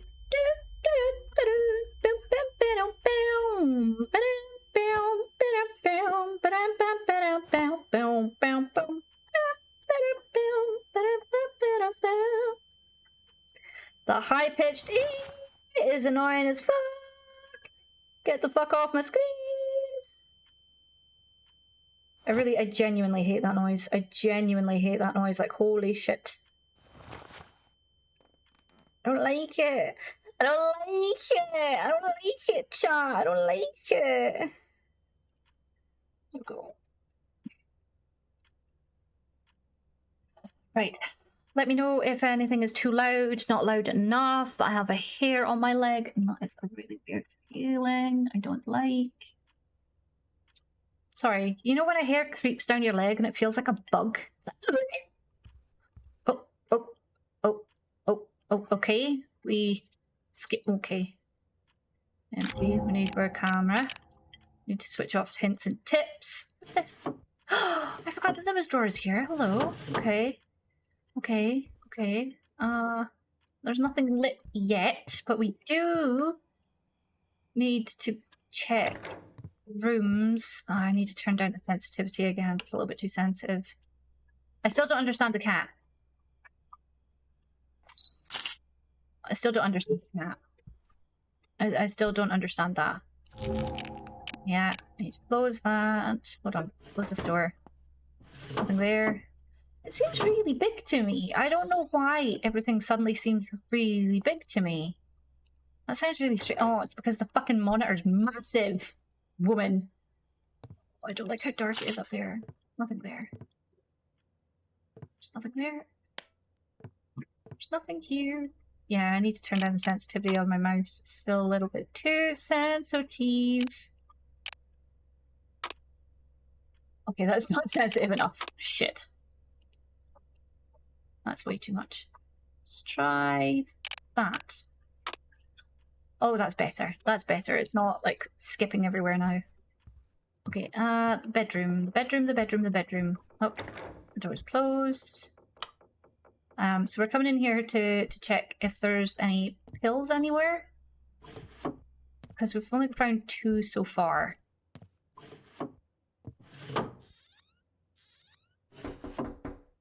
Oh, don't start already. Oh, don't start already, game. No, that's cruel. Game's starting already, chat.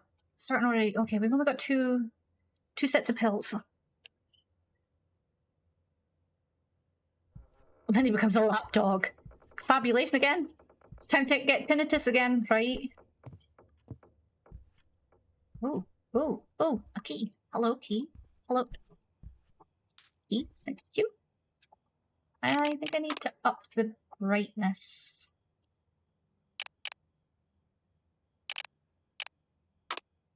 Is that a bit better for you, chat? That looks a little bit better. Oh, picture frame already. Hello. Woo! Got 1. What was that? Was that a door closing? It sounded like a door closing. I didn't like that. Oh, okay, so we got a yellow V, I think. Scrap of paper. Oh, something's just happened. Yellow V. I'm assuming that's a yellow V. I mean, I know it looks like a pink one. Or a Y? No, she's a V. She's V, right? E. Okay, so something's just changed somewhere. And it's most likely going to be downstairs, because nothing up here looks different. Oh no, I've turned off the lights. Hate it when they turn off the lights. Oh, there's a dude over there as well, so we need to check him. So something down here has changed. That's nice. That's nice. I think, from what I remember, we're supposed to take some pills initially. No.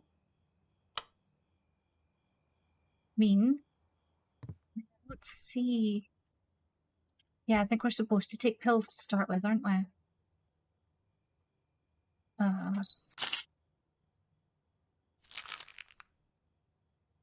Then we'll hear it doing the wiggle, wiggle, wiggle. Hear it doing the wiggle, wiggle. Okay, we can get the key from this, can't we? Oh, fuck off, closing the door on me. There's the lighter.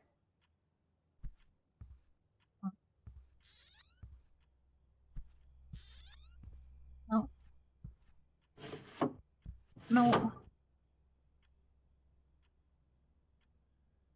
Well, nothing in here has changed. Nothing in there has changed. Yeah. So... Where is it? It's changed. Was he a pink X? Pink X.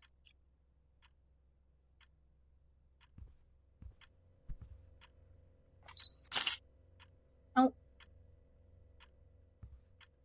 What's changed? What's changed? Hello? What's that? No, that's not changed. Oh, it's something here. Oh, the sink! It's the sink! It's the sink. Oh, thank God. Oh, thank God. Well, so far we've not seen that was the wrong button. We've not seen Jim Daddy yet. Okay.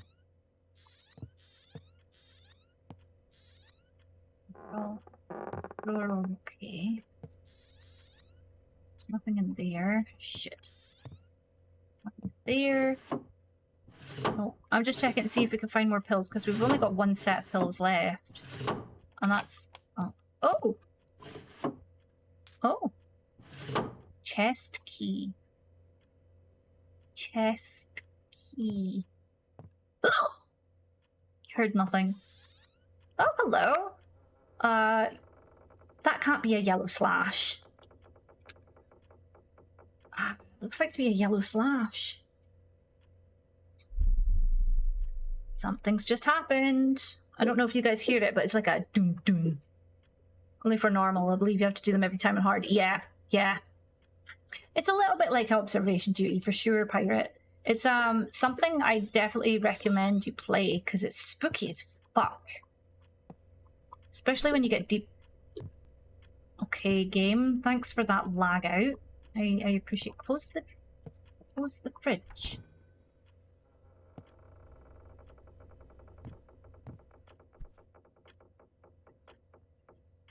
Something down here has changed. Can we open this yet?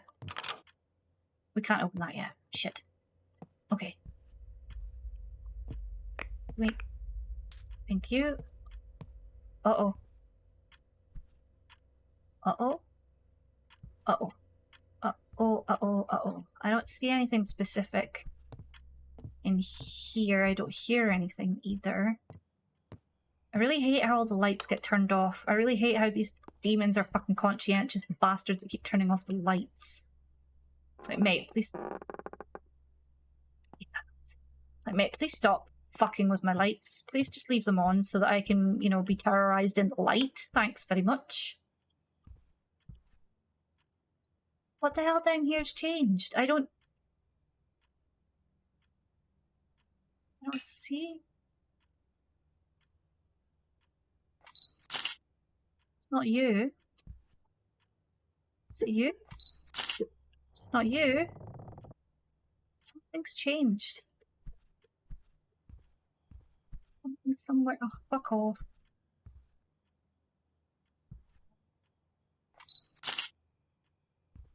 You. It's definitely something down here, though.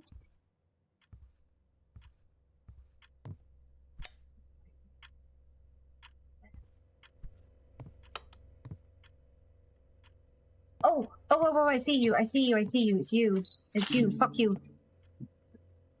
Okay, we did it. It's okay. Yeah, where's Jim Daddy? Not seen him yet.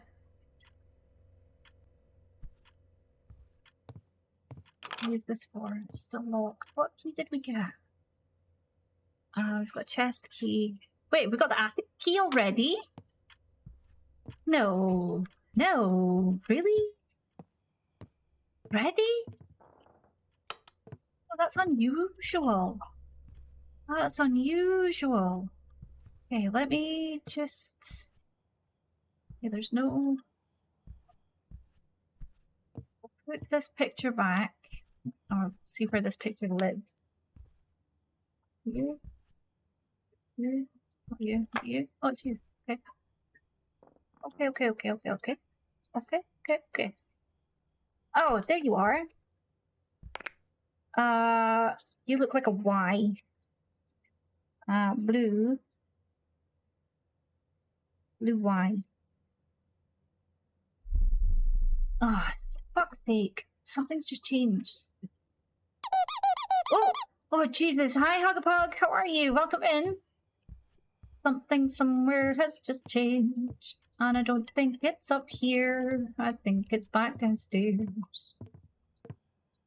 That is. Of course it's fucking down here. It's always fucking down here. Okay. Other than fucking lights going out. Seriously, these demons need to fucking stop. Leave the fucking light switches alone, you assholes. Oh! Getting touched already? Oh, shit, son. Shit. Why are you meowing at me, toilet? W. I can't believe we're getting this already. And I really hate how the bathroom keeps meowing at me. Is it? What's changed? No! That button. Please, demons, please. Demons, please. WR.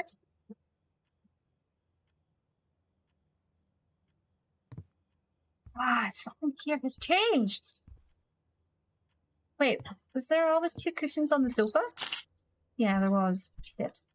I was like, maybe it's this. No. Oh, it's this chair. This is wrong. Here we go. No cracks here. Okay.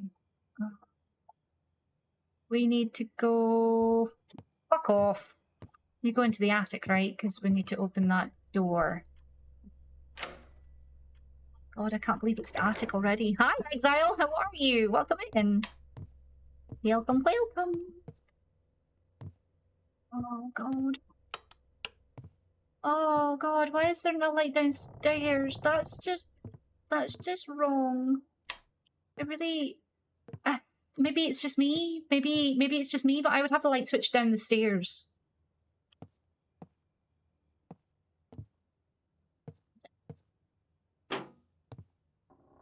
Oh, and the fuse box is up here. Of course. Fuck you, game. Fuck you and your fuckery. Fuck you. Oh, we need to light all the fucking candles as well, don't we? Why is this not flicked? Oh, there's a lock on it.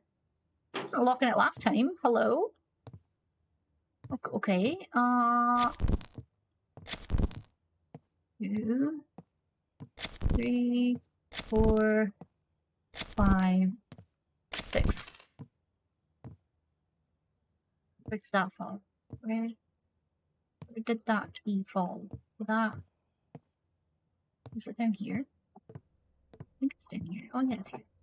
Hello? Oh, fuck, what just changed? I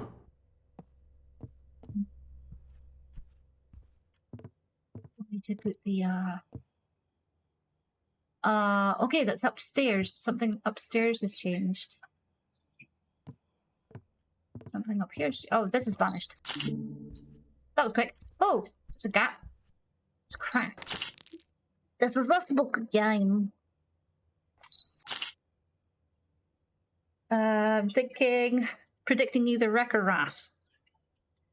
Oh wait, what was that letter? I look over to chat. E. It could be wreck. I agree with you there.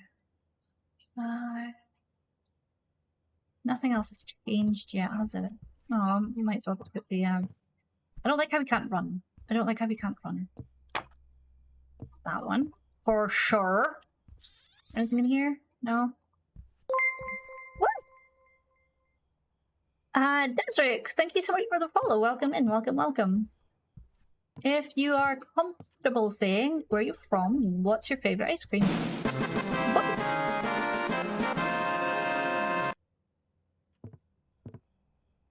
Hold on. What's Scream Elements playing at?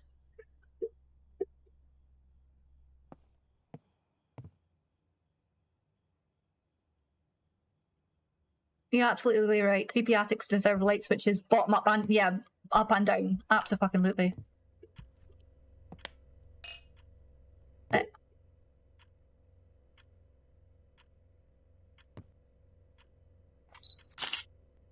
I didn't think so. Nothing's changed down here, so why are we getting the tinkle as if there's something... Like, oh, photo frame, that's why. Photo frame! We've got to find the photo frames as well as. So I've got one key, but... Oh, wait, no, we've got 2 keys. What's this key for? Basement key? Are you kidding me already? Ah, you're welcome. Absolutely welcome. I'm not happy that we've got both the attic key and the basement key already. Shit. Shit. And of course, this one hasn't got a fucking light switch at the top either. I swear down, whoever designs basements with their switches at the bottom of the fucking stairs need to get a grip. Need to get a goddamn grip. Hello? Oh. Oh, and something's just changed.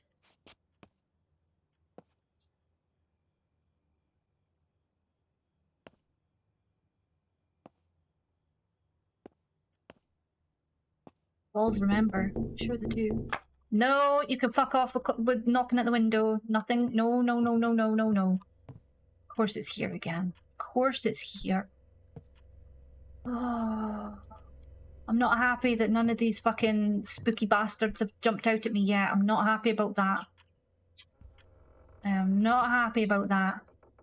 Yeah, I don't see anything specific in the kitchen. The dirty dishes are still there. Apparently something can happen with this drawer, even though it's not always obvious. I do remember Ditz saying that.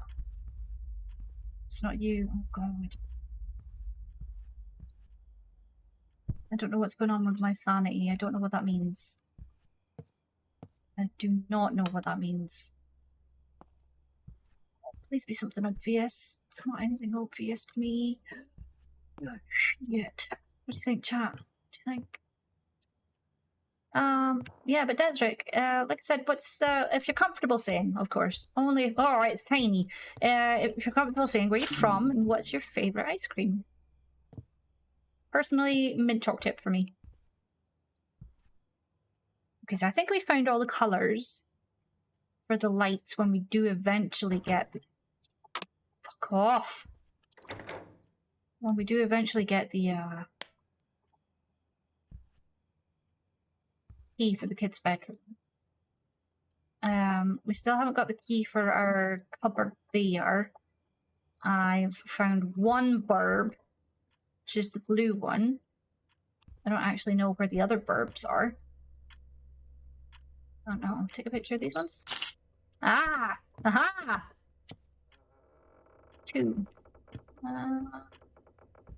There. Oh, it is that one! Yes! I think they change every time, though. I'm not sure. Maybe they stay the same? I don't know. 239, that's good. Oh, fuck you. You've obviously just... I hate it when it does that. I really hate it when it does that. I really, really hate it. I don't like it. Oh, and it was the fucking attic too. Up in the creepy fucking attic. I've actually got spooky dukes. I've got the spooky dukes. Oh, I've got the spooky dukes. Oh, I've got the real spooky dukes. Yeah. Real fucking spooky dukes. So something downstairs had changed, right? Just as the fucking power went out, of course. Of fucking course. And headphone warning, of course. Headphone warning. Just because I do. I get loud. It's you.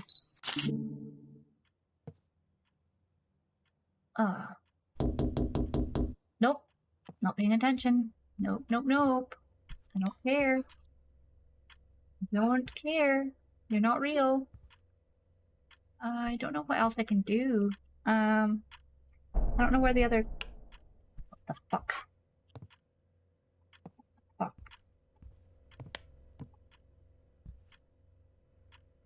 Okay. Okay. Where could the other crack be? Spooky Dukes, yeah. Alabama favorite ice cream. It's a tough one. Really enjoy strawberry, but all my time famous homemade Milky Way ice cream. Ooh. Ooh, that sounds nice. That genuinely sounds nice. Well, welcome in. Absolutely. Welcome in. We were reading a story. And then I got upset and freaked out and just like, nah, mate, because it started getting really pervy sexual. Not like natural sexual, you know, like pervy, like he espied this girl in the woods who was touching herself and having a fucking fantastic time, but he determined that she was a girl and not a woman, and then it proceeded to... What the fuck did we see? I don't know what we saw. What did we see? Oh... And then proceeded to talk about the shape of her breasts and, you know, her nipples and stuff. And I was like, nope. If you think that's a girl, nope. Oh, it's this. But yeah, I just felt all sorts of wrong and I wasn't happy about it. I don't mind reading about sexual things. You know, I don't mind reading about sexual things, but when it starts talking about that, it's like, nope. And I just realised we had not changed our title either. We changed the game, but not the title. Hopefully.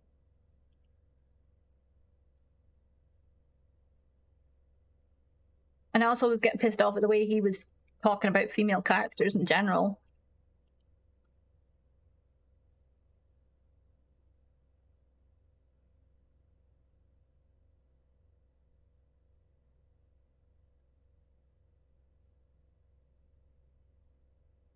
For God's sake. Let's play scripts. Yeah, like this woman that he apparently just met, she was she had come from, like, walked through the forest. I've only taken one. Yeah, she'd gone walking through the forest and apparently in a gypsy skirt and a white blouse and sandals in the forest with no discernible path. And she definitely walked. She didn't drive or anything. She walked. So yeah, I was frustrated. I mean, I know it's a book. I know it's fake. But there's like, I don't know what's going on with our vision. Like, I know it's fake and stuff, but there's so much. Do you know what I mean? There's so much. Milky Way is best, especially the dark chocolate ones. I'll be right back. I'm going to get Milky Way at the cupboard. Good morning, Jacqueline. How are you? Welcome in. Thank you for the lurk, my dear. I think there's a crack supposedly upstairs, isn't there? Oh god, all the lights keep going off and I don't like it. I do not like it, and I just spooked myself with the fucking banister again. There's usually a crack here, right? There's usually a crack there. How you not closed? What else can we do? What else can we do? Because we don't have the key to our daughter's bedroom. And we don't have any more... Oh, we've got 3. We've got 3. Oh, there's a crack there. Okay, that's good. That's good. Hold on. Aha. Nope, missing something. Right, you. No, you. Yes. How many have we got? No more. Okay. There's a big crack here. Big crack. Big. Didn't like that noise. Did not like that noise. That was a C, right? I think you're right, Pasta. I think it's right. Apparently you can't push it. Apparently you can't. Something's just changed. It's just changed. Something has changed. I'm kind of a scared. Oh, it's up in the hallway up here. Oh, it's flashing. It's not good. Tiny radiator? No. Big sofa? No. I know you're not happy. Fuck off. I don't know what it could be. This picture maybe? No, he's there looking miserable. This plant maybe? No. Can you smell his milk and double check whether it's good or not? Because I can never tell fish. I mean, it should be. I just opened it, right? Yeah. Oh, wait. No, that's sour. Yeah. Yeah, no, that's definitely sour. Yeah. That's weird. We only bought that on, what, like, Thursday? Yeah, the 13th of April is the expiration date. Sorry, not the 23rd. 23rd, that's today. Yeah. Just it's use been my milk. completely sealed since then. Just use my milk. Yeah. Final letters, I think also hurts, but not by much the potential for speedrunning this game has. Right? But this game has some of the same furniture models as Demonologist. Free assets. I can never tell what's changed up here. This one always bothers me. And then of course the light is flickering, which bothers me even more. Is it the light? No, it can't be. Shit, what could be changed? Oh, it's Jim Daddy! It's Jim Daddy, chat! It's Jim Daddy, did you see him?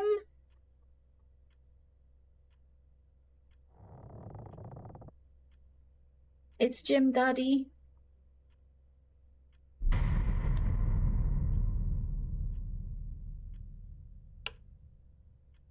Oh, the bottles are wrong. That's not good.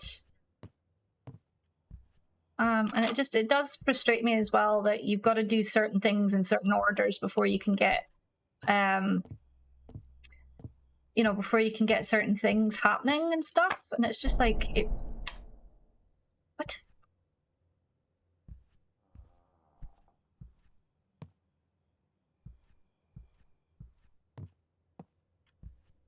You have to turn off the lights. Conscientious demons, fuck off!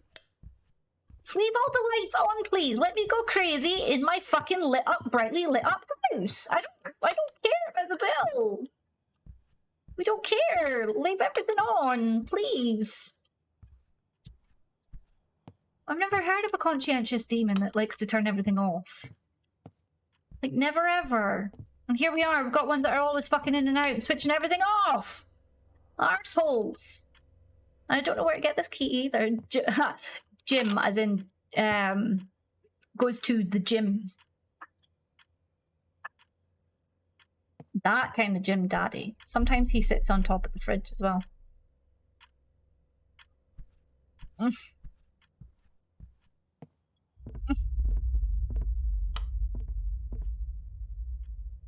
crazy already. This isn't fair. This isn't fair.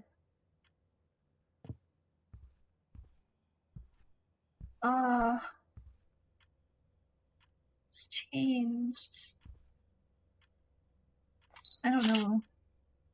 I don't know. I don't know.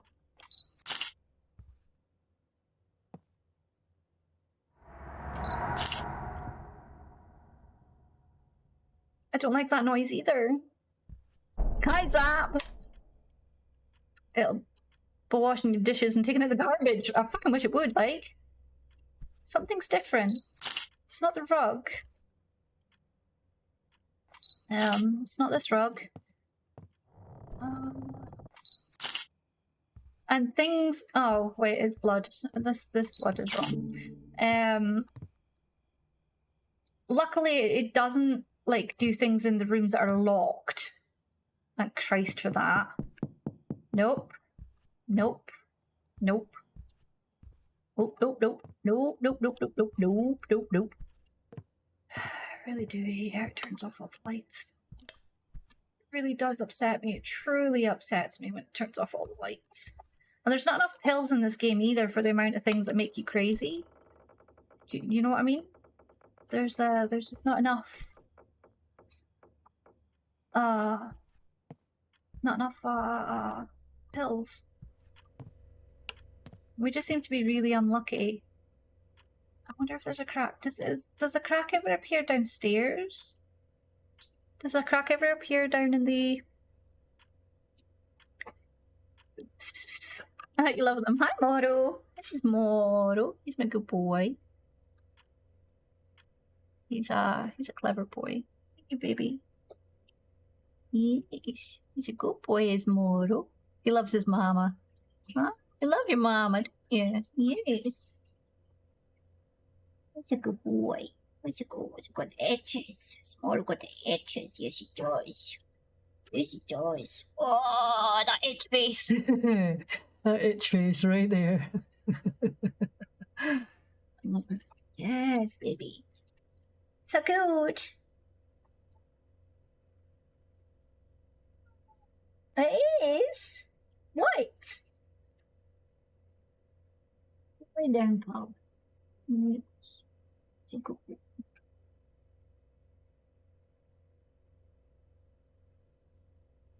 Is it really time for meds? Is it really time for meds? What the fuck? What happened to time? What happened? You're right, Moro. It's time for your tea. Tis time for your tea.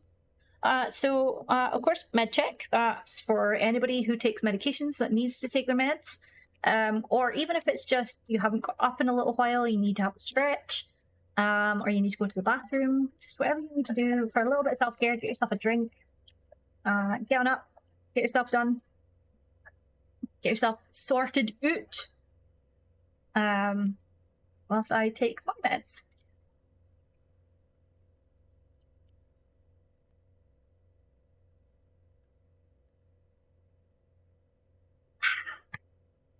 And that is my meds.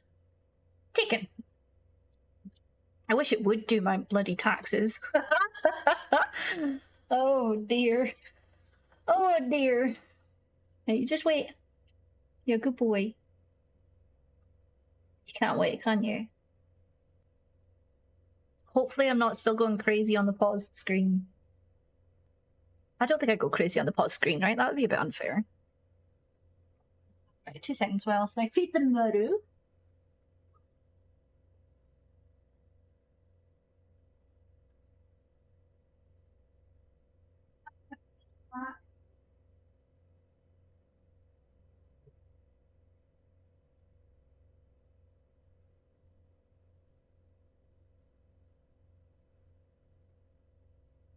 See? So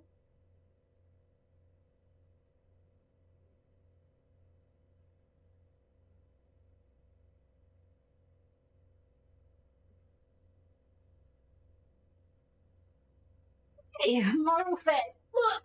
Pick up them pills I knocked down earlier.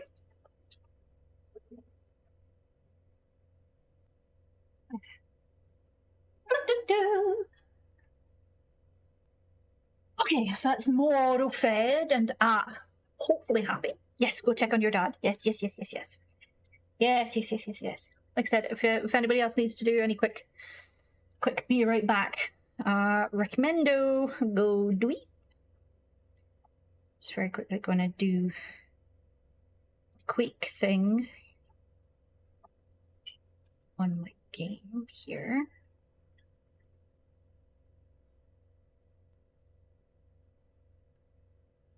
I need to move some things.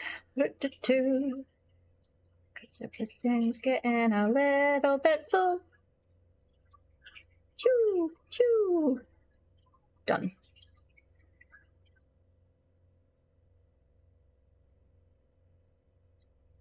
Done. Yes.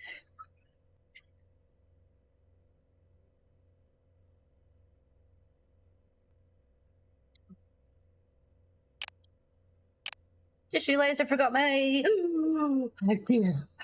Go get it. Go take it. Okay. Yeah. So I don't know. Does a crack appear downstairs in the basement? Look, they don't turn off the light in the basement.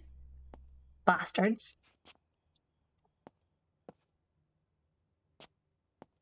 I don't see anything. I don't see.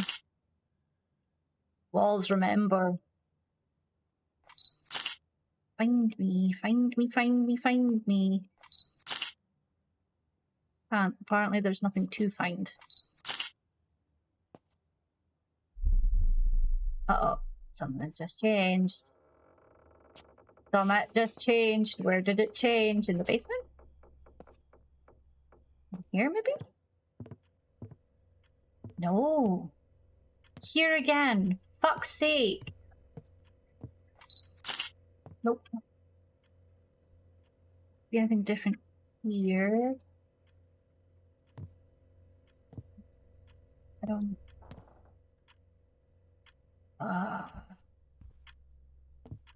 There's always 2 bugs there, right? Yeah. Oh, it's here. Here we go. This is wrong. There we go. God, this game's like. What am I missing? I feel like I'm missing something. Might be too late now, though. What are we missing? What is there something we could be doing?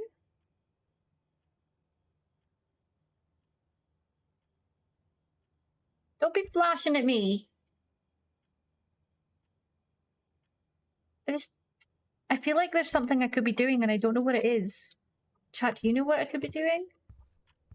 What could I be doing to get the this door open? Because this door's locked.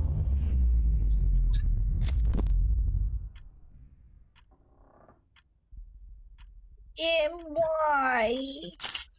Why? I hate it when you do this to me. Why? Oh, it smells so minty in here. Minty.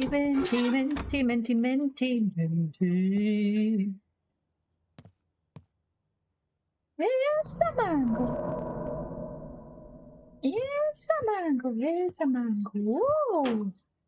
Why can't I open you? What have I not done to open you? Huh?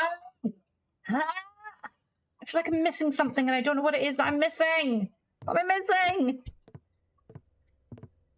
Don't feel like you're spoiling anything, by the way, because we've already cleared this once. So if you could think of anything that we might be missing, absolutely say it. Absolutely say something. Oh God, where? Oh, something down here's changed. It's not over here. It's not over here. The bathroom. The bathroom.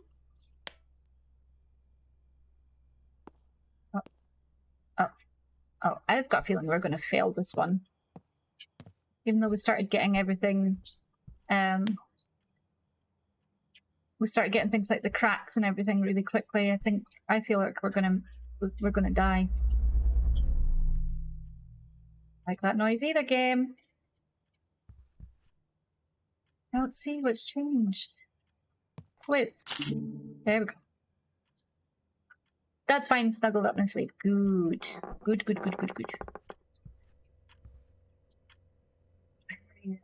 I really don't like. And it's a witching hour, it's 3 o'clock. And when most of the shit is gonna happen.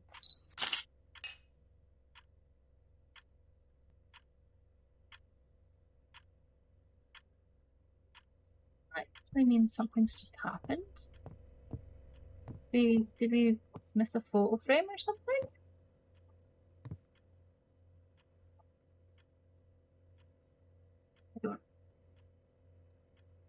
I don't see anything, do you? Time for kitty zoomies, right? Not wrong there. I don't know if a picture can. Oh! Stop pills! Oh! You got pills! Good.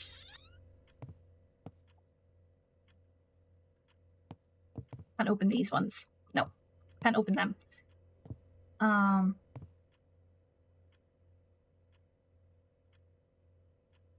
Apparently that's orange soda. Ice fresh soda. Upstairs, upstairs, upstairs, upstairs, upstairs, upstairs. I don't...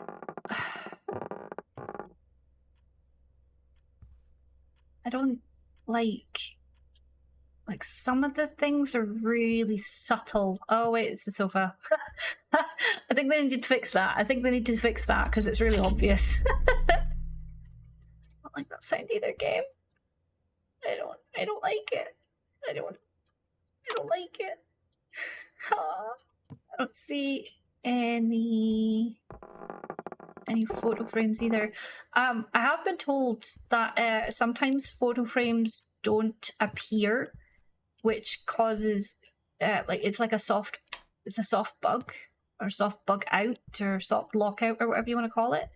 Because if you don't get all the photo frames, you can't do a certain puzzle, and sometimes they just don't spawn. Oh, fuck off. Flashing. Oh. I think maybe we should take the pill. I don't know. I don't know if we should. I wonder if we should just leave it for now. I don't know. I don't know. Oh, fucking Jesus Christ on a cracker.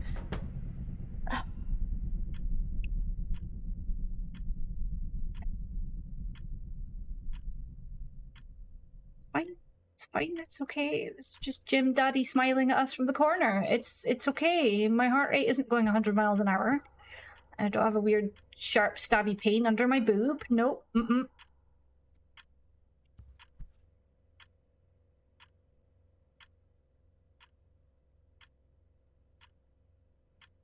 I heard weird fucking whispering.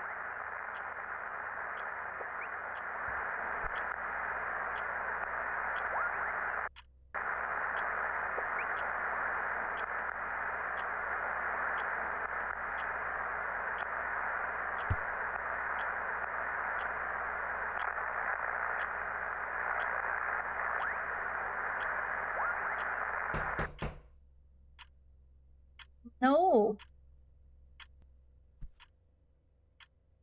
I don't even know where this other crack could be. I don't like how everything's flashing at us. I don't like it. I feel like I should take that pill. I don't know. What do you guys think? Should I take it? It's the only one I've got left, but I genuinely feel like I should take it.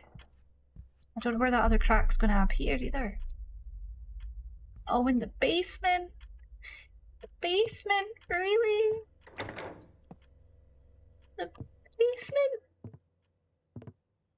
Oh, please be something obvious. Say something obvious. Oh, fuck. Oh, my god. don't like that shuffling noise. I don't like that shuffling noise. I don't see any other frames. It's me walking, but you know. It's a pill! Oh, we can take one! So we got two, so we got one left. So we got 4 this entire round. Yes. Maybe I was gonna say maybe the flashing lights will stop, but clearly fucking not. I thought it might have, but it didn't. It did. Chat, it didn't. What am I missing? What am I missing? I feel like there's a challenge that I'm missing that I should be doing. I only know of like several that we can't do right yet. And I don't know where the other crack could be.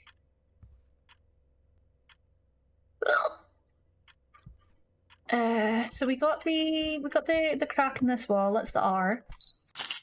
Yeah, there's no cracks in these walls, so but we did the puzzle. That's why we've got the key.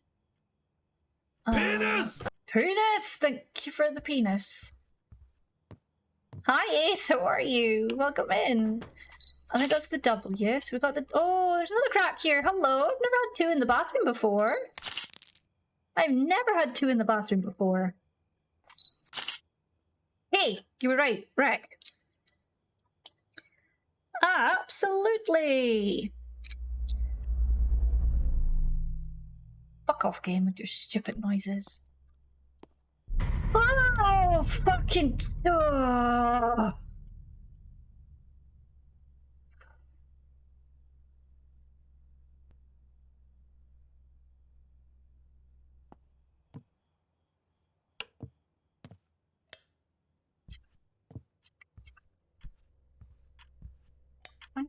It's fine. It's fine. It's fine. It's fine. It's all fine. It's fine. It's fine. It's fine. You're all right. I'm glad you're okay. Oh, W. What was it? Wreck. Yeah.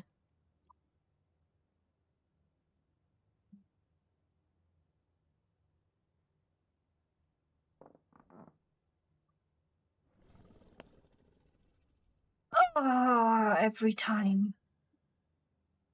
Oh. Thanks, buddy. Thanks for the key. I appreciate it. I don't appreciate it. I really don't appreciate it. Fucking spooky dooky motherfucker. Oh, fuck off! In the attic, of course. Let me just get this fucking cupboard open, right? Oh shit! What? Oh fucking Jesus! Oh, now they're gonna come thick and fast. Now they're gonna come thick and fast. Now they're gonna come thick and fast. I just want to know what the fucking code was. 239. 239. We'll get an attic in a minute. 2, 3. Wrong way. Key. Oh, we got the bedroom key. Goody goody gumdrops. Goody goody gumdrops. Good. Okay, we need to go to the attic before we go to the bedroom. We can't run because apparently there's no such thing as running in this game, even though I'm pretty sure I'd be fucking a little bit spookified. Can we do you yet? Can't do you yet. Something up here has changed.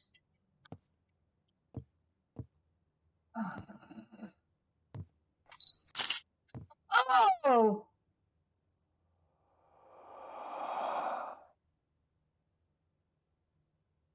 I don't think you guys wouldn't have even seen it.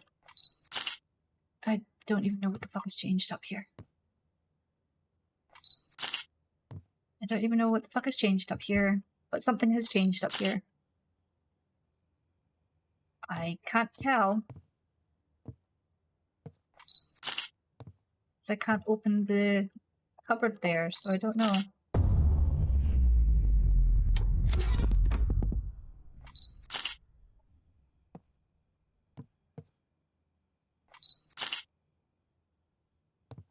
if it's something over there, that's not fair because I can't open this. Oh, game, come on. Come the fuck on. Oh, it's the rug. Fuck's sake. Fuck's sake. I like how my lighter's bugged out. I like how my lighter is bugged out. Why you be flashing at me? Fuck you. Did we get a picture frame? We did. We did. Fuck off, knocking on the window. Not that one. Is it this one? Nope. Is it this one? Nope. Is it this one? Yes. So we're missing, what was that? 1, 2, 3. 3 picture frames. We're missing 3 picture frames. That's not so bad. But we've got the bedroom key. And I'm pretty sure it's the eyes of the toy. Oh, we've got a picture frame. Thank you. Oh, and another one. That's 2. 1, 2. Got 1 left to find. Nice, nice. Okay, so there's a puzzle in here. So we. What the fuck just jump scared us there? I wasn't even looking. What the fuck? What's that? I hate it when it does jump scares like that. I don't even know what changed. Yellow slash. Yellow V, maybe? And if it's not, it'll be pink. Blue Y.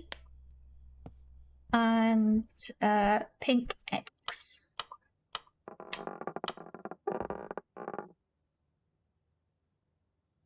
We did it. Sorry, gaming, I know this is a bit... I'll come out here whilst it's doing its whole flashy shit. Okay, it's not that one, it's this one. So we've got 1 photo frame left to find. 1 photo frame left to find.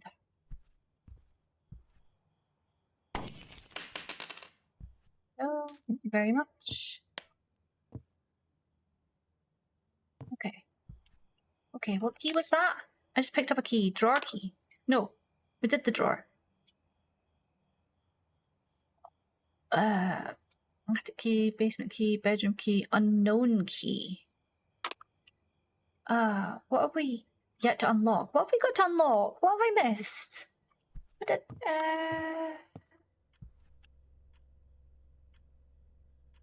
Wait.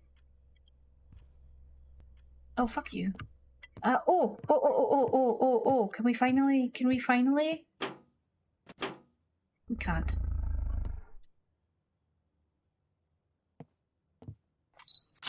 Oh! Fucking Jesus Christ on a cracker! Stop it! Holes! So apparently that's not the key for that.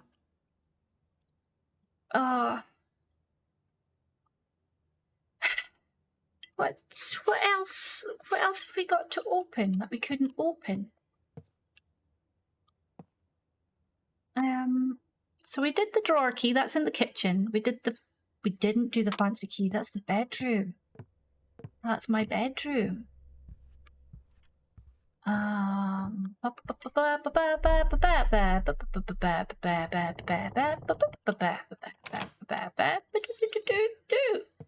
Rusty key. Rusty key. I hate chatting, Anna. You're loved. Yeah. We'll take a leaf out of Ruby's book. If you haven't told anybody you love them yet, now is a good chance to let them know you love them. Good time to let them know you love them. Did one. We did 1 key. I think we've only got 1 key, right? Yeah, we do. Okay, let's go back downstairs and make sure. I don't know why, like, the skeleton being there was a jump scare, because I didn't really find that all that scary. Maybe it's just me. I don't mind skeletons. I mean, Christ, we are a walking skeleton. We're a walking meat bag. Got a skeleton inside all of us. Oh, there's a change on the basement. No. No. No. I have no idea what's changed in the basement. That's not you. Is it you? It's not you, is it you?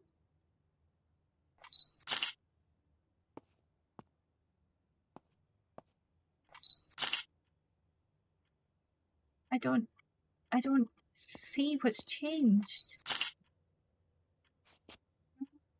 Oh, there's flowers in the pot. There we go. There's never flowers in the pot. And something else has just changed. Fuck's sake. Where now? Where now? Oh, up here. As per fucking usual. Something up here always fucking changes.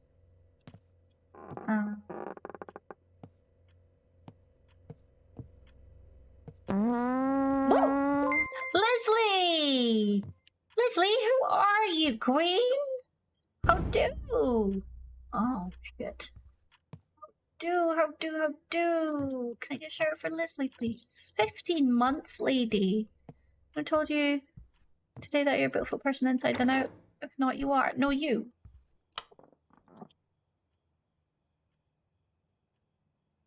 No, you. Oh, the bathtub is fucking tiny. Nope, I'm not listening. I'm not listening. Hold on. Let me get that written down for you, Leslie. Leslie, what colour would you like as well? Because everybody gets a link for the paper chain. We've got pink, green, blue, yellow, and purple. Thank you for the hydrate, literally.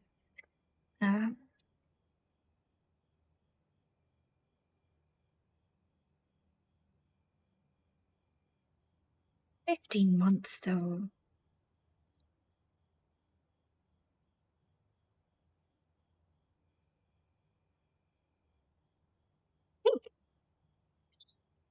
Got the Easter eggs on it. It's a pink one. It's pink. That is key.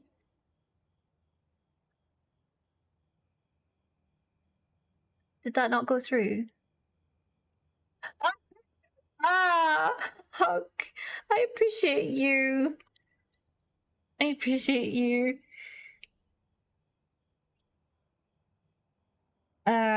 So it seems with the new bot, it doesn't allow my VIPs to do shoutouts anymore. I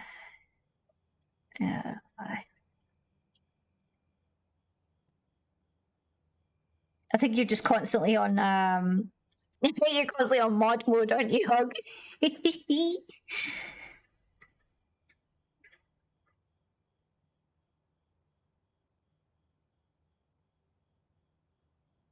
Which bot? I don't recall what it's called, but I can't hear Peanut. Thank you. I'm not talking. Oh, well, I looked over and you were lighting up, so I thought you were talking. Sorry. 354. Probably Yeah. talking or something. Hey, Peanut, Yeah, I looked over and it lit up. So. I'm sending you a timestamp, okay? Just ignore it. I like that. That's an interesting clip. How's streaming been going, Leslie? I've been unable to jump in because I think your times have been late. Because I work this time. Oh, Leslie. Says Lily. I'll put you on this side. Yeah, I've been doing a paper chain for everybody who resubs. Or gifts, or, you know, gives bits or donos or whatever.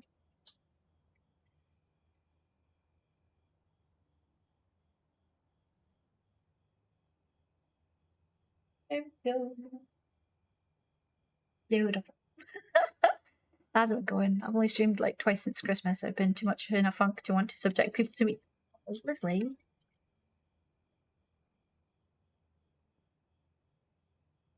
Oh, it's understandable. You've been going through a lot of stuff. But don't ever think people wouldn't want to be around you, because they would.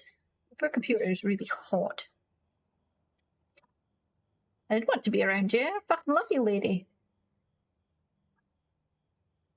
We'll have to get together sometime and play a game. I'm just gonna unplug my phone because it's fully charged. Whoop. That was close. I threw my phone off the fucking edge. That's not a wise idea, but this game is spooky. Right, so we got... I mean, it still says 1, but we already used it. We've got the attic key, we've got a closet key, we've got a basement key, we've got the bedroom key, an unknown key, a rusty key, a fancy key, and a drawer key. So I think we've done everything. I missed your face. Your face! Just tell me whenever. Why is it putting away my camera? Okay. How do I take my camera back out? How do I take...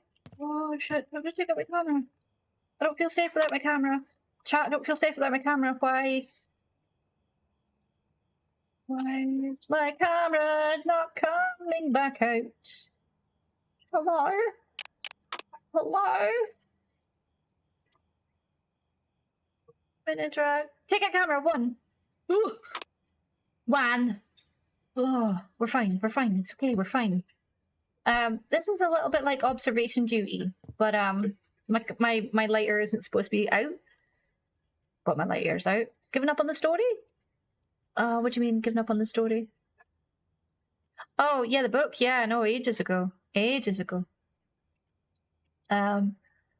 It just annoyed me and freaked me out. Oh, okay.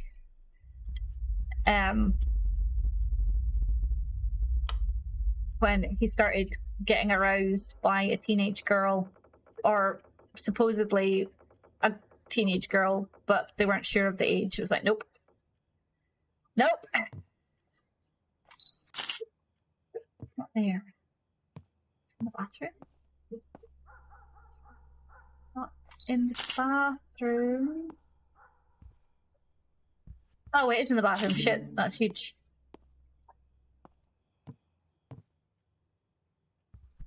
It did get worse, yeah. Went into detail about a possible young girl's breasts and her nubile form, and I was just like, nope, nope, nope. Skipped right over all of that. Skipped over the fact he was getting a hard-on from it. Skipped all of that. I was like, nope. I mean, if you came across somebody masturbating in the woods, I'm pretty sure you'd either keep on watching because you're a voyeuristic fuck, or you'd walk away and not watch and get turned on by it, especially if you weren't sure if they were of age. Because that was his excuse. He wasn't sure of her age, but she wasn't a woman. She was definitely a girl.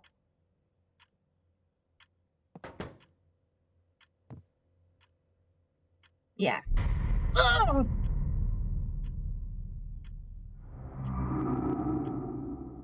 Yeah, thanks, Jim Daddy. It was nice to see you again, sir. Yeah, yeah, I don't think there's anything else that we need to unlock that I've not already unlocked. That's hard, no. Yes, you have to take pictures of changes, but there's also some jump scares, and there's a whole story behind it. Like there's like keys that you've got to find. He's talking about like his wife left him because she's like, look, you've not been taking your meds. I can't deal with you not taking your meds. Like if you're not going to take them, I'm going. But there's a whole understory to it. Where it's not just he's not taking his meds and he's gone crazy and his wife has left to go to her parents' house. Jim Daddy is sat on top of the refrigerator. Jim Daddy is sat on top of the refrigerator. Jim Daddy is sat on top of the refrigerator. Huh? Yeah, you fucking scabby bastard. Fuck you. Oh, it's going grey. Oh, that's not fair. Yeah, there's a whole undercurrent to the story. There's a lot of things that are but this story in particular. Something in here. Oh, it's you. Yeah. There's a whole, I think I peed. Oh, Jim, as in going to the gym. Jim Daddy, he's buff. He's a buff demon. Buff. Where's my mouse? It's because the way I say it. It's Jim. Jim Daddy.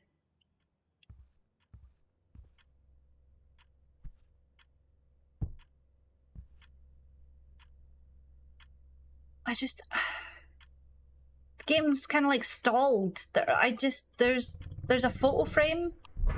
Oh, he's right there as well. Fuck you with your fucking amazing torso and legs. Piss off. There's another photo frame that I need to find, but I've got a feeling the game's bugged out. I've got a feeling the game's bugged, chat, because I've not put away my lighter. And the photo frame has not appeared, and it should have appeared well before now. And it has not. So the game may well be bugged. Fuck's sake. Yeah, we already had our lighter out game. That shows how much you've been paying attention. I don't know if we're going to put it away. If we put it away, that'd be pretty cool, but I doubt. Oh, we did! Okay, hallelujah. Hallelujah. But, photo frame, please. Please, last frame, so we can get this, last fucking thingy done. Yeah, because, like, here is a coroner's report. Case number, Woodhaven. Date, reported date. Assigned Bureau, Public Safety, status closed. Information about the case description: vehicle swerved off main road to avoid deer in the middle of road and crashed into a ditch, rolling over and crushing vehicle. There are 2 fatalities. Victims are Jamie, aged 4, and Melanie, aged 35. Witness Todd, I don't know who that is. Medical treatment provided, none. So his wife and child have died. I'm assuming he. Wife and child are dead, and you're basically gone crazy. You keep seeing things that aren't really there, like the demons. Where did that change? Oh, here again. Fuck's sake. Yeah, things have changed. You keep moving things, changing things. Yeah, there's confabulation.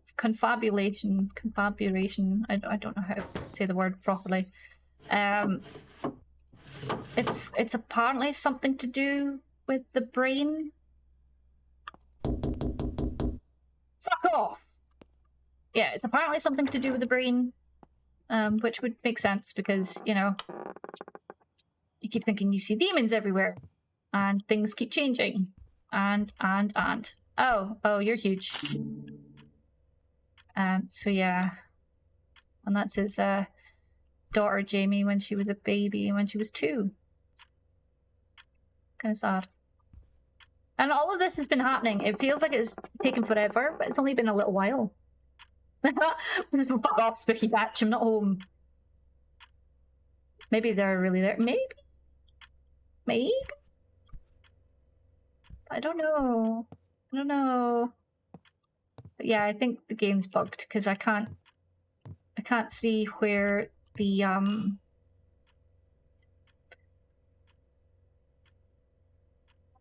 sounded like it could have been. Oh, for God's sake. What's that this time? Upstairs. In a sec.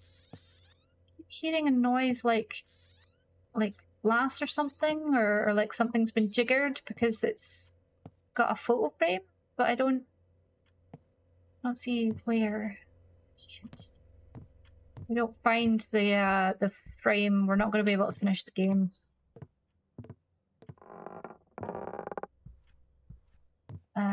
Unfortunately, we're not going to be able to finish the game.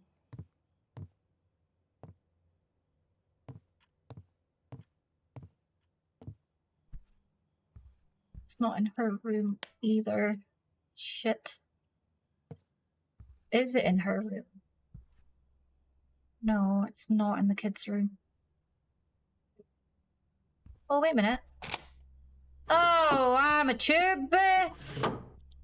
I'm a tube! Don't do that to me, game. Something up here has changed, and I'm not entirely sure what it is. I'll have to... Oh, fuck off with closing the doors! Something in here, maybe? Nope. Not see anything. Got one photo frame to find. Something's definitely changed upstairs, and I'm not sure what it is. I don't see it. Do you guys? Remind me to hydrate and take meds now. I'm back in the real world. Yes, yes. Well, it's already gone past 11 o'clock night flap, so you might want to take those meds. Oh, there's a rug here. There we go. Yeah, it's gone past 11, so you might want to take your meds, my dear. Oh. We've got a chest key. We've got a chest key. But I don't... Where is this photo frame? Game, don't do this! Because you get more and more and more crazy, and then you succumb.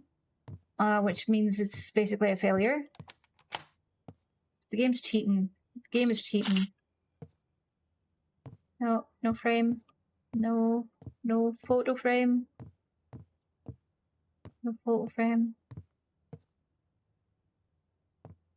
Oh, one there, one there. What about... Can't open these.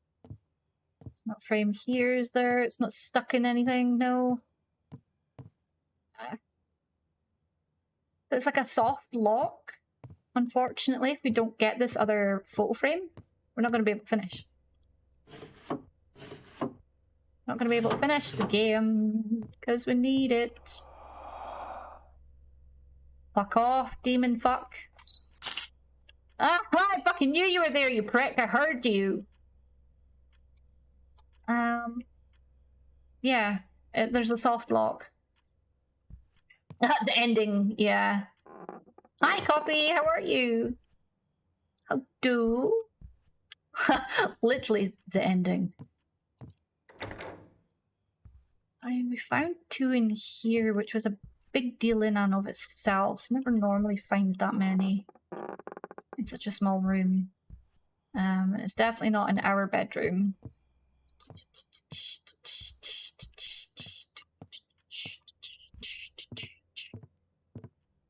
I would like to see the ending, like it... Oh. Door? That was rude! See that fucking thing pushing me out? Fucking pushed, man. Oh, something down here's changed. Shit. Wasn't even looking.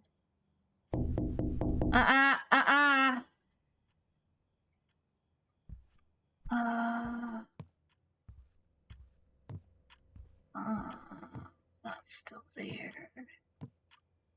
I don't see a photo frame anywhere. Oh no. Oh no, I end up in the attic. Please be something really... Oh, fucking hell. Oh! It's not you. It's changed. Let's see what's changed. And we don't have any more pills to take. Oh. Oh, I think we're going to succumb to this one, unfortunately, because the game has soft locked us out, because fuck you, that's why. Table. Table? Table. Table? This table? No. This table. No. Which table, Laura?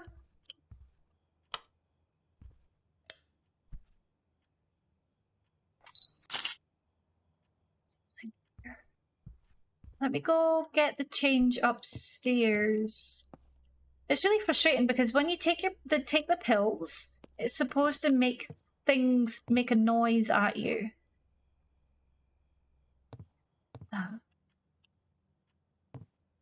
It's like a little shuffle sound, a little shuggle.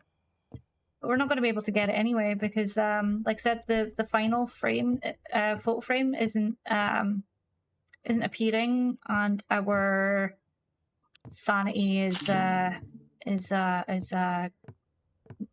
corrupting. We're going to succumb to it in a minute if we don't find it. There's nothing on the floor. Thought I saw something, but it was just a light difference. That's okay. Sometimes it is. Sometimes I don't know what it is that's changed, but shit. These make noise. You? No. Oh no, two things have changed down here. We're fucked.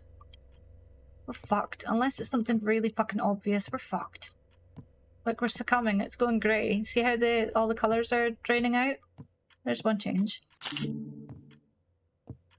The original one is still here, and I don't know where it is. But yeah, no, we're not going to be able to get it, unfortunately. Like I said, the final photo frame isn't spawning. I detest it when it does that. It's not you. We don't got no more peels. Oh.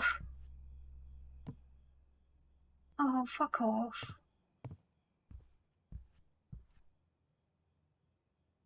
See it. Yeah, I see you. Fuck off. Go on.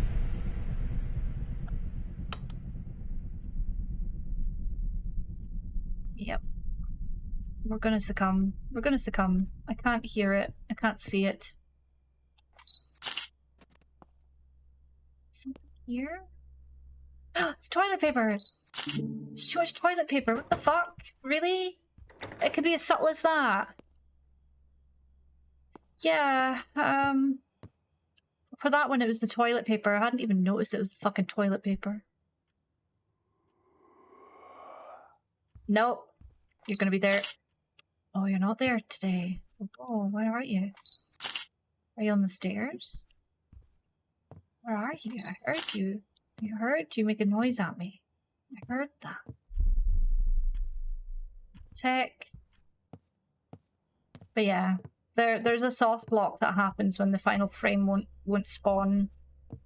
So we're just delaying the inevitable, unfortunately. We are absolutely delaying the inevitable. Hey. Thank you. Still, fuck. I just don't know where it could be. It's almost like it's spawned inside something and we can't get to it because it's inside something. It's not a bad thing, it's just part of being in the zone. Oh yeah. Butt flap. Butt flap? Oh, did butt spot butt you? That's a door. It's a door, bubbles. Can't open these, no. Damn it! All to fucking hell. Oh, you can suck my dick. I don't care. I'm just irritated that this last fucking photo frame hasn't spawned. And you can't enjoy a game like this when you know that something is broken, so you can't even finish it. And not because you've not been able to figure it out, but because the last fucking frame won't spawn. I've already been through the entire goddamn house. The frames can't spawn anywhere higher than, you know, item height. No. No. Right? Welcome back, Isocia. Welcome. Oh, for God's sake. So yeah, we're just delaying the inevitable until it gets too fast for us to do much of anything about the change. It's going grey already. Yeah. I guess we could just succumb. But... Oh! I've moved myself up because you guys keep missing. Did she ever escape the woods in her jelly shoes? We don't know, but it got too fucking weird. And he started, like, he came across a girl masturbating in the forest, and he didn't know if she was, like, a young girl or not, but he assumed she was a young girl, and I was just like, nope, not reading anymore. Went into wonderfully graphic detail about a few parts of her body, and I was like, nope. Especially if you don't know how old she is. Especially. Especially. Switch that bullshit up. Nope.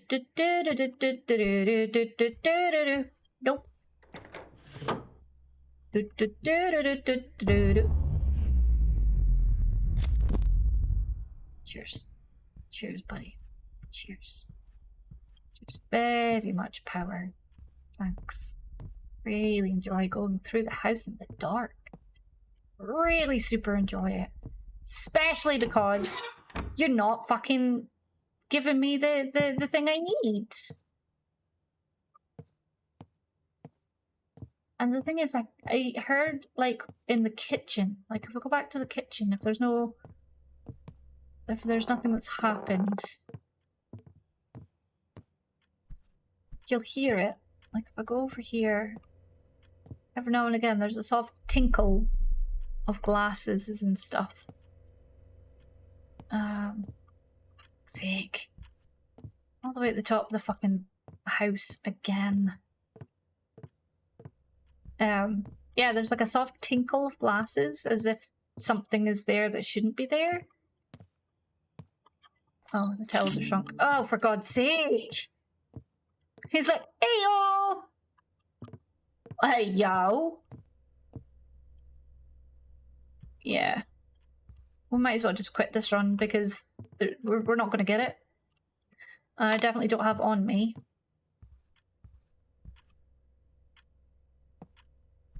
There's like a soft tinkle every now and again of like glasses as if there's something.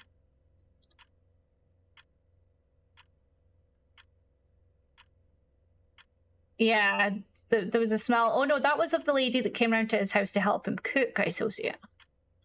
This time, there was the girl in the woods.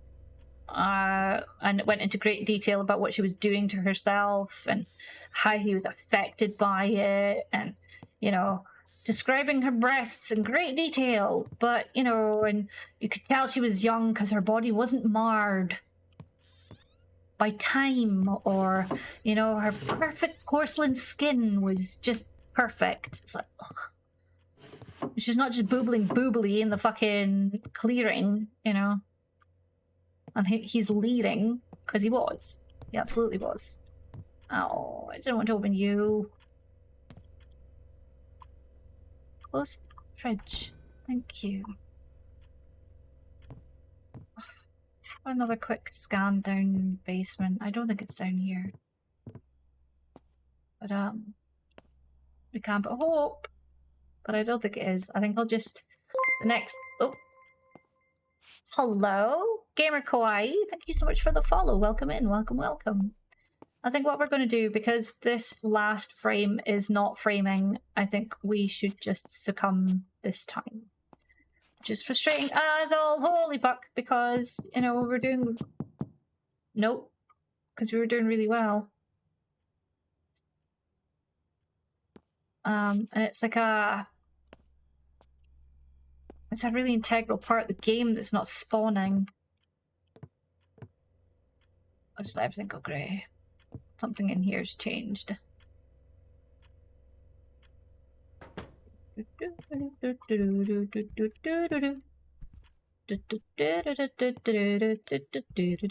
Okay, let me see. Let me see if we can see what the difference is. We're not gonna do anything about it, but we'll see if we can see it. Something on this lower floor has changed.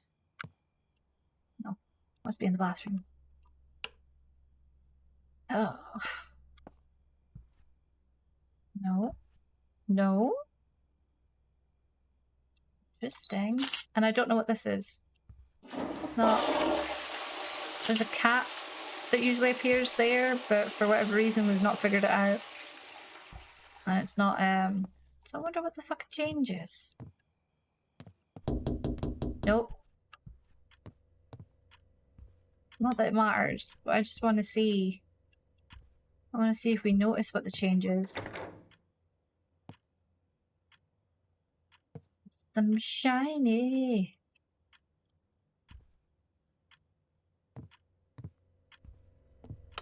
Look, my and hit the deck. Make me look shiny. I don't actually know what's changed. It's probably these. No. It's something in here though. Oh, it's the beer bottles. Like I said though, we're just gonna succumb because we can't do anything different. Yeah, we checked everywhere, Hug. But see how we're succumbing. We have to. We have to succumb to the madness, unfortunately. Because like I said, the gosh dang picture frame is not spawning, so there's nothing we can do about it. Yep. It's like a soft lock. All we'll be doing is we'll just be going around and around and around and around and around fixing things, but there's no point. There's literally no point. It was implied she was of questionable age, apparently, so yeah, questionable age. Yay! Good on you for taking your meds and getting hydrated. I'm proud of you, Night Flap. Well, we had 69. We had no option. We had no option to, you know, 2 were wrong. Oh, did something else happen as well? Well, I mean, I can't do anything about a game, especially when you cheat.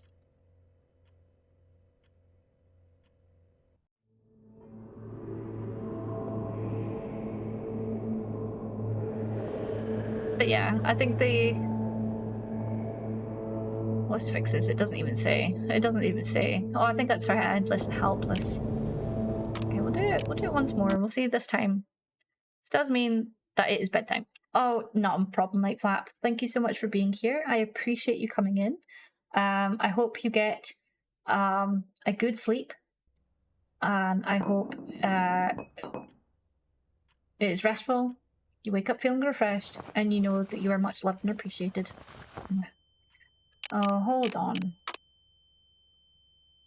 Skip. Apply. Skip! On!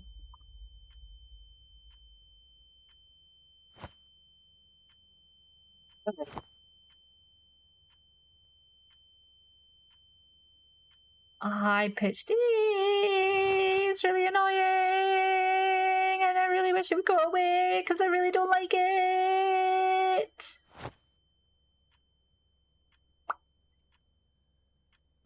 So one of the things I was thinking of as one of the incentives for the charity event / 2-year celebration is oh look, it's a yellow slash again. That's helpful. Is maybe karaoke if we get up to a certain amount. I don't know what you guys think about that. I wonder if there's any meds here. Meds. Okay, there's no meds in the org. How would it work? We just find I mean, the VOD would probably get muted at that part, but I don't really mind. Oh, it's bright. Oh, a key. Fancy key already, huh? I mean, I've seen other people do it. I have seen other people do it, so it shouldn't be too impossible to get. I like how it says the dogs hope you enjoy your coffin. It's like, wow, thanks dogs. That's really lovely of you. I appreciate that. So we're looking for. Oh, we've got the closet key this time. Good. We're just looking for all the keys we can grab initially. I've got a feeling the power is going to be here. And just delete VOD. Yeah. Okay, the power is there. The power is there. Got any frames yet? No. Nothing. Nothing with the tra-la-la. Ooh, my ding-ding-dong. No, nothing.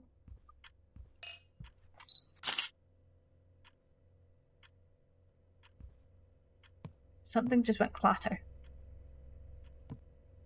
Do you hear that? Like it goes clatter, and I really don't know what that means.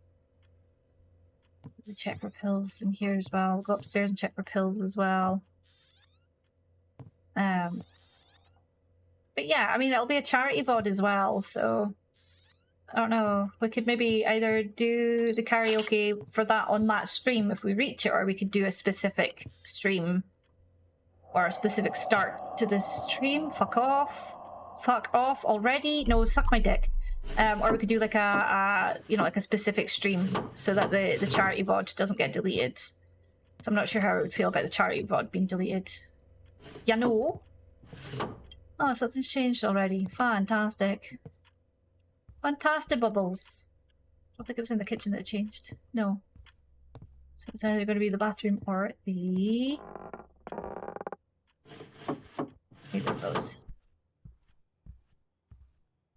Ta-da! No, it's not you. Ah, what's changed? What's changed? Ah! I hate it when it does that. It's going to be the bathroom then. Better be the bathroom. It's not the bathroom. Oh, it is the bathroom. Toilet paper. Oh, already.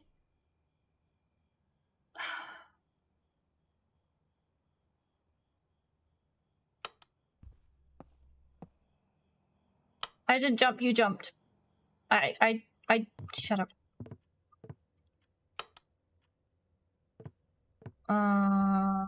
Is there a key there? There's not a key there this time. There's not a frame up there or down here. I'd rather get the frames first and then the cracks in the walls, because the cracks in the walls happen at certain points in the game. It does have a buff bod, right? They all do. Fuck off. I didn't know demons were so buff nowadays. Like, the hell? Oh, there's a dude there. What color? You're a green. See the X? A green X?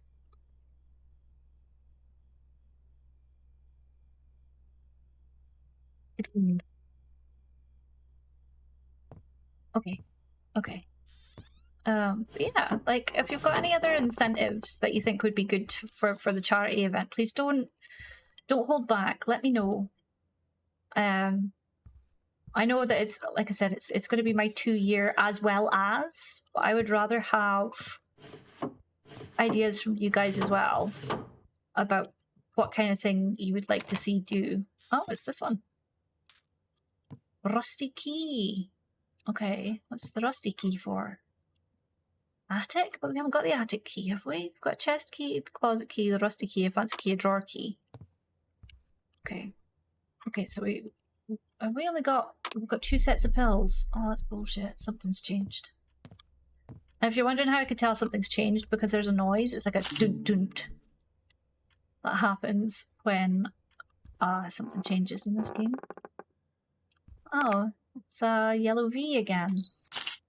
Oh, and you're there. And a yellow Y.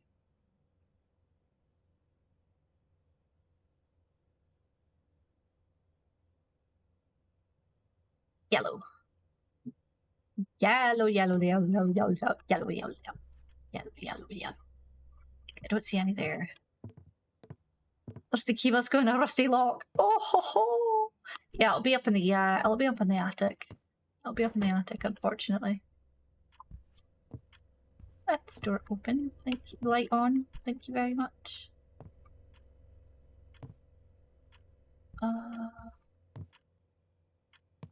The frames can like appear anywhere as well, which doesn't help the situation.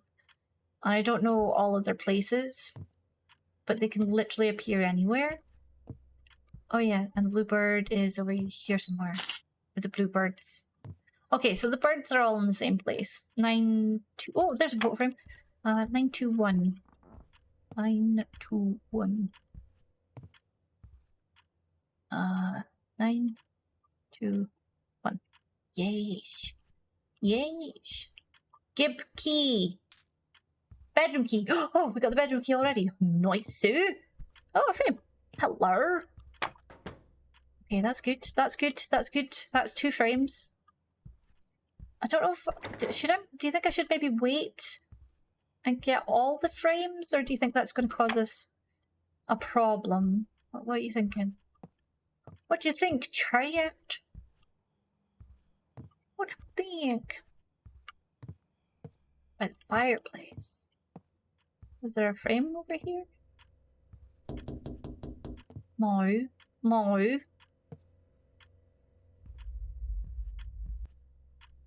Oh, down a little bit. Crazy. We'll take one set of pills. Oh! Fuck you! Okay, there wasn't any in the bathroom, was there? I mean, they've started to appear, so it could well... Yes! Could well be in there. Right, let's check up here. So we got the bedroom key, right? I'm just going to check all the places where I think a photo frame could appear. Just whilst we're having a look around. Sometimes that guy's missing from the photo. And sometimes in this one there's a UFO. It's really difficult to see little changes. Yeah, it was a shovel. That's okay. That's okay. Okay, so in the bedroom, is there any frames? Surprisingly, there is not. Hello? Oh no, it's right there. Doi. Oh, it was her birthday. Makes me sad. Can I open you yet? Not yet. Okay. Key. Key. So, what's this one? Y. Y was yellow.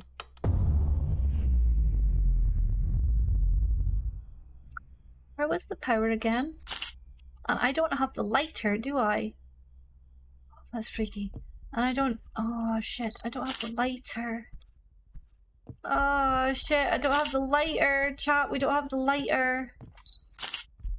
Oh, no. I think it's down here, right?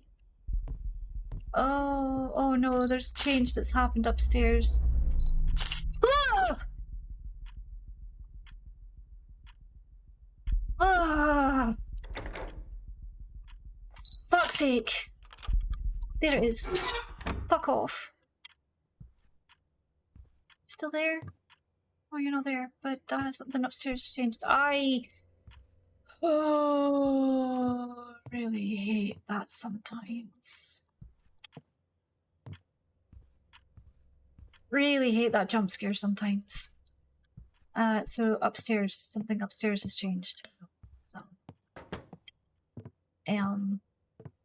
what's changed? What's changed?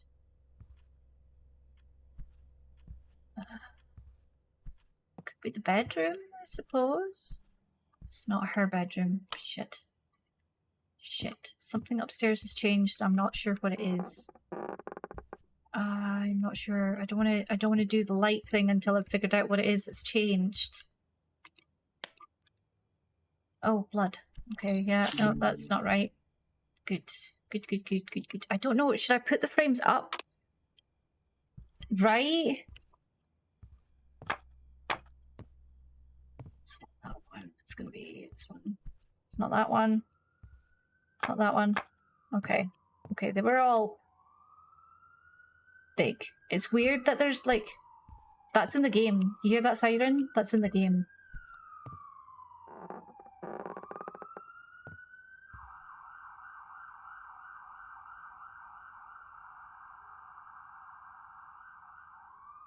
That's so strange. I've not actually heard that before. Okay, that was a yellow one, wasn't it? It was a yellow. V was yellow. X... No, Y... No. Wait, I've done this wrong. Yellow Y? No. Yellow V... Was it really 3 yellows and a green? Yeah, it was. Thank you, Helheim. I stay out of that room on purpose because it flashes. Hopefully it's not too much. Still awfully flashy. And the lights is gonna pop. There we go. Thank you. Wait, I've not seen the lighter. Thinking about it, I didn't see the lighter. That's not... Oh, that is right. Okay, so the lighter's not here. The lighter was not in the child's bedroom, which I'm thankful for. It's not there.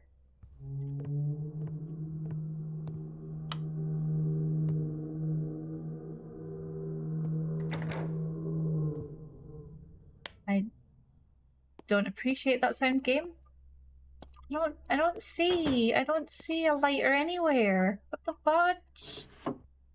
What the fuck? Oh, there's no lighter.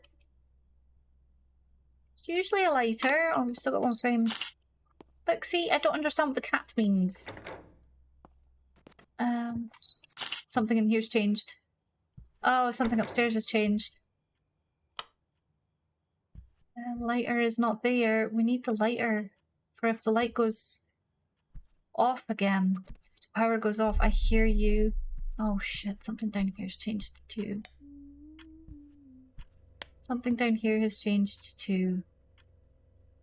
Fucker, fucker, fucker, nutter. Fucker, fucker, fuck, fuck. So you? No. Dishes are in the sink. You're always there. You're right. We're off again. Hear it. Hear it. Okay, we're gonna have to go upstairs and check the change upstairs. Oh! Oh! Come on! This camera takes way too long. Way too long. And this light keeps going off too fucking much. What has changed down here?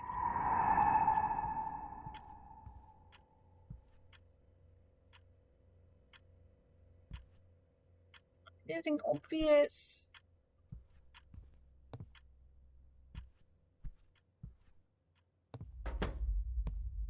Oh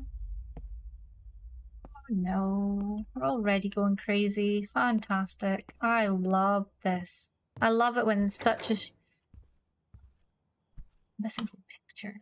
Bathroom. Oh no, that's the mirror. It's not actually. It doesn't actually show you. It's weird. Nope. Nope.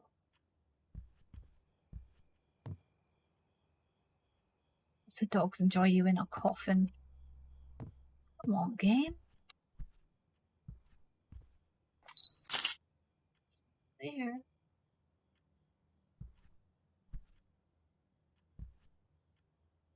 You're right there. Oh no, we've got crack there as well. Come on. D. D D D D D D D D D D. No. It's not the photo frame. What's different down here? We're not hearing it make a chuff noise. Wait. Nope. Oh, it's the fucking logs in the fireplace. Oh, you kidding me? Oh. Hate. Hate! Okay, I've not seen... upstairs. We've only got one more photo frame in our bag, don't we? Rug. That was quick. That's downstairs. So I wonder, can you go here? No? No? There. Okay. Not seen any other frames either.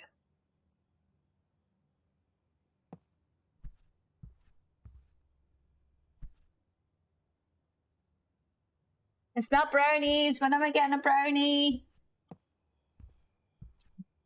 When are we getting a brownie? They're currently setting. They're supposed to be chilled in order for the frosting to set up.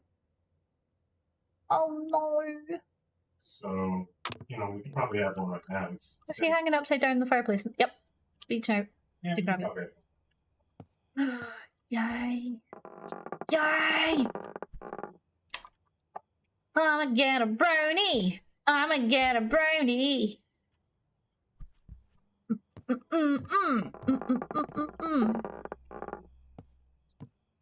Okay, so again, it's looking like we're going to have the same kind of issue where no photo frames and no keys are forthcoming.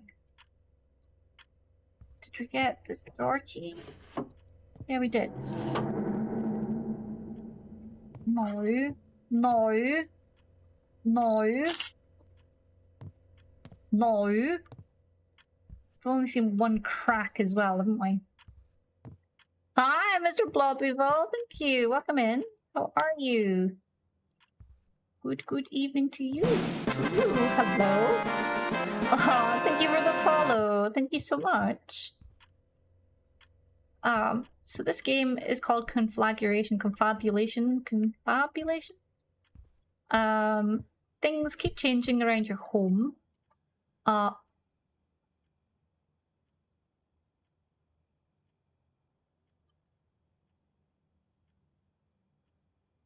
See him? Did you see him?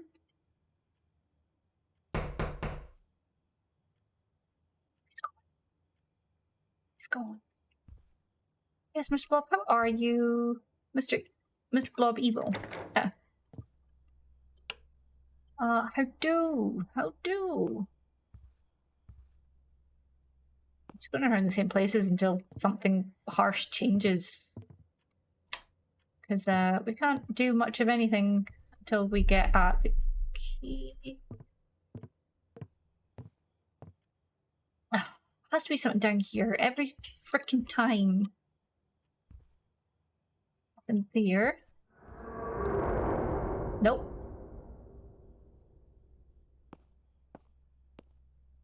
You're of normal size. You're of normal size. Cute. A couple of minor differences with how I used to make the recipe. Really good. Hopefully it's good enough. It's popping around before bed. It's got to be cold, quiet for work. and it's edible, so I'll put it back in the fridge to chill more. And Yeah. let me know if you need ice cream with it, because yeah, we'll see.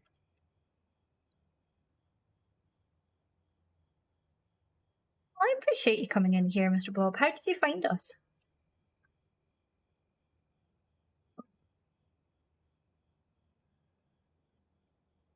Just out of a curiosity. How did you find our wee community here? Sorry, I just got given a brownie, homemade brownies with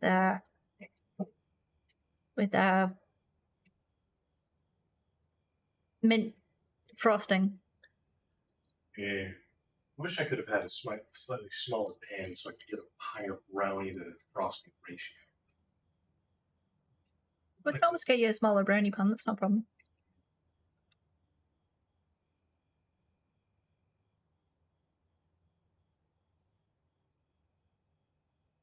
What frosting?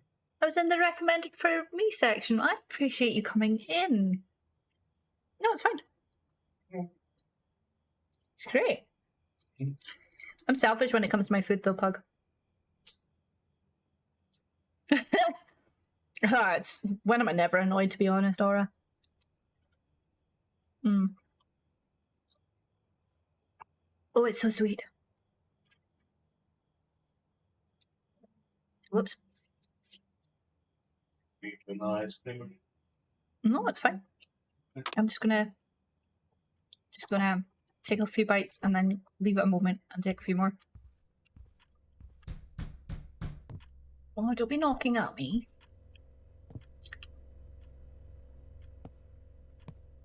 Just don't know what's changed, and I feel really simple when I can't see what's changed.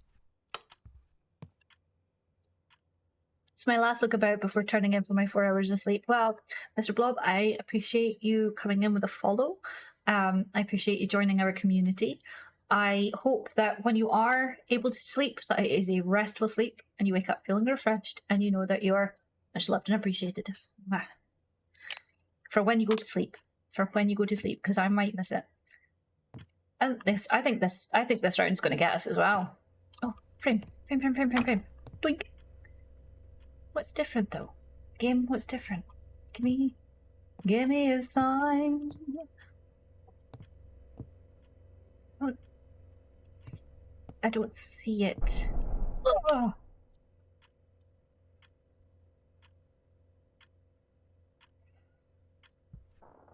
Yep, it's a great jump scare.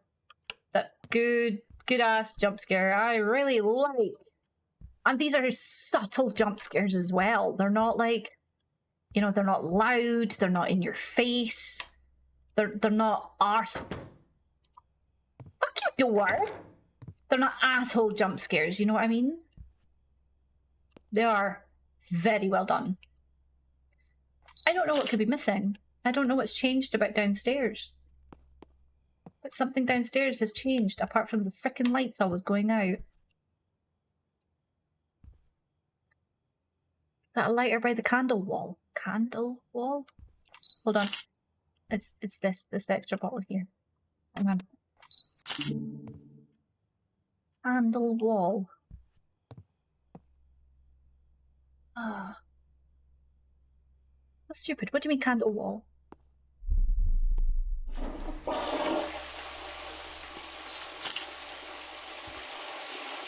I didn't flush the toilet, but for whatever reason the toilet flushed. You saw that, chat. I didn't touch the toilet. He's behind the sofa. Why come I can't go through the door? Thank you. It's upstairs. This didn't just happen this time. This one on. Yeah, Aura, I'm not entirely sure what you mean by the candle wall. What do you mean? Oh, okay, I'll have a look. I will have a look. Oh. Oh, well, whatever it was that was fucked, we got it.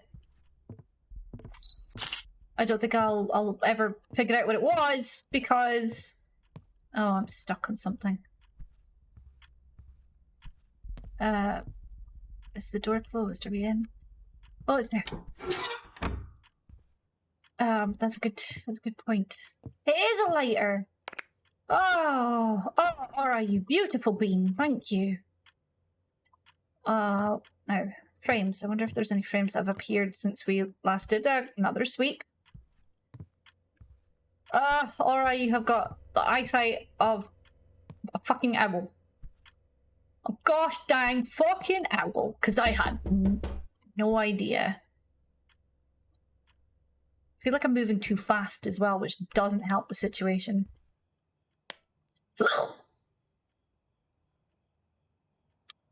You heard nothing, chat. You heard nothing. Nothing happened. Okay, so getting frames. We've had one crack in the wall, which has given us the letter D.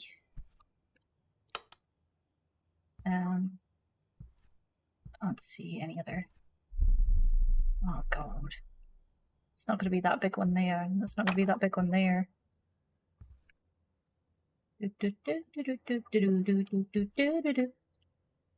I think I am doing the rainbow tune, Isocia, and I really don't understand why I'm doing the rainbow tune. Bed. There we go.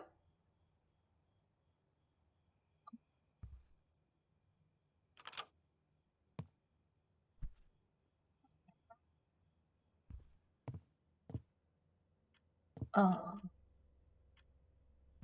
I don't like that noise. It sounded like they were playing with a... Can anything be in the two... No, pool table pockets. No. Like... Piss off! Thank goodness no. No, it can't be. But it could be literally anywhere else. I'm a bit annoyed we've only got one crack. Like, what the heck? Got no keys. I just wish this conscientious bastard demons would stop turning off the fucking lights, though. Please, leave the lights alone.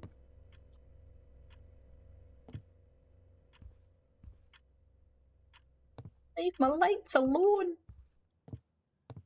I don't think any cracks can appear in these walls either. I've not found any yet.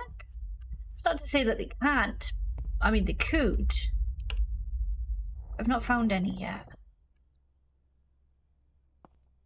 We don't have any other pills that we can take. Frustratingly.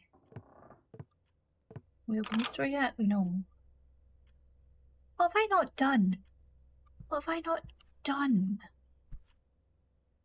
We haven't got the key for that yet. Keys have we got? We've got the chest, which is upstairs in the attic, but we haven't got that key yet. We've got the closet key, which is down the stairs. We've got the bedroom key, which is that door. The unknown key, one of these ones is for up the stairs. The fancy key is for, I think that was for the box in our bedroom. The drawer key is for the kitchen downstairs. The rusty one is for in the attic. There's a little switch. Pretty sure we opened this box over here. We did, yeah. So that's what the fancy key was for.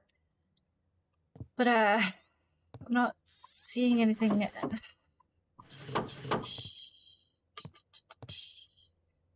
And like I said, as far as I'm aware,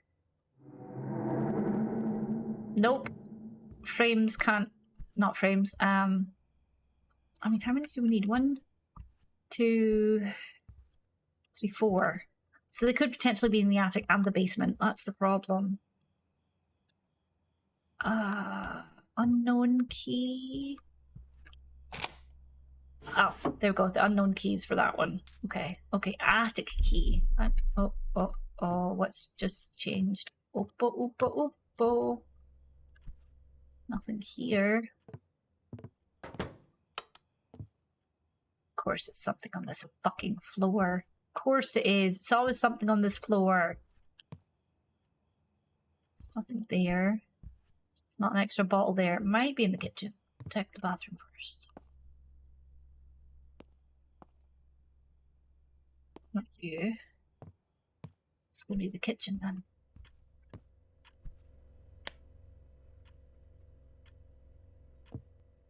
Problem is... Oh, it's this.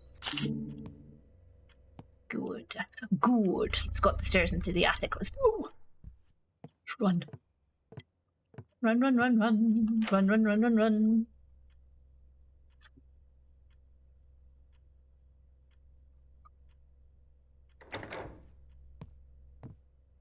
There's a frame. There's one.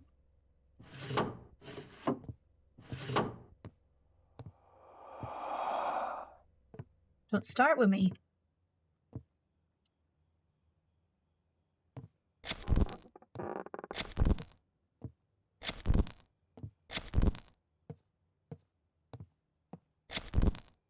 Hey, where was the other one? There. Did we do it? We didn't do it. No. Okay, we'll do it again in a second. Okay, so I'll start with this one. 1, 2, 3, 4, 5, 6. No, wasn't fast enough.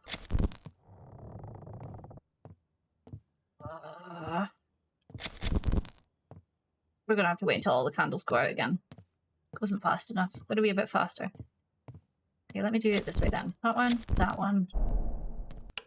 Nope. That one, that one, that one, that one. We're not fast enough again. Oh, for fuck's sake. We're slow this time. Slow this time. And of course something has changed.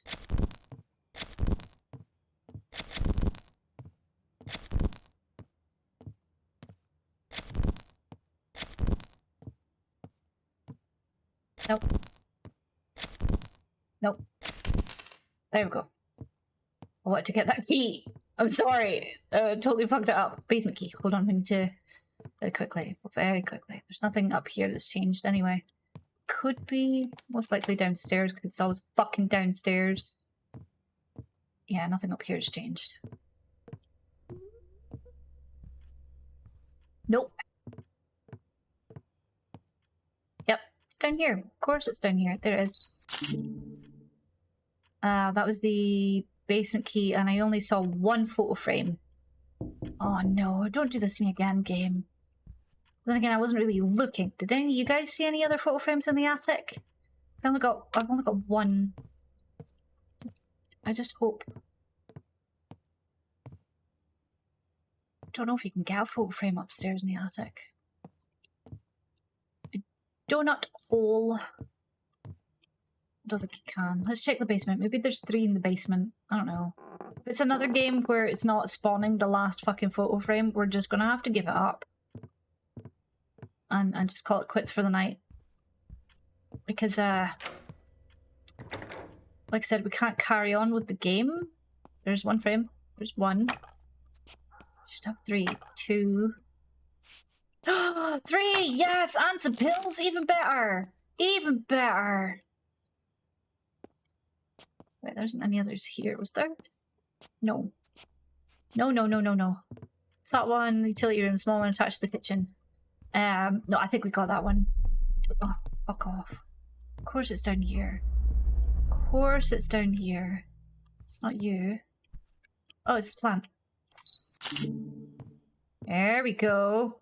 There we go. Might actually, possibly, maybe, potentially, I'm not going to say anything more. 1, 2, 3, 4. Yes! We'll be able to do this puzzle eventually. Your time is almost up. Soon you will only see darkness as your memories fade to nothing. So this is a positive step. This is a positive step. The door closing on you. Not a positive step. Not a positive step. So, I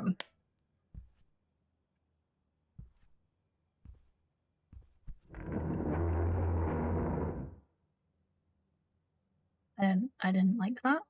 I didn't like that. So what was this? This is the Ouroboros. Is was that 6 stars? 6 points. The Swiddle is 3 points. That doesn't help.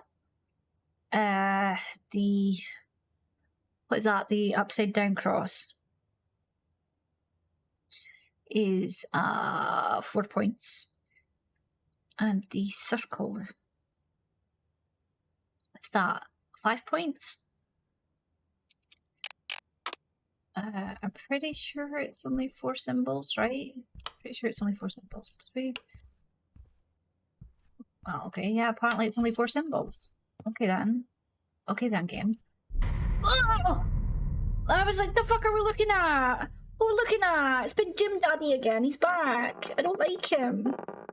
He might be buff as fuck, but I don't like him. I don't like him, chat.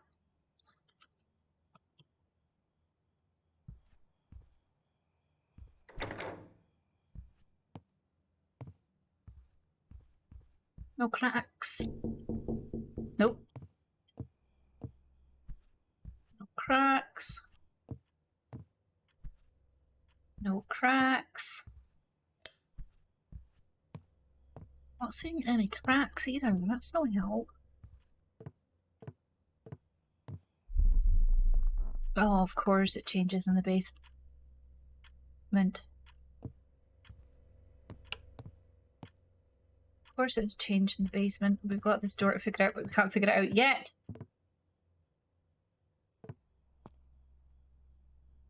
Oh, you're missing your shit. There we go. There we go. Okay, so I don't know the purpose of this door. I don't think we can get that yet until we get the cracks. We can't get the cracks because they're not appearing. They're not appearing anywhere. Oh, there's the symbols. Get them in a second. We'll just do another sweep down here to see if there's any. No, it's just that one. There we are, losing our sanity again.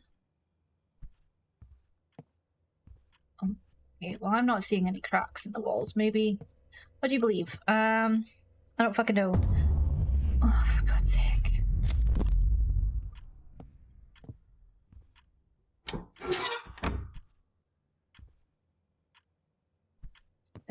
jingle my fucking dishes at me, buddy. Uh-oh. No. No. Don't be breathing at me. Just wondered if there was something here, because I keep hearing the tinkle of dishes. And the sound of silence. I don't know. Okay. Nope. So we've got the 3 swirlies. This one. Upside down. 2.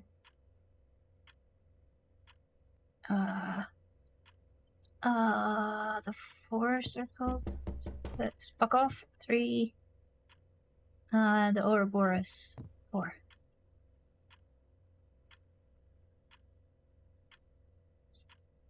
Is that it? Oh god. Oh god, I keep forgetting. I keep forgetting. Jim, he's never ever Jim in my head. That's okay. That's okay. Here we go. And here comes the change. Oh.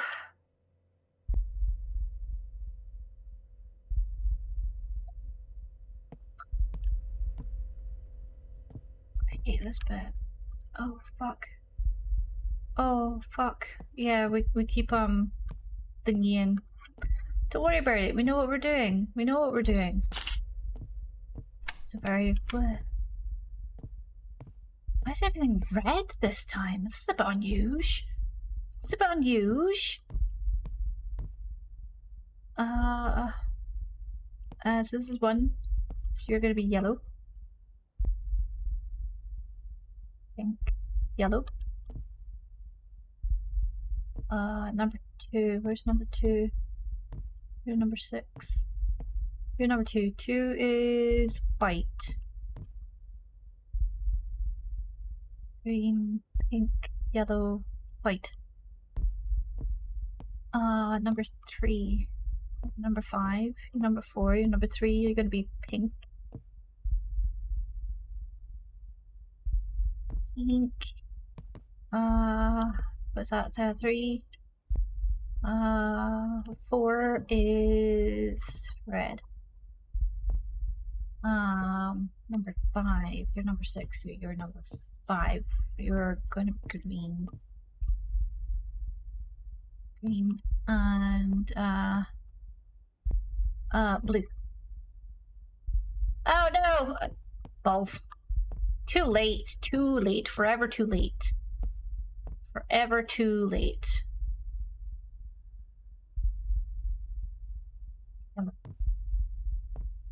Where's number 2? It was all the way back here, wasn't it? Yeah, it's okay. This bit's not so bad. Is it white? White. Yeah, so number 2. Number 3 is this one. This one's pink. Pink. Number 4 is red. Number 5, where are you? Number 5 is green. Green, green, green. Green.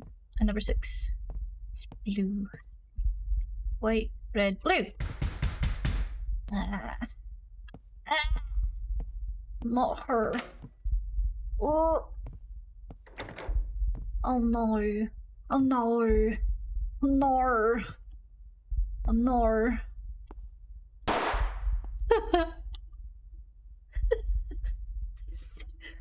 It's just the fact he pops. It's just the fact he pops.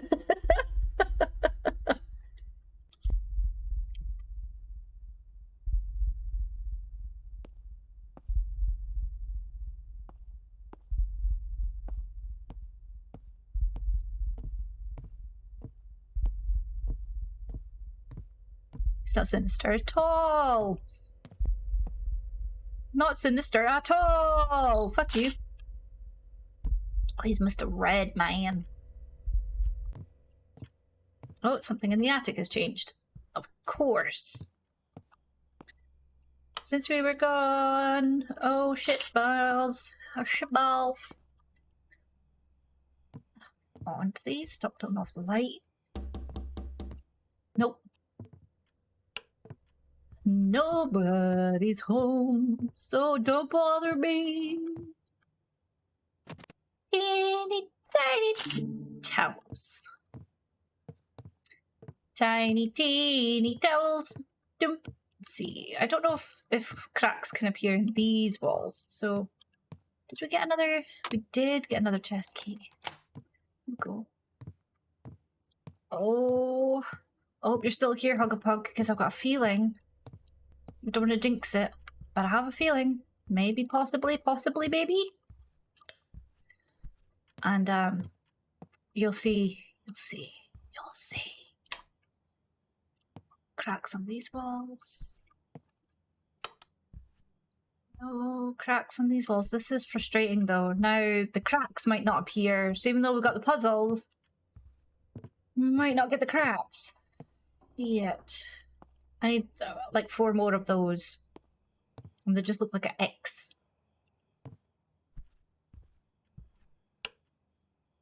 Just look like an AX, and I'm pretty sure they don't appear on that wall.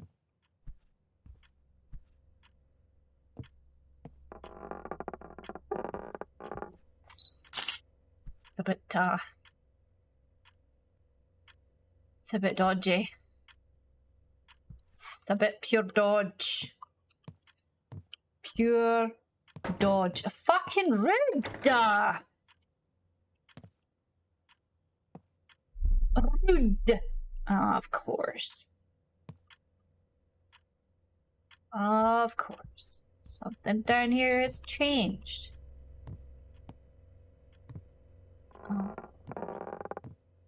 I may change me, but I can't change time. That rug is still there. Changes. Is that 2 hearts? No. I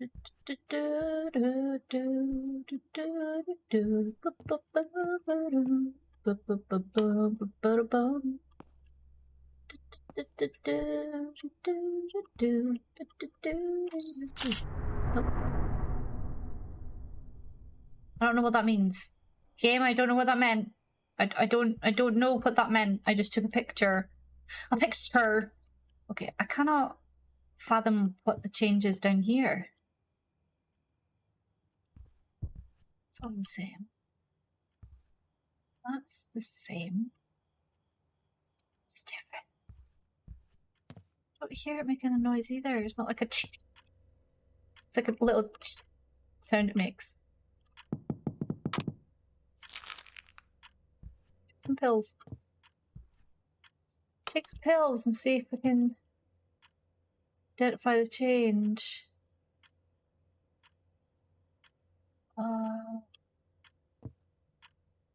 It's wiggling behind doors. Maybe.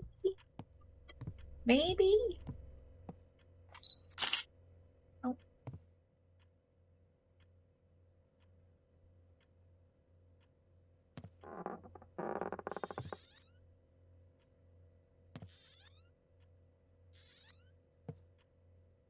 I'm just waiting here as well to see.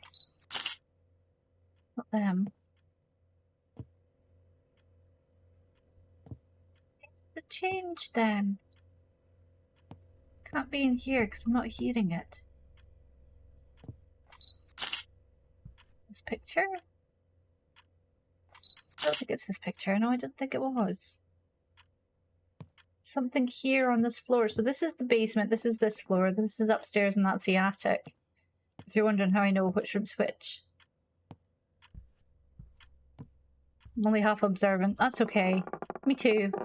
It's probably why we're away to die, because I don't see what the fuck has changed. Give me the clue, game. Oh, here we go. They're not supposed to be sheathed.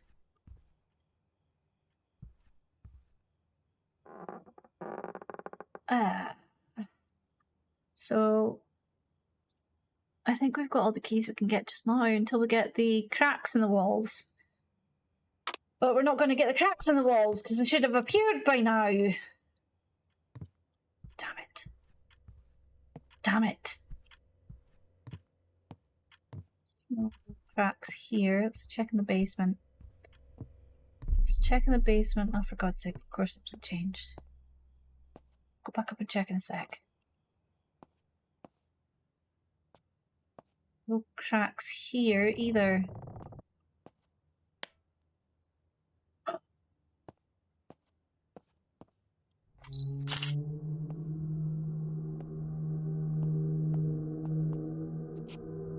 the heck? Walls remember. Walls remember what?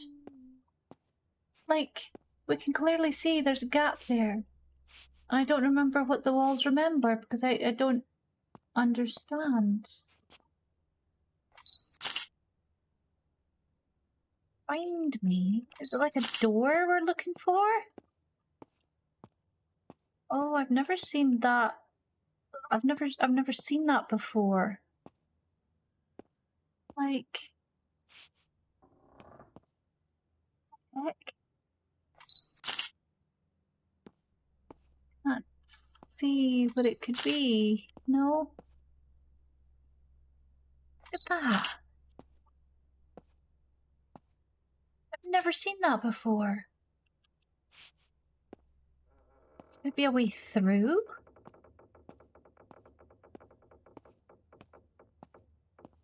Oh, that's for that puzzle. We're not ready for the puzzle yet.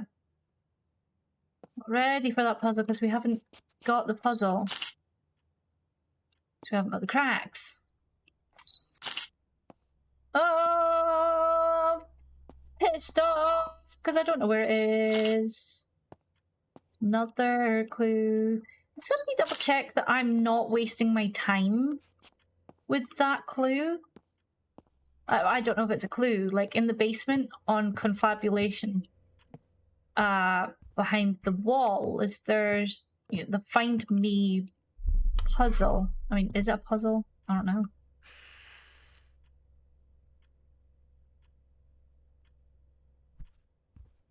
What kind of noise was that?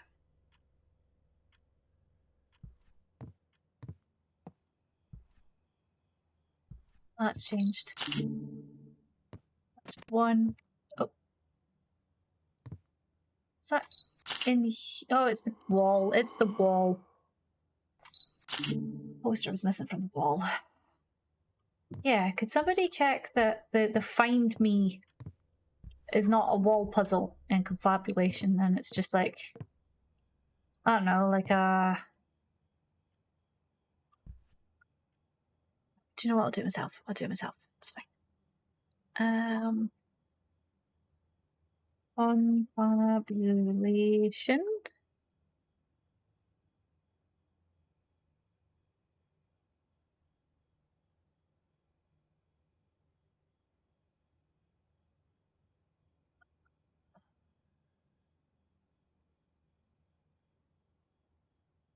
All 5 cracks, which will find a wall. This bit we've never found after this. The walls remember. Interesting horror game for its unique combination of Fatal Frame style game mechanics combined with memory puzzles, similar to Resident Evil Layers of Fear. Yeah, I've heard lots of people say the same. Horror game invites replayability in the form of multiple difficulties and randomly generated environment that provide different answers each time under the same puzzle.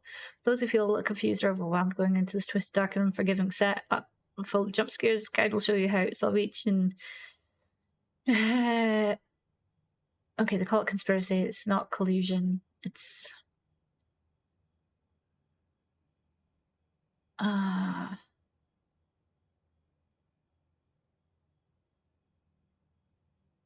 and the puzzles in the horror game are randomly generated. We knew that.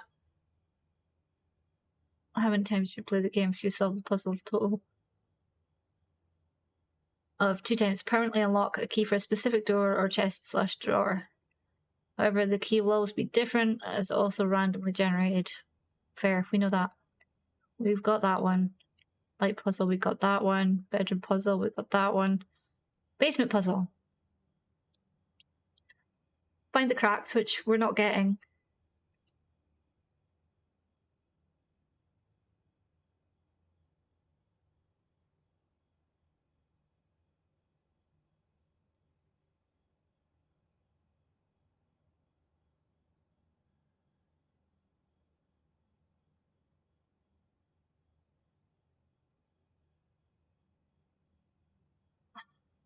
It doesn't say anything. It doesn't say, well, that guide doesn't say anything about the wall.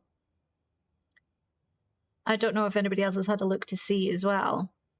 Nothing showed up when I looked. Yeah, that's what I'm finding. It's just weird that you can turn on light for it and there's nothing there. You know?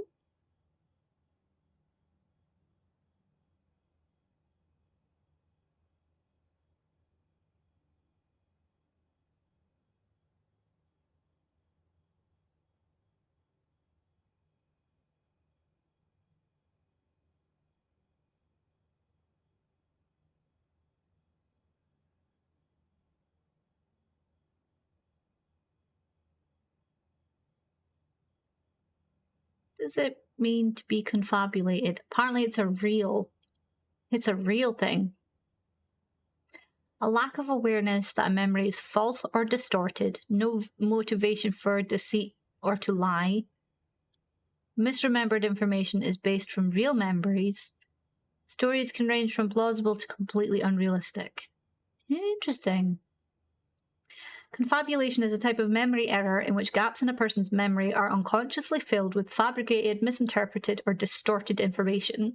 When someone confabulates, they are confusing things they have imagined with real memories. The person who is confabulating is not lying, they are not making conscious or intentional attempt to deceive, rather they are confident in the truth or their memories, even when confronted with contradictory evidence. Confabulated memories can sometimes be confusing with intentional lying or malingering. Malingering involves deceiving others to gain something, while confabulation involves lying. The two are not the same. People who are confabulated are not aware that their memory is wrong, and they are not lying to manipulate or to deceive. I didn't know that. That's really cool. Well, I mean, I suppose it's really cool. It's really sad and it's really cool.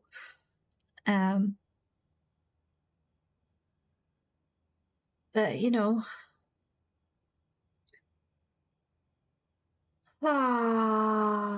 no, I'm not seeing anything about that one. So I guess it's just it's just pointless.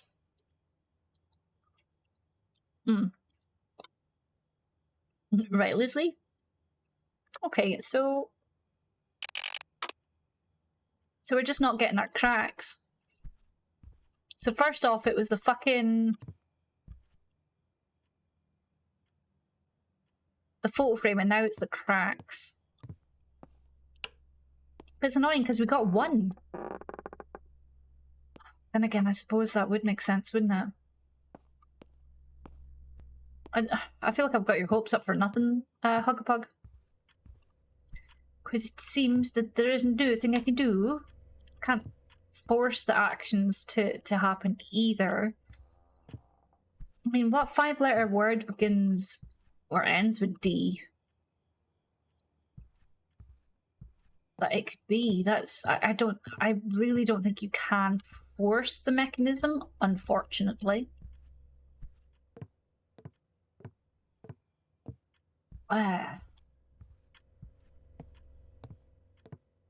Lord. Damn it. But you know, it seems really weird that you could turn on a light and you see that. Like, that's just so fucking weird to me. The D might not even be the letter, like the start letter. It might be the middle letter, the end letter.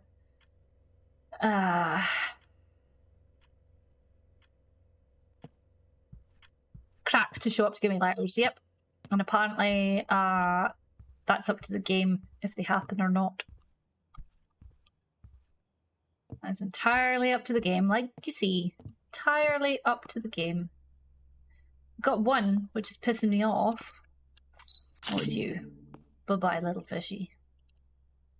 I'm gonna eat you, little fishy. I'm gonna eat you, little fishy.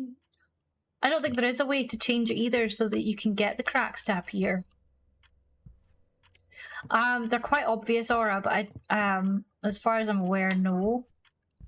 Like, it comes up as like a cross on the wall. And we're not getting that cross. So... I don't know. I don't know if there's a way to push it to happen either. Like, it happened, like, in the bathroom. We loaded up the game, started it, and then pretty much straight away we got a crack in the wall. And they're pretty obvious cracks as well. I mean, I know you take a picture twice to start it up, but, like, see how it's, like, there's a line going there and a line going there? That's the kind of cross it starts off with first. It can spawn on any wall, yeah, but they're always low to the ground. They're not high up. But the most common places is this wall, the bathroom wall, this wall here. But it's definitely not this wall. There's usually one here on the wall. I've not found any further around here. I've usually found them upstairs. So you come up here, for God's sake. There's usually one on that wall there. And potentially the bedroom. But this whole house, you keep on choosing this fucking downstairs, buddy. Dishes are missing. Dishes are missing. And there's no way to push it.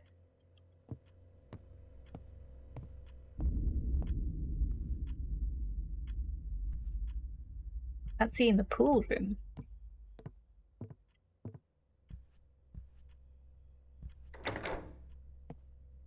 There's no cracks here. They are super obvious as well, which is frustrating. Got 2 locks for the chest. We need the final lock for the chest to finish the game, but we're not getting it.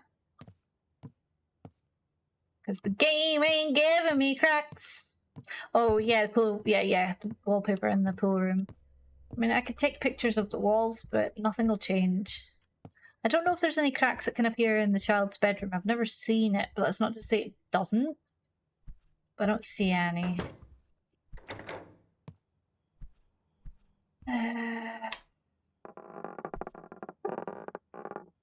One here. Oh, there's one here! Oh, maybe? Come on. E.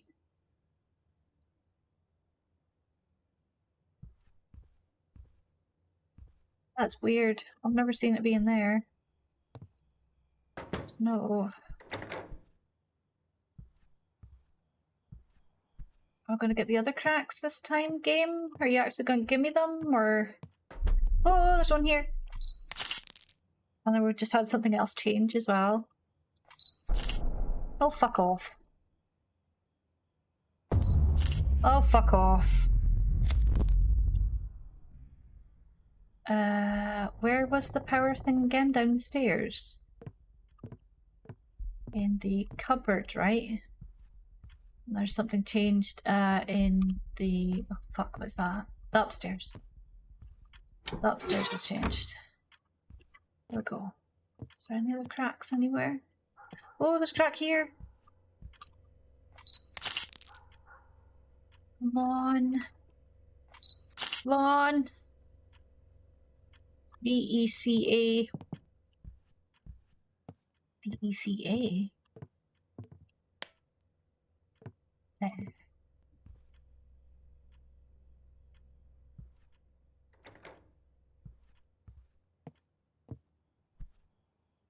Let's give us something obvious. There. These pictures are correct. Those are correct. I need to know what's changed upstairs. Something upstairs has changed. Shit. Can't open that closet. Can't open that. The bed, maybe? Oh, it's the thing. Oh, thank God. Yeah, I can't open this cupboard. Yeah, can't open them. Whoops. No, can't open that cupboard. Demon somewhere in there. I don't think it can appear upstairs in the attic. Happily have another look. We've still got pills. We've got some pills. Keep a hold of that just now. Keep a hold of that just for a sec. I don't see any cracks up here. I don't think you can get cracks up here. I mean, I could be wrong, but I don't see any. Oh, please be downstairs. Please be downstairs. Oh, something down here has changed. It's you. Oh! Right there. There's a demon right there. There's a demon right there. Where's the other crack? Where's the other crack? Come on. Come on, we're so close. I can taste the ending. I can taste it. It sounds weird, but I can. I can feel it in me water. I don't know, can downstairs have a... Can the basement have one? Oh no. No. I mean, it would be a bit weird for it to be downstairs. I don't think it can. Fuck off. Because that's like 1, 2, 3, 4, and we need 5. There it is! Oh! Don't get too excited, chat. Don't get too excited. Why? Decay? Ah! Decay, decay, decay, decay.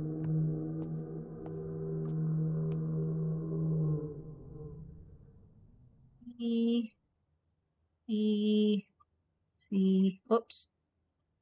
A. Decay. Oh, fuck's sake. Thank you, Mr. Spooky. Mr. Spooky. Hug. Hug. You better still be here. Hug up, hug. You better be here. I want to get this last change. I want to get this last change before we go.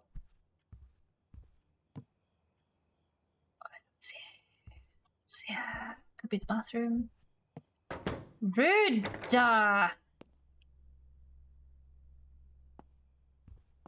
Oh no. I can't see what it is. It's not you. Oh, it's beer bottles. There we go. Right. Now we can go and do it. You're still here. Good. Good. Hug a pug. Good. Okay, so... just... trigger warning? Just a trigger warning. This scene is a way to get very graphic. It's a way to get very graphic. So, if you don't want to, watch, please, please don't look. Turn away.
A little bit.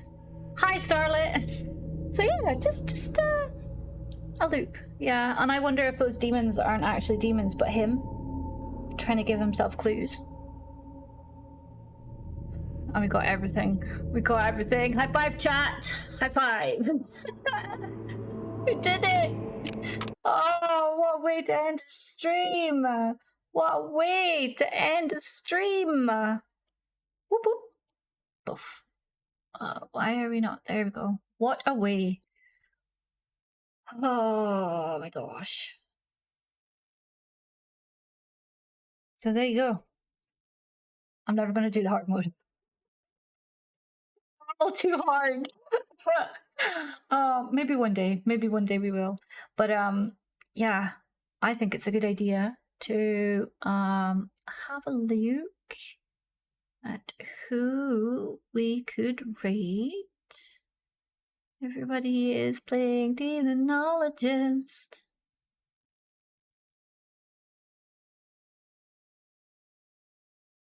Everybody's playing Demonologist. Everybody I know is playing Demonologist. Let me see who is on in our stream team. That's a good idea, right? But have you checked your buttholes? Get it, buttholes.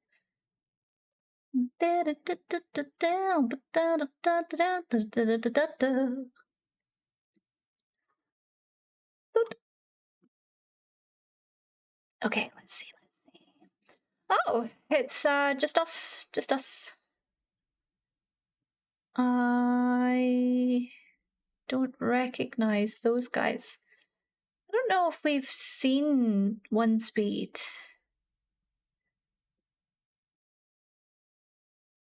I don't know, I don't recognize them.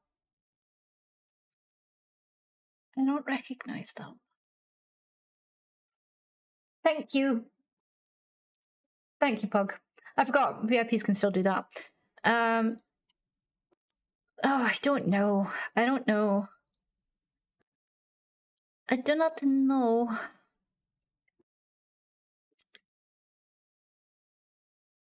Shall we go see our friend? Do we see Literally who's playing Final Fantasy, or do we go and see Kra who's playing Demonologist? I appreciate Little Red. Like I said, we'll just raid out. I appreciate it if you could stick around for the raid. Or we've got House Flipper. We've got a teammate playing House Flipper. Flipping houses gaily, apparently. Do you know what? I think after all that jumping and skating, yeah, raid. We should maybe.